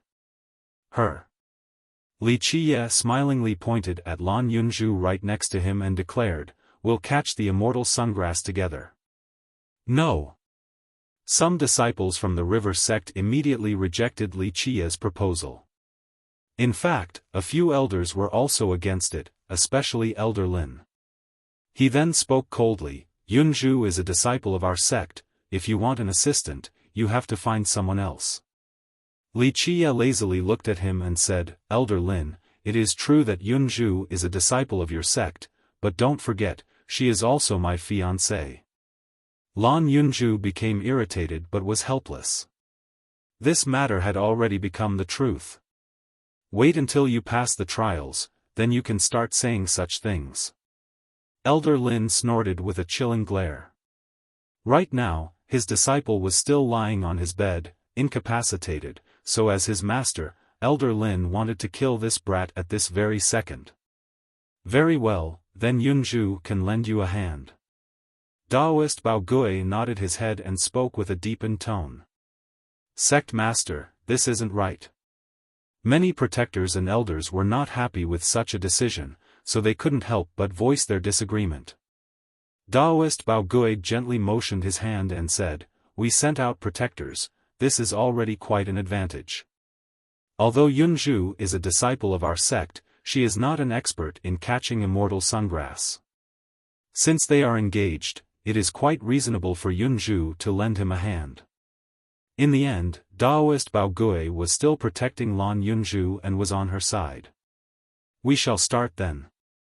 Taoist Bao Gui overpowered the crowd and told the two protectors along with Wuxia. The two protectors didn't say anything and immediately took action. One of them stepped into the extreme yin water. The moment his sleeve met this yin water, it was immediately frozen. In just a split second, each of his divine rings opened and began to block the cold energy from the Yin water as he slowly dived into the depths. As for the protector on the Yang side, his sleeve was immediately burnt to ashes by the water. Although he was an amazing heavenly sovereign, he still had to immediately summon a treasure. It poured down a cold energy like a waterfall and protected him in an airtight manner as it combated the heat of the Yang water. Once they reached a certain depth, they immediately no longer dared to descend any further since they would no longer be able to withstand it. At this particular depth, one of the protectors turned pale since he was penetrated by the cold air. At the same time, the other had to shoulder the heat as sweat drops as big as beans dripped down his skin. At this moment, they stared intensely at the water plants slowly floating up from the bottom. The moment when two strips of water grasses slowly reached the intersection, both of them held their breaths. In just flash, the two strips combined together into a yin-yang immortal sungrass, and the two protectors immediately took action. One person manipulated the extreme yin water while the other controlled the extreme yang water. The two vortexes of water suddenly became chains that tried to lock onto the immortal sungrass. Moreover, the vortex of extreme yin water tried to bind the root of the golden grass while the vortex of extreme yang water bound the black grass root. Clank! However, they lost their focus for just a moment and the yin-yang immortal sungrass immediately broke the chains, fleeing instantly. The immortal sungrass was an extremely powerful medicine. Only the extreme waters were capable of binding them. Even those who reached a divine state would still be unable to catch them without using these waters. Nevertheless, the two of them were experts. Despite their first attempt being ineffective, they were able to catch 4 yin-yang immortal sungrass right afterward. Amazing! Li Qiye laughed and told the glaring Lan Yunzhu, "It is our turn now." Having said that, he grabbed Lan Yunzhu's slender hand. "What are you doing?" Holding hands in front of everyone caused Lan Yunzhu to be both embarrassed and angry. However, the disciples present were even more enraged as they glared at Li Qiye. A few elders showed their dissatisfaction with a scowl. "Do you trust me?" Amidst her raging temper, Li Qiye suddenly asked a strange question. Boom!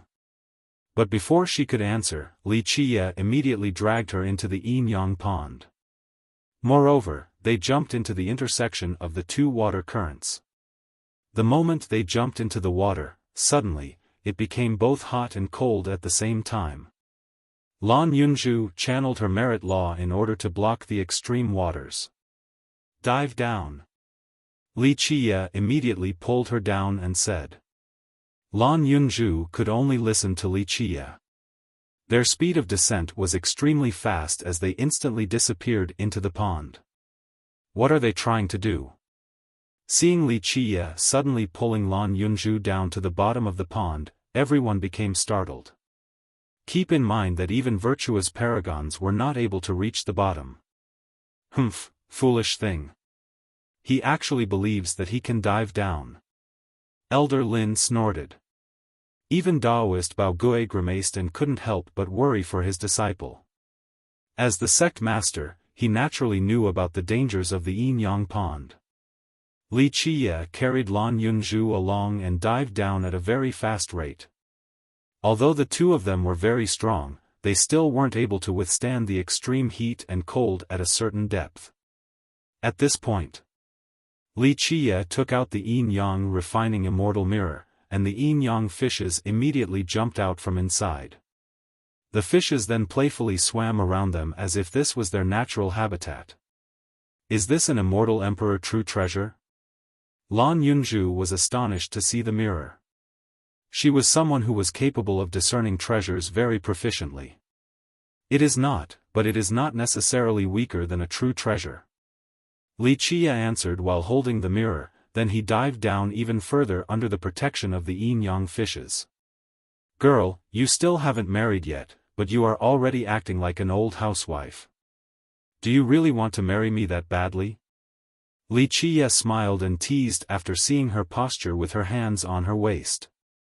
At this time, Lan Yunju finally realized her rude appearance, so she became quite embarrassed. She angrily stomped her foot and said with exasperation, "Little devil, I won't forget this." Then she immediately ran out. After she left, even Lu Baiqiu had to softly remark, "Young noble, Fairy Zhu definitely likes you."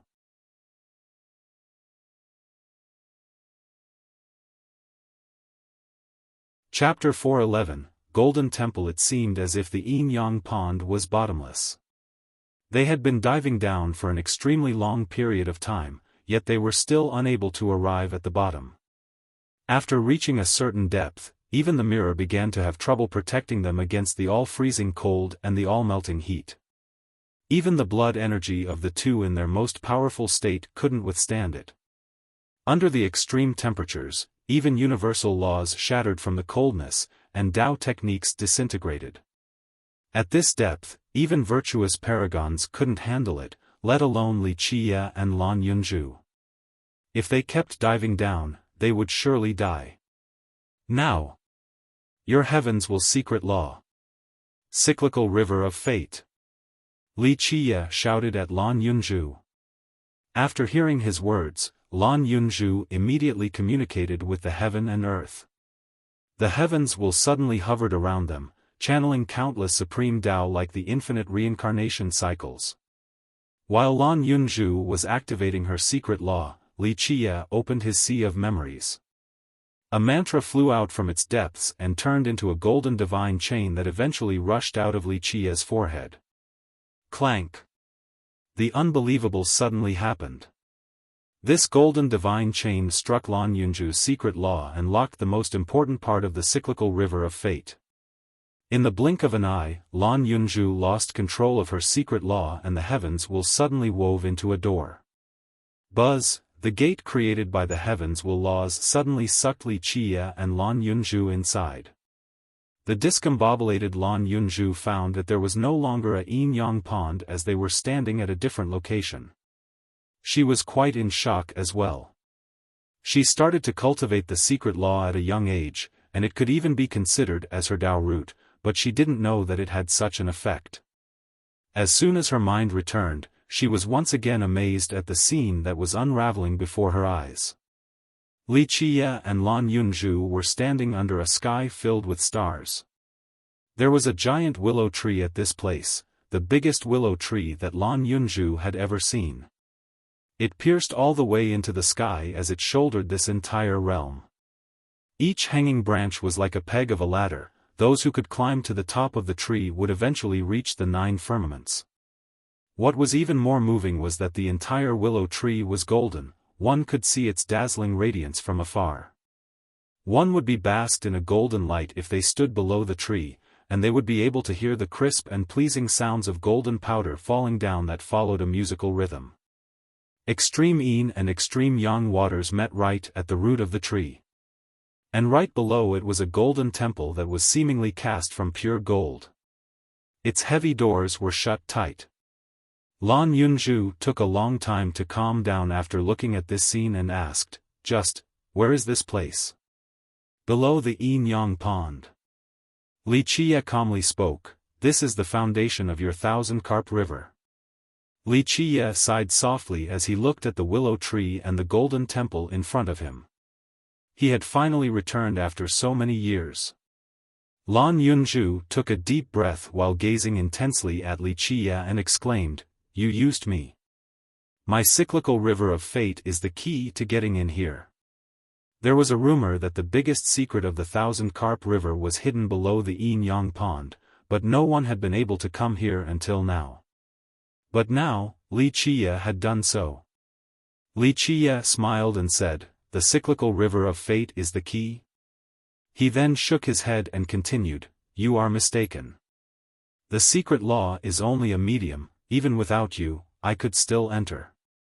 It would only be a bit more cumbersome, that's all." Lan Yunju's heart thumped as she cautiously gazed at Li Qie. "You didn't come here to catch immortal sungrass, your goal was this place from the very start." Li Qie asked with a smile, "Oh? Are you cautious of me? You definitely do not understand the secrets in this place." If I wanted to do anything to your sect, I would not have waited until today. I only came to take what belongs to me. Lan Yunzhu just stood there while gazing at Li Qie. Eventually, she took in a calming breath and asked, "How do you know this place? And how do you know the method to enter?" Li Qie responded with a smile, "I calculated with my fingers." How could Li Qie not know about everything under the pond? In the past, he personally created this domain. Because of him, there was immortal Emperor Qianli and the Thousand Carp River. Li Qie pointed at the monstrous golden tree and said, "Sit down beneath the tree. Maybe you will benefit from its heavenly Tao." Lan Yunzhu looked at the tree and asked, "What kind of divine tree is this?" Li Qie answered with a smirk, "An amazing divine tree. There would be no mysterious Thousand Carp River without it. If there was no ghost ancestral tree in the sacred nether world, then it might have a chance to be the #1 tree. I'm going to enter now to take a few things." Li Qie then stepped towards the golden temple beneath the golden tree. Lan Yunzhu suddenly realized something. "I don't agree to let you take those things away." Here, she deepened her tone, "They should belong to the Thousand Carp River." "Should belong to the Thousand Carp River?" Li Qie replied with a smile, "Girl, do you know why the Thousand Carp Lake is such a wonderful place? A long time ago, it was just an ordinary lake, but later on, it became a wondrous land yearned for by countless people. Do you know why? The lake wasn't always like this?" Lan Yunzhu asked in surprise. Her Thousand Carp Lake had produced many amazing treasures craved by countless people. If the lake was always such a wondrous land, then would it be your Thousand Carp River's turn to establish a sect here? Such a wondrous land would have soon been taken by the Myriad Bones Throne or the Simple Mountain Immortal Kingdom to build their ancestral grounds. Then why did it become such an amazing place? Was it because of our patriarch, Immortal Emperor Qianli? After speaking these words, even Lan Yunzhu didn't feel very confident. Li Qie mysteriously smiled as he headed inside the golden temple. Lan Yunzhu quickly followed right behind him. Li Qie turned around and smiled, "If you want to stop me, then you can try to follow along, but it is impossible." He softly sighed while standing before the immense gate of the golden temple. Then, he reached out and knocked, "I have returned." Li Qie's words had a certain harmony with the Grand Tao. Crank, at this time, the golden gate slowly opened, revealing the primordial chaos inside. Lan Yunzhu followed Li Qie right after he entered, but the moment she set one foot inside, she was repelled as if there was an invincible existence forbidding her entry. Crank, before she had time to get up, the golden door had already closed. She quickly rushed forward and pounded on the door while shouting, "Open the door, little devil." However, there was no reply from inside. She pondered for a moment and remembered Li Qie's earlier appearance, then she copied him by knocking on the golden gate. She also mimicked the particular rhythm when she said, "I have returned." But the golden gate had zero response. However, she didn't give up and tried several times again to no avail. "Little devil, you dared to trick me." Lan Yunzhu bitterly cried out, "Don't let me catch you or I'll really let you have a taste." She couldn't do anything else but sit down beneath the golden willow tree while being filled with resentment. She eventually calmed down and looked up at this golden willow tree. Meanwhile, Li Qie entered the temple that was filled with primordial chaos in its entirety. It was as if a world had not existed in this place and this was still the primal origin, the beginning of all things. When one stood in this spot and opened their heavenly gaze while carefully listening, they could faintly hear the sounds of divine beasts, including dragons, phoenixes, cheelants, and tautai as if this place was their nest. Then, they could see divine pagodas along with heavenly cauldrons inside along with many other immortal treasures. Li Qie emotionally murmured while standing in this place, "Time is heartless, I didn't expect to actually return to this place." The moment these words came out, a voice came from within the primordial chaos, "It is good to see your return."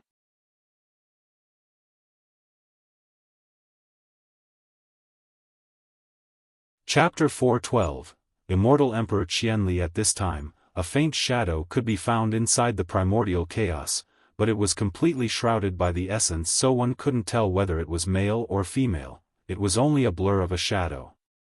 If the elders of the river sect could see this shadow, they would absolutely become shocked. This shadow was exactly the same as their patriarch, Immortal Emperor Qianli.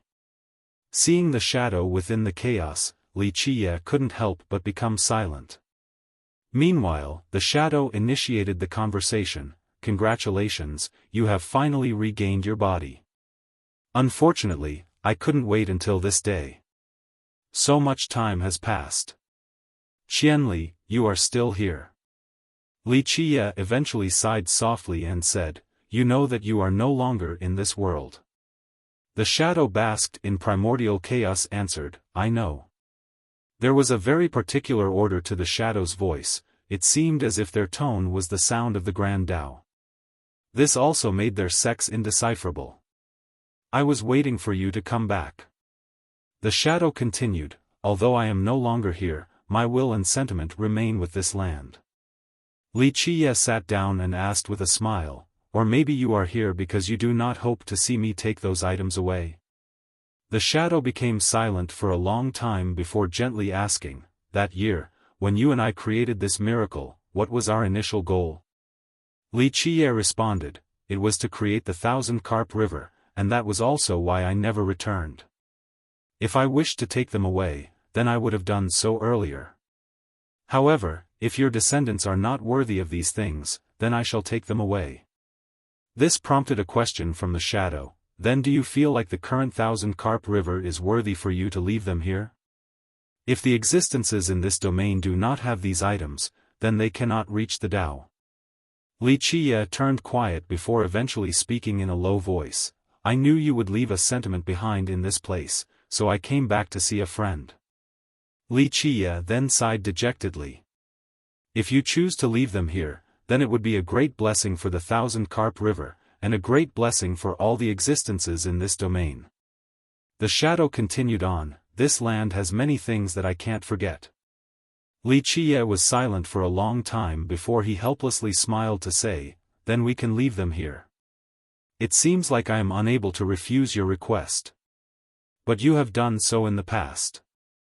The voice in the chaos spoke softly in a very gentle manner.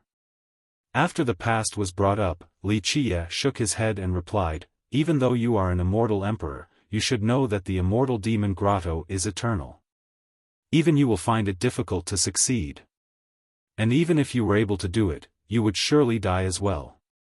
Just like before when I groomed the group of Minran, I didn't intend for them to die for me. The same applies to you.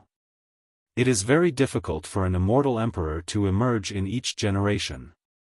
An immortal emperor exists not only to reign supreme over the 9 worlds, but they must also protect this heaven and earth. You should be aware of this. Trading an immortal emperor for me is not something I desire. In this world, there are many wonderful things as well as tasks that we must perform. A crow is fine, an imperial teacher is also the same. To me, training someone is not for me to use them as a tool or let them die in my stead." After a while, she calmed down and asked while gazing at Li Qiye, "What did you take from there? Why are you looking at me like that?" Li Qiye replied while meeting her gaze, "Even if I took some items, they are only things that belong to me. However, your 1,000-carp river is lucky. Out of remembrance for your patriarch, I have left those things behind." "Really?" Lan Yunju stared at Li Qiye with doubts as if she wanted to see if he was hiding any treasures on his body. Li Qiye angrily glared at her and said, "If I wanted to take those items, then what can your sect do to me? This was just my last deed to end the fateful ties with the 1,000-carp river." He sighed softly after having said this. Lan Yunju was caught off guard. She felt that Li Qiye seemed to be sad, but it was not because of the treasures. Ever since she met him, she found him to be a happy and always smiling person. Never had she seen him in such a sad state. However, it was just for a second. Lan Yunju was not so sure and suspected that she might have just misread it. What could make Li Qie so sad? She was quite curious about this. Amidst her curious confusion, Li Qie let out a long whistle and a very strange thing happened. A king's sungrass slowly flew into Li Qie's palm, thus allowing him to easily catch it. Impossible! Lan Yunzhu was astounded after seeing this.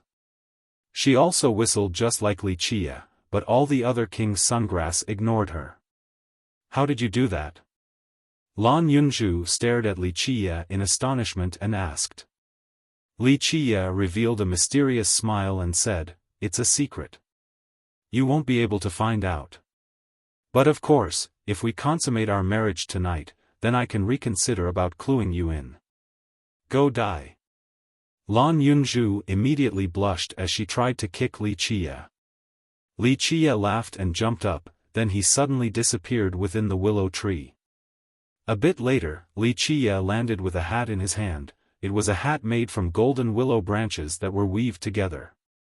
Each branch emitted strands that resembled golden silk universal laws, causing onlookers to feel a disturbance in their mind. Lan Yunzhu looked at the hat made from interwoven willow branches in Li Qie's hand and asked, "What is that thing?" "Golden willow crest." Li Qie answered with a smile, "Unfortunately, I won't be giving it to you since you haven't performed the duties of a fiancé." Lan Yunzhu snappily glared at him and retorted, "I don't care for it at all. Let us go, one Yin-Yang King sungrass is enough to beat your protectors." Li Qie looked at the golden temple one last time and secretly sighed in his heart. Lan Yunzhu looked at him and paused for a moment before speaking, "I have to report this to the sect master." In the end, Lan Yunzhu was still a disciple of the Thousand Carp River. This golden divine willow was too important to the sect, so she must report it to the sect master.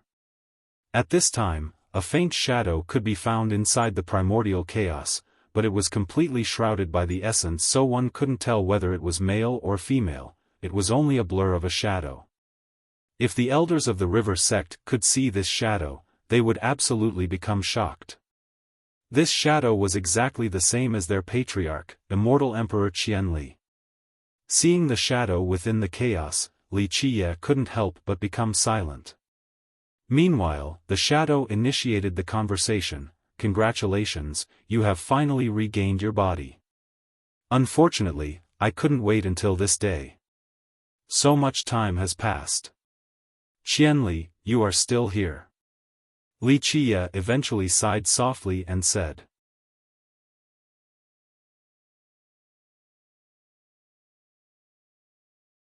Chapter 413, Golden Willow Crest, Do As You Please. Li Qie didn't care and said, "Even your ancestors might not know about it, and even if they did, your Thousand Carp River still wouldn't be able to enter. The key was not the heavens will secret law nor the cyclical river of fate, but rather Li Qie's golden universal law. Without this law from Li Qie's sea of memories, it would be useless even if someone knew of this secret, since they wouldn't be able to enter." Lan Yunzhu looked at Li Qie's absent-minded expression and quietly asked, "How do you know about the matters in this place?" Ever since he left the Golden Temple, he seemed to be preoccupied with his thoughts, so she was a bit worried for him. "I calculated with my fingers." Li Qie answered with a smile. "Go calculate in hell." Lan Yunzhu gritted her teeth from anger. She had good intentions, but this little devil was completely ungrateful. Li Qie looked at her and asked, "Do you want to stay here and flirt with me for a bit longer, or do you want to hurry back so that your master won't worry?" "Bah, you narcissist, who wants to flirt with you? Don't be so arrogant." Lan Yunzhu angrily retorted with beet-red cheeks. Right by the Yin-Yang pond, Taoist Bao Gui was very worried since Li Qie and Lan Yunzhu had dived down for a long time and still hadn't returned. Could they actually dive down that deep? He wondered with uncertainty. His old eyes gazed at the Yin-Yang pond. Although Lan Yunzhu's cultivation was very formidable, as the sect master, he knew just how terrifying the pond was. And he wasn't the only one who was nervous, another elder was quite worried as well. "Humph. Even if that little demon Li wished to die, he shouldn't involve others. One of them scolded, "If anything happens to Yunzhu, I will personally kill this brat." At this time, everyone's anger was directed at Li Qie. The disciples also felt the same as they cursed Li Qie since they were very worried about Lan Yunzhu. Only Lu Baiqiu alone cared for Li Qie's safety. She stood by the pond while nervously looking down at the water, silently praying for his safe return. "Sect Master, I'm afraid it is not looking good. How about we go down and take a look?" The two still hadn't come out after a long time, so an elder expressed his concern. The worried Taoist Bao Gui nodded his head in response. "We can temporarily stop this immortal sungrass catching competition and go down to take a look. It would not be good if anything happened to them." Crash! Right when the sect master's group wished to dive down, two figures soared up and landed by the pond. Both the elders and disciples were ecstatic after seeing the two figures leaving the pond. "They are out!" a person exclaimed. The constantly panicking Lu Baiqiu finally smiled after seeing Li Qie was safe and sound and standing by the bank. Taoist Bai Gui also let out a sigh of relief after seeing the two of them, then he scolded, "How rash! The Yin-Yang pond is extremely dangerous. How could you two carelessly dive down like that?" Li Qie smiled and said, "Do not worry, sect master. Just the Yin-Yang pond alone won't be able to kill us." He then took out a Yin-Yang king sungrass and smirked, "We captured a king sungrass, I wonder how many king sungrass the two protectors caught." Yin-Yang king sungrass. Taoist Bao Gui exclaimed after seeing the plant in Li Qie's hand. All the elders and protectors gathered around. Even the two competing protectors also came by to take a closer look at the king sungrass in Li Qie's hand. One of them was aghast and cried out, "It really is a king sungrass." An elder movingly said, "We haven't caught a single blade of king sungrass for 3,000 years. How did you guys catch it just now? This is unbelievable." Elder Lin's expression became very ugly and snorted after seeing the king sungrass. Li Qie's victory was assured with this king sungrass. Even if his side caught more immortal sungrass, they were still not as valuable as a single king sungrass. Who won this round? Li Qie looked at the elders and revealed a wide smile. All of the elders glanced at each other. Although they were unwilling, they still belonged to an emperor's lineage and had to admit that Li Qie won this round. Li Qie has passed the second trial. In the end, Taoist Bao Gui announced. Li Qie then calmly spoke, "Since I succeeded in 2 out of the 3 trials, there is no need for the last trial, right? But if your sect wishes to test your future son-in-law again, I'll be happy to comply. I trust that no one can separate the two of us, am I right, Yunzhu?" Lan Yunzhu knew that this little demon purposely said this, so she angrily glared at him. Despite their unhappiness, what could the elders and disciples of the river sect do? The terms were decided by them beforehand, so they couldn't change it now. Li Qie went back along with Lu Baiqiu to their housing while Lan Yunzhu went to report to Taoist Bao Gui. After going back to the courtyard, Li Qie called for Lu Baiqiu and gave her the golden willow crest before saying, "You have followed me for several days while fulfilling all of your duties, so I will give you this treasure crest as a reward." "What is this treasure?" Lu Baiqiu emotionally asked while looking at the golden crest.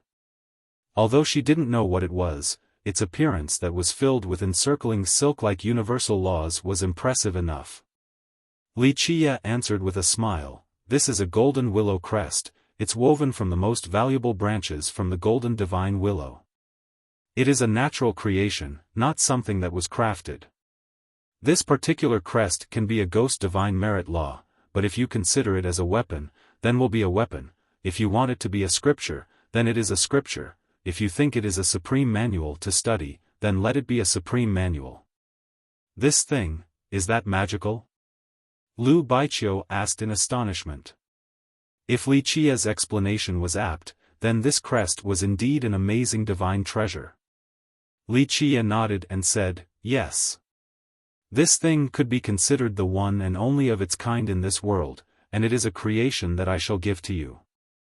As for the benefits and wisdom you can gain from it, it will be up to your own fortune. Remember well, you only have one chance at studying the supreme scripture within. This, Lu Baiqiu hesitated while holding the golden crest in her hand. This treasure was too valuable for her since it was worthy of being called a divine treasure. Lu Baiqiu was only a region lord of the static stream country, so she couldn't come into contact with such a thing. Take it. Li Qia smiled and said, you have earned it. I told you that I would give you a creation, and I will not break my word. Lu Baiqiu calmed down and bowed towards Li Qia, thank you, young noble. Outside of heartfelt sincerity, more wordy appreciations paled in comparison. Bottom of the Yin-Yang Pond. The secret of the Yin-Yang Pond. In another part of the Thousand Carp River, Taoist Bao Gui was quite moved after hearing Lan Yunzhu's report, the legendary golden divine willow. Lan Yunzhu looked at her master and asked, Master, what kind of divine tree is it? She saw it with her own eyes but couldn't gain any profound enlightenment. One must know that Lan Yunzhu had dual saint talents. She was a devilish existence in the entire sacred nether world, not just in the distant cloud. She was not weaker than any other genius, but she couldn't fathom the mysteries below the golden willow. Taoist Bao Gui pondered for a moment before answering, the divine willow tree. I don't know the exact details about it since there are only a few written records regarding this existence. It is said that this divine tree obtained a mysterious and heavenly creation. People say that the most powerful and formidable tree in the sacred nether world is the ghost ancestral tree, but there is also a rumor stating that the divine golden willow is right behind it. Ghost ancestral tree? Lan Yunzhu remembered hearing Li Qia mention such a thing.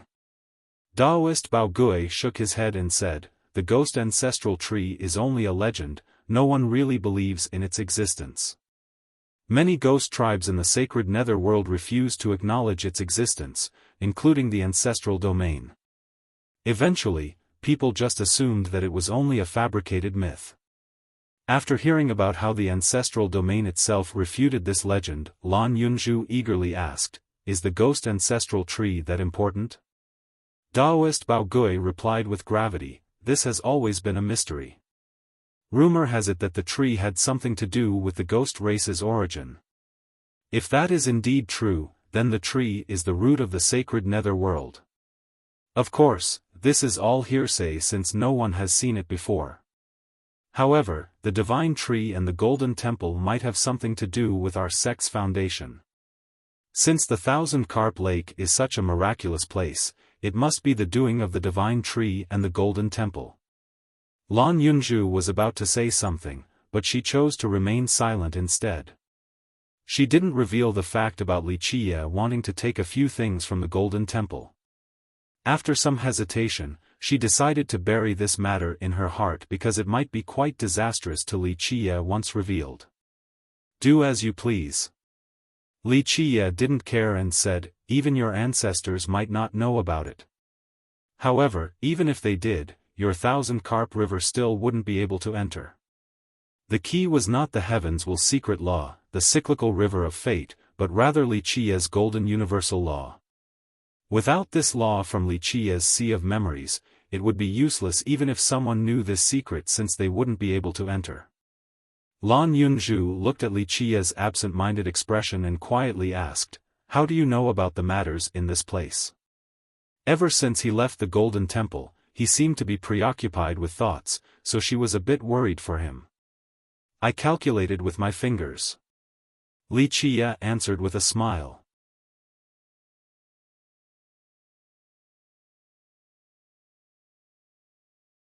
Chapter 4:14, Turmoil. Unwittingly, she had started to worry about Li Qia's safety. Taoist Bao Gui then inquired further, did Li Qia say anything else about the Golden Temple? As the sect master, he understood the gravity of this matter. Nothing else. Lan Yunzhu shook her head in response. There were some things that she didn't want to reveal. This is the secret of the Yin Yang Pond. Taoist Bao Gui couldn't help but murmur. Over the years, there were many tales circulating the inner circle of the river sect regarding the bottom of the Yin Yang Pond. Some believed that it was the foundation of the sect. Because of this rumor, across many generations, people tried to dive down to the very bottom. However, despite their numerous efforts, they still failed to do so. As a result, these rumors, instead, became legends for the future generations. But today, an outsider confirmed such a legend, so how could Taoist Bao Gui not become emotional? How does Li Qia know this secret? The Taoist wondered. As the sect master, he knew his own sect very well, but an outsider like Li Qia was privy to the pond's secret while it eluded him, the sect master. Perhaps even the high elders and the slumbering ancestors didn't know the secret of the pond. Thus, this matter where their great secret was within the grasp of an outsider was of the utmost priority to Taoist Bao Gui. After Lan Yunju's report, the Taoist immediately convened a secret meeting that only consisted of elders. Even the high elders who rarely showed themselves participated as well. After hearing the sect master's statement, all the elders were quite moved as they glanced at each other. There is a golden temple and a golden divine tree below the Yin Yang Pond. The rumor is true, then. A high elder took a deep breath and wondered, could this be an inheritance bequeathed by our immortal emperor patriarch? Such a secret affects the survival of our sect. We cannot let an outsider grasp it. Elder Lin, who had always been antagonistic towards Li Qia, gravely said, we should capture Li Qia and interrogate him right away. Another elder shook his head in disagreement. There is no evidence regarding this matter, so if we interrogate Li Qia, our reputation as an emperor's lineage would be greatly damaged. We should talk to Li Qia first, then decide later. This affects our sect's survival. So what is there to talk about? Elder Lin coldly continued, as long as we catch him and carefully interrogate him, there is no fear that he won't talk. Another high elder, Venerable Wang, who was Elder Lin's master, agreed, this matter is indeed of the utmost importance. We should first capture Li Qia. We don't even know about the secret of the pond, so how does Li Qia know? High Elder Yang replied in a deep tone, maybe Li Qia has a deep connection with our sect. Senior Brother Yang, how could an outsider have any ties with us? Venerable Wang sarcastically smiled and exclaimed, maybe this little demon has been secretly spying on us and discovered a way to enter the Yin Yang Pond. Spying on our methods and found a way to enter the pond? Venerable Yang glanced at him and said, if we had a method of entry, why would we even be here today? Does Junior Brother Wang know of such a method? And not just us, even our sealed ancestors might not know the secret. Are you telling me that our ancestor knew of this secret and told an outsider? Venerable Wang said with a grave tone, if we torture him, there would be no need to fear that he won't talk. At that moment, we'll find out how Li Qia knows of this secret. Venerable Yang shook his head in response. I personally do not agree with an interrogation. We can talk to Li Qia, instead. A different high elder nodded in agreement. Beginning with an interrogation is too hasty, but we do need to talk with this little demon first.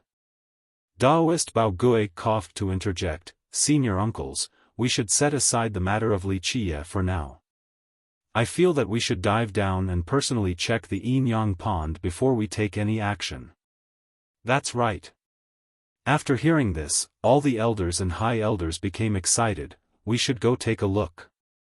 The elders took action immediately. They sealed the island and didn't allow anyone to approach. A few elders and high elders carried treasures to dive down to the depths of the Yin Yang Pond. They followed Lan Yunju's instructions in order to reach the bottom. However, no matter how they tried to use immortal Emperor Qian Li's cyclical river of fate, they could not reach the bottom, let alone see the golden tree and golden temple. After consecutive failures, the group realized that the key was not the heavens will secret law, it was Li Qia. We have to talk to that little devil. All the elders had the same thought, and that was to get Wuxia to reveal the secret no matter what. Young noble, it's not looking so good. In the afternoon, Lu Baiqiu rushed in and immediately exclaimed after seeing Wuxia. What happened? Why are you so startled? Wuxia looked at her and asked. Lu Baiqiu looked around as if she was afraid that people would eavesdrop before whispering, Young noble, there are a lot more disciples patrolling our private courtyard today. I'm afraid the river sect might have some unfavorable plans regarding us. Lu Baiqiu was a region lord, so she was meticulous and cautious. She immediately knew that something bad had happened the moment she noticed the extra disciples going back and forth. Is that so? Wuxia smiled in response. This was within his expectations. If Lan Yunzhu reported the matter of what was beneath the Yin-Yang pond, then naturally, the Thousand Carp River would have a great reaction. Would the Thousand Carp River change their mind about the marriage arrangement? But young noble, I think Fairy Zhu quite likes you. Lu Baiqiu anxiously whispered. Wuxia lightly flicked her forehead and said, Girl, where did your mind wander off to? Wuxia then smiled and shook his head. It's nothing of that sort, this has nothing to do with that little girl. Lu Baiqiu's sense of danger was tingling, so she whispered again, but Fairy Zhu should be warning you right now, yet there is no sign of her. Don't tell me Fairy Zhu wants to cancel this marriage? Wuxia calmly responded, Don't think about it too much. The little girl has no control over this matter, for she is helpless as well regarding this issue. The secret of the pond affected the existence of the sect itself, so such a thing was outside the influence of a disciple like Lan Yunzhu. Even the sect master, Daoist Baogui, could not decide the course of action regarding this matter alone. Then what should we do? Lu Baiqiu inquired, Young noble, how about we escape under the curtain of night? Escape? Why do we have to escape? Wuxia nonchalantly stated, Don't worry, even if the sky falls down, your young noble will be here to shoulder it for you. What is there to be afraid of? Lu Baiqiu took a deep breath and resolutely nodded her head, I shall stand together with young noble. Wuxia just smiled and didn't say anything else. He then slowly closed his eyes in anticipation of the things to come. Later on, in the afternoon, the patrolling disciples around Wuxia's place only increased in number till the point where not even a drop of water could trickle through. Even the stupidest disciple in the river sect would understand that something important had happened. However, the sect remained secretive, and ordinary disciples didn't dare to ask any questions. Lu Baiqiu became increasingly nervous after seeing even more disciples around, but she calmed down after noticing how relaxed Wuxia was. Once night fell, Daoist Baogui finally came to see Wuxia. They couldn't go down to the bottom of the pond, so they had no other choice. They knew the key lied with Wuxia, so the sect master personally went to talk with him. The sect master sat down and Wuxia didn't mince words. Sect master came because of the issue regarding what is beneath the Yin-Yang pond, correct? The sect master nodded his head while smiling and said, Young noble Li is a sensible person. If we all understand the circumstance, then we can openly talk. I'm all ears. Wuxia said with a smile. Daoist Baogui took a deep breath and sat in a very formal position before looking at Wuxia to say, Young noble Li, our Thousand Carp River must know the key, the secret of reaching the bottom of the pond. Please teach us the method. The method to reach the bottom? Wuxia shook his head in response, I'm sorry, but there is no way I can do that. Only I can enter that place. Daoist Baogui's gaze became serious as he spoke with more austerity, Young noble Li, this matter is very crucial, so I hope that you will speak with caution. Wuxia glanced at the Daoist in response, there is nothing I can do if you don't believe me. However, I do have a word of advice, don't have any ideas about going down to the bottom of the Yin-Yang pond. Why? The Daoist was quite surprised at this response and asked. Wuxia lightly answered, it is not a place that you guys should enter. However, if you wish for a more understandable reason, then it is because you guys are not qualified. Li Qia's words caused the Taoist's expression to change as he gravely said, "Young noble Li, do not forget that this is the Thousand-Carp Lake of the Thousand-Carp River. There is no place within this lake that we are not allowed entry." Unknowingly, she had started to worry about Li Qia's safety. Taoist Bao Gui then inquired further, "Did Li Qia say anything else about the Golden Temple?" As the sect master, he understood the gravity of this matter. "Nothing else." Lan Yunju shook her head and answered. There were some things that she didn't want to reveal. This is the secret of the Yin Yang Pond. Taoist Bao Gui couldn't help but murmur. Over the years, there were many tales circulating the inner circle of the river sect regarding the bottom of the Yin Yang Pond. Some believed that it was the foundation of the sect.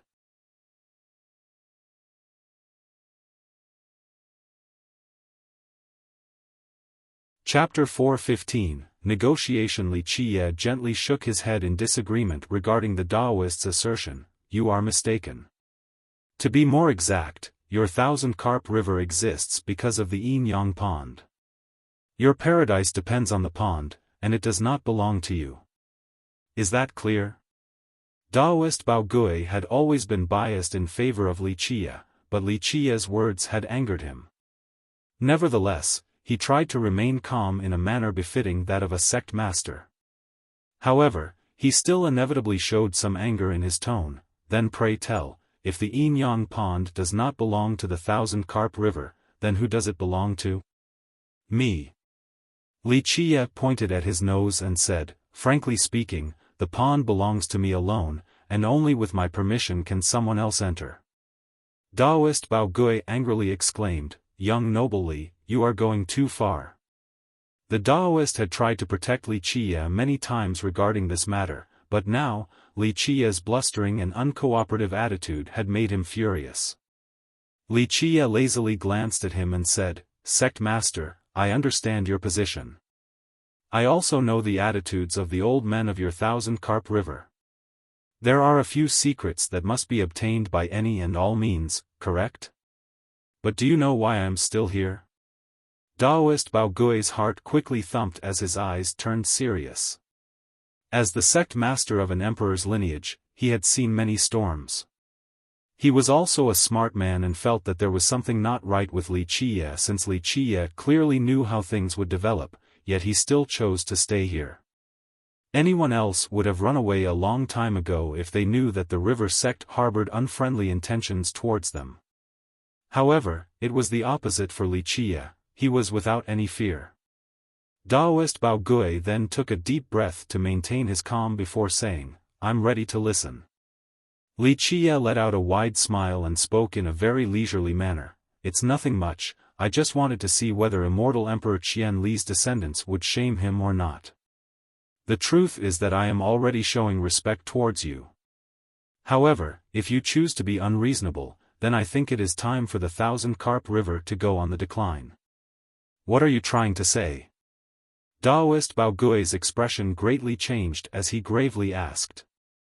Li Qia nonchalantly responded, "Nothing that serious. If your Thousand-Carp River has nothing worthy of my remembrance, then this land no longer deserves me looking after it. If this is the case, then the prosperity of the river sect is one less thing for me to worry about." The reason why Li Qia didn't take away the items he left behind in the Golden Temple was not only because of immortal Emperor Qianli, but also to give the river sect a chance.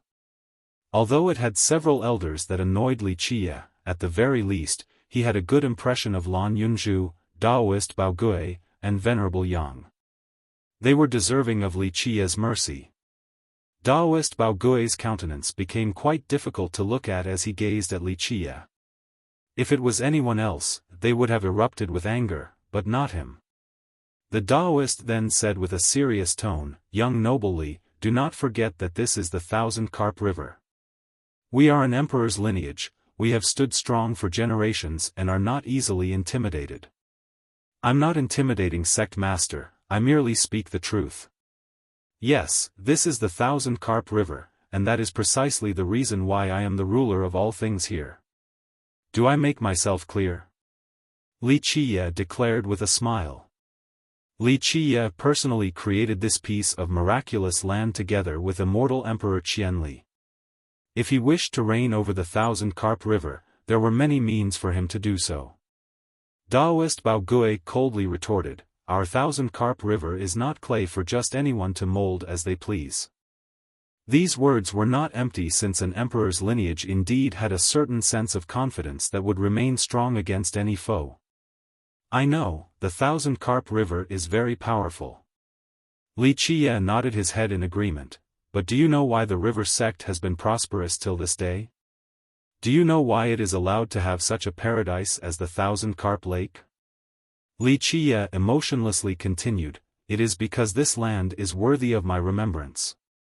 Just like immortal Emperor Qianli, these rivers and mountains had a history that could not be forgotten. The items in the Golden Temple were peerless. With them, Li Qiye could create a new immortal emperor lineage. However, after immortal Emperor Qianli left, Li Qiye did not take these things away. Just like immortal Emperor Qianli said, this land deserved preservation since it contained an abundance of happiness. Otherwise, Li Qiye would have taken these items away during the Black Dragon King's era. They were all things that Li Qiye took from the most dangerous places under the 9 heavens. Daoist Bao Gui was in a daze as he looked at Li Qiye without knowing what to say. He actually didn't think that Li Qiye was simply speaking nonsense, and this greatly confused him. Li Qiye was only a junior. What kind of abilities or backing did he actually have for him to oppose an emperor's lineage? No matter how powerful they were, a young man would not dare to oppose an emperor's lineage in such a grand manner. Daoist Bao Gui finally quelled the many thoughts in his mind and gravely stated, "Young noble Li, I will try my best to work this out. I hope that we can reach a peaceful conclusion.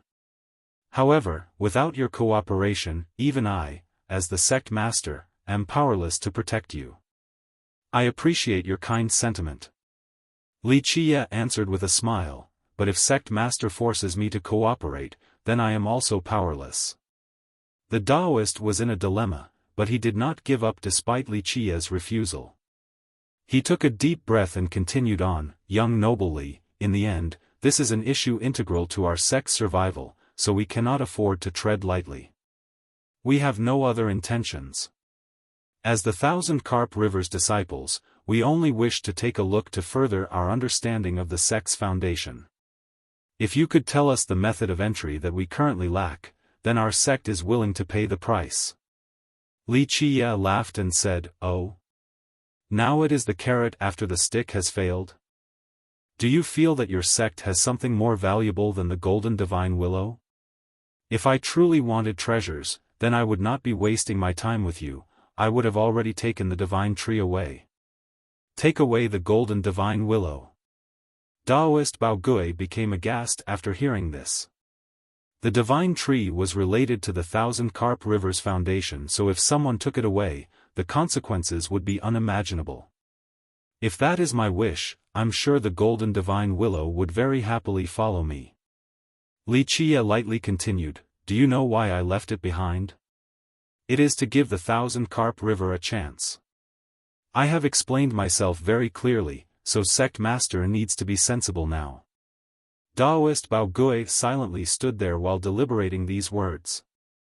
Taking away the golden divine willow? Even the river sect itself knew very little about the tree. Could Li Qiye actually take the tree away?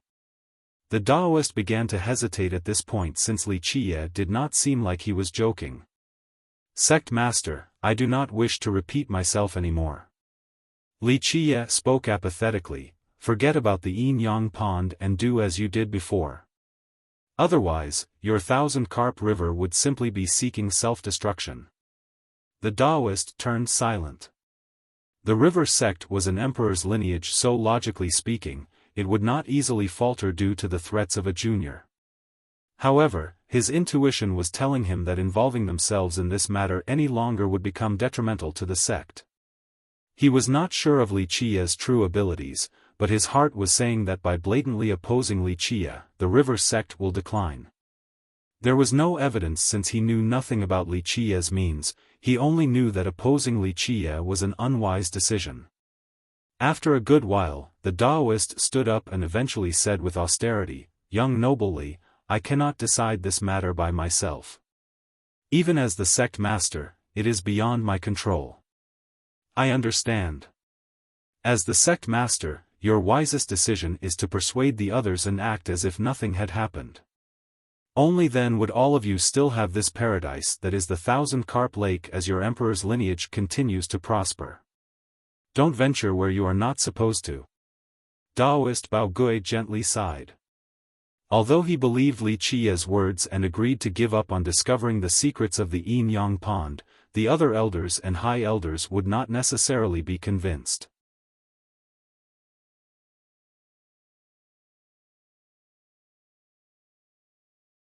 Chapter 4:16, Approaching Battle. Taoist Bao Gui returned and convened a meeting at night. All the elders and high elders were present at this meeting that had a particularly solemn atmosphere.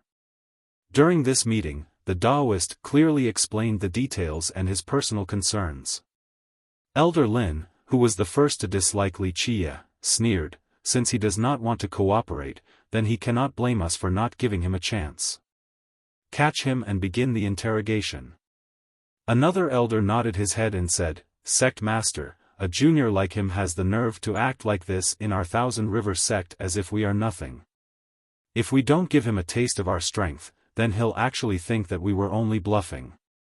Prior to this, a few elders who had yet to come to a conclusion did not want to use force and hoped that this could be resolved peacefully. But now, Wuxia's attitude had angered these elders. They felt that Wuxia refused a toast only to be forced to drink a forfeit. The high elders were especially strict regarding this behavior. Venerable Wang said in a grave manner, "Sect master, a little junior is stomping on our heads like this. What are we waiting for? Capture him right now."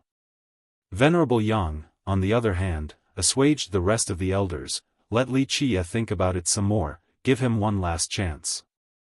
Let's make the deadline tomorrow."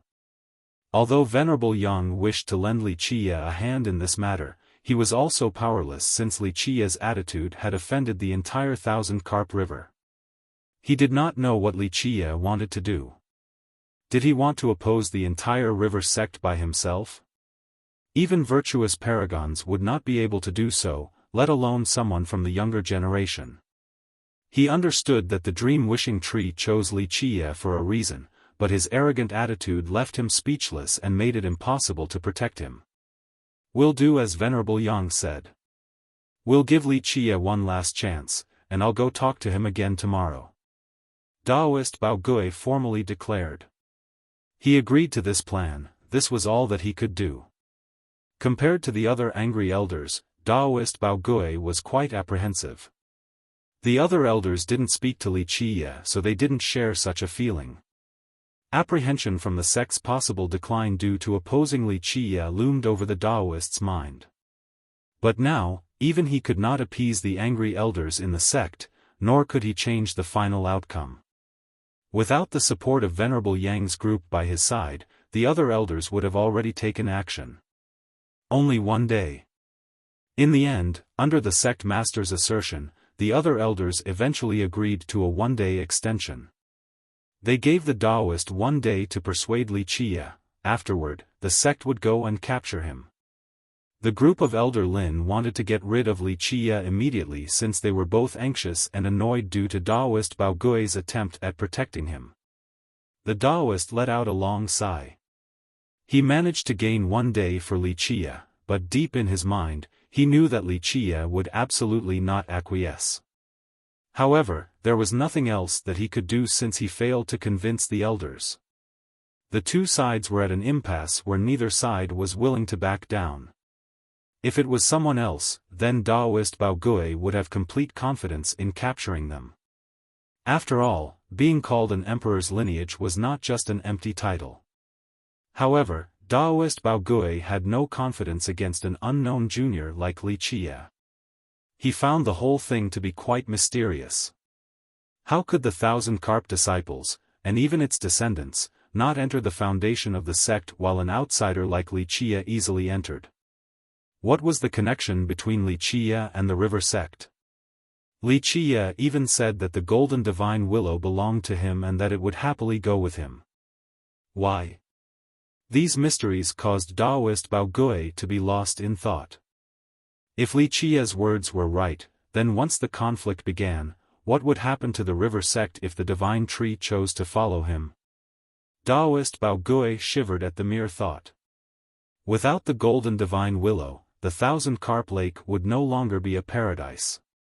It would become an ordinary lake from then on, as countless medicines would perish while numerous demons won't be able to become enlightened with the Tao. Taoist Bao Gui felt that the burden on his shoulders was too heavy to bear. He could not convince the elders, so at the moment, the only way was to invite an ancestor to come into being. However, he knew that his idea alone was insufficient to convince an ancestor, let alone invite the ancestor to appear and protect Wuxia. Tonight was a sleepless night for the Taoist, an endlessly long night. On this night, Lan Yunzhu hurriedly rushed to Wuxia's place. She was normally a proud woman who never panicked in front of adversity, but she seemed quite alarmed at this moment. The moment she saw him, she urged, "Hurry and escape tonight." Compared to her panicked state, Wuxia was much calmer and relaxed. He looked at her and lightly inquired, "Why escape?" The worrying Lan Yunzhu hurriedly replied, "The elders have decided to capture you. Although the sect master bought you an extra day, if you choose not to talk, then you will be captured. Now, the elders want to capture you, especially the branch of High Elder Wang. They all want to do so as soon as possible. If it wasn't for the sect master, they would have already come." Wuxia leisurely smiled and said, "If they want to do it the hard way, then I will gladly welcome it and will happily meet them anytime. I'm a bit itchy from the lack of fighting recently. If you don't mind, I should really consider commencing a massacre." Lan Yunzhu glowered at him and snappily exclaimed, "Are you crazy? I know that you are very strong, but this is not the time to rely on it. Not to mention, all of our elders are heavenly sovereigns, and there is even a peak heavenly sovereign. Once a fight breaks out, even the high elders will not hesitate to join. Some of our reclusive high elders are peak heavenly kings. If they take action, it would still not be enough even if you had 10 lives. Girl, your words are mistaken. If it was a different location, then I would be a bit wary of peak heavenly kings. However, this is the 1,000-carp river, so even if virtuous paragons came, I will continue to sit safely on my throne above the 9 heavens." Lan Yunzhu became so angry that she gave him a stern look before saying, "Don't be too arrogant. This is the 1,000-carp river, an emperor's lineage. Even virtuous paragons cannot shake our sect. Do you think that you alone can do anything? Even if you have the fabled 6 palaces and 9 stars, it is still nothing to them. Do you get it?" She was quite worried for Wuxia. Otherwise, she would not have rushed here to persuade him to escape. Wuxia calmly smiled and slowly spoke, "You are right, this is the 1,000-carp river, my territory. In this place, I am the sole ruler, do you get it now? Do you think you can fight against the elders? Humph, even if you do have the ability to oppose the elders, once you threaten our river sect, the sealed ancestors will come out and quell all resistance. You should understand the significance of a 1,000-carp ancestor coming into being." Lan Yunzhu bitterly said. She really wanted to open Wuxia's head to see what could possibly be inside to make him as arrogant as this. Wuxia shook his head and said, "You have it backwards. I am simply staying here to give the river sect another chance. If it wasn't for your immortal Emperor Patriarch, then I would have already flipped over the river sect. Heavenly kings? Virtuous paragons? So what? As long as it is my whim, I could slay them like nothing. But for now, I do not wish to stain my hands with the blood of immortal Emperor Qian Li's descendants. Otherwise, Do you really think that I would have accepted the Thousand Carp River's trial over such an insignificant matter? Lan Yunju stared at him as if she was staring at a freak and angrily exclaimed, "Uncle, your thick skin is unreal. You are speaking as if you knew our immortal emperor and are being considerate towards the emperor. Your words, this time, are correct." Li Qiye replied with a smile, "If your immortal emperor Qianli was still in this world, then he would have to give me a little face. Of course he would not say that he actually knew the immortal emperor." "Stop!" Lan Yunju snappily said, "You really have no shame about bragging. Go look at yourself in a mirror. Our patriarch, immortal Emperor Qianli, is invincible in this world. Do you think a nobody junior like you would be given any face by the patriarch? Your ego has no bounds. Although I am a nobody, this does not mean your patriarch cannot recognize true quality, unlike you guys." Li Qiye said in a very matter-of-fact manner. "I don't care anymore. If you want to die, then die." Lan Yunju was fed up and said, "Do as you please, you egomaniac, just don't regret it when you no longer have a chance to run." Lan Yunju ruthlessly stomped her foot on the ground because this egomaniac truly infuriated her.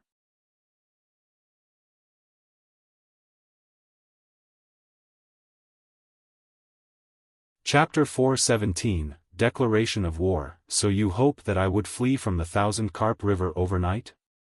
Li Qiye smiled and said while looking at the angry Lan Yunju. "It is best if you start running now." Lan Yunju thought that Li Qiye had changed his mind and happily continued, "If you run right now, then you still have a chance to escape the Thousand Carp River. Once you are out of the sect, leave the distant cloud as well. Go to the Nether border or the Green River. It is best to avoid the areas with a lot of ghost tribes. Regardless of what you do, you will not be safe if you stay in the distant cloud region." Li Qiye looked at her and smiled, "Girl, are you trying to work together with the enemy? Are you running away or not?" Lan Yunju snapped and glared at him. "You have seen it yourself." Li Qiye waved his hand and said, "At this moment, the island is completely surrounded. There are no gaps and countless eyes are on me. Telling me to escape from your Thousand Carp River is not such an easy task." Lan Yunju took a deep breath and said in a serious manner, "I'll cover for you, no one will notice with me leading you. Once you get out of here, escaping would not be difficult. Is that so?" Li Qiye stroked his chin and revealed a pose of contemplation, "But I don't want to leave you. If I run away now, we won't see each other again." "What are you talking about at a time like this?" Lan Yunju angrily stomped her foot and exclaimed. Li Qiye looked at her with a passionate gaze and said, "Girl, how about we escape together? We will leave the Thousand Carp River and become inseparable from then on. After that, we will be as free as the birds in the sky or the fishes in the ocean." "Yuck, who would want to run off with you?" The embarrassed Lan Yunju quipped and continued on, "You can keep on dreaming. So? Are you running or not? If you want to, then I will take you outside of the sect, but if not, then I'm just going to ignore you." This was quite admirable of her. This was a crime of treason. Once caught, she would be heavily punished despite being the prime descendant. Li Qiye examined her serious expression and smiled while gently patting her on the cheek to say, "Girl, how could I involve you in this mess? Don't worry, I won't run. If such a small matter forces me to run, then I am not Li Qiye. Out of respect for your feelings, I won't make it difficult for the Thousand Carp River this time. I also won't take away the golden divine willow so that the sect can continue to prosper. However, as for the blind fools, I shall not hesitate to massacre them. Do you really think you can beat the entire sect by yourself?" Lan Yunju angrily spoke. Li Qiye nodded his head in a serious fashion and declared, "Yes. I can defeat your entire sect because I am Li Qiye." Lan Yunju was completely stupefied. Because I am Li Qiye, this was the most domineering phrase she had ever heard. It was as if, amongst the 9 heavens and 10 earths across the ages, nothing would ever be able to match this remark of domination. The moment her mind returned, she angrily exclaimed, "Forget it, you can do as you please. Don't blame me when you die a miserable death here." Having said that, she quickly stormed out. Wuxia chuckled at the sight of her exasperation. A while later, he looked up at the night curtain and gently sighed. He then murmured to himself, "Qianli, you can't blame me for this, blame your descendants instead for not knowing when to stop. I have given a lot to the 1,000-carp river by leaving behind the divine tree and the treasures. If there are those who do not listen, then maybe it is time for someone else who is more tractable to rule over this land." The next morning, Lu Baiqiu hastily rushed in and said, "Young noble, it's not looking so good." Wuxia opened his eyes and calmly asked, "What's wrong? Is the sky falling down?" The breathless Lu Baiqiu said, "The sky is not falling down, but senior brother Yanlong is leading a large group here to capture young noble." Wuxia narrowed his eyes and said with a smile, "Capture me? Let us go, we can let those ignorant fools have a taste of blood. Today is the day when the 1,000-carp river will change. At that point, don't blame our sect for not giving you a chance at the beginning." At this point, he revealed a cruel smile of pleasure. Yanlong had been waiting long enough for his chance to get back at Wuxia. A fate worse than death awaited Wuxia if he should fall into Yanlong's hands, a fate deserving of someone who tried to steal his woman. "Is that so?" Wuxia smirked, "Is this the decision made by the sect, or is this your personal decision?" Yanlong didn't answer directly and coldly declared instead, "All 1,000-carp disciples have the responsibility to kill someone who spies on our sect and stole our heavens will secret law." Wuxia smiled and nodded his head, "I understand, so it is a personal vendetta. But you alone are not enough to catch me." Yanlong's face became ashen because Wuxia struck his sore spot. He then cried out, "Go, show no mercy if he resists." Having said that, his blood energy rushed forth as he took out a virtuous paragon life treasure. Boom! After a loud explosion, the experts who came with him created an inescapable net. The sky started to shake as all 4 directions were locked down. The group came prepared and were determined to capture Wuxia at all costs. Once this net entrapped the entire area, Yanlong's virtuous paragon weapon slashed down with the suppressive might of a virtuous paragon. While being on the verge of life and death, Wuxia slightly shifted his body. At that moment, it seemed as if time itself shivered from him, seemingly flapping his wings. Bang, bang, bang. A series of impacts resounded along with shrill cries. The experts that wanted to trap Wuxia were all instantly blown away as their blood painted the blue sky red. Boom! Wuxia's body was the most powerful weapon. Each of his attacks carried the force of a divine mountain, so even a virtuous paragon weapon was knocked away. Boom! Before Yanlong knew what was going on, he had already been blown away, spewing out blood as his bones broke. Before he got the chance to realize what was going on, his neck felt a grip that pushed him up high. Wuxia had Yanlong by the throat in midair. "Someone like you wants to capture me?" Wuxia smirked at Yanlong and demanded, "Tell the ones who are ordering you to come out, or else I'll crush you." "Little beast, let him go." Elder Lin roared and unleashed a sky-shattering fist towards Wuxia, one without any mercy. "So you hoped that I would flee from the 1,000-carp river overnight?" Wuxia smiled and said while looking at the angry Lan Yunju. "It is best if you start running now." Lan Yunju thought that Wuxia had changed his mind and happily continued, "If you run right now, then you still have a chance to escape the 1,000-carp river. Once you are out of the sect, leave the distant cloud as well, go to the nether border or the Green River. It is best to avoid the areas with a lot of ghost tribes. Regardless of what you do, you will not be safe if you stay in the distant cloud region." Wuxia looked at her and smiled, "Girl, are you trying to work together with the enemy?" You're tuning into the Xiaofan's Wuxia Tales YouTube channel. Don't forget to subscribe and join us on this journey to catch the most captivating stories.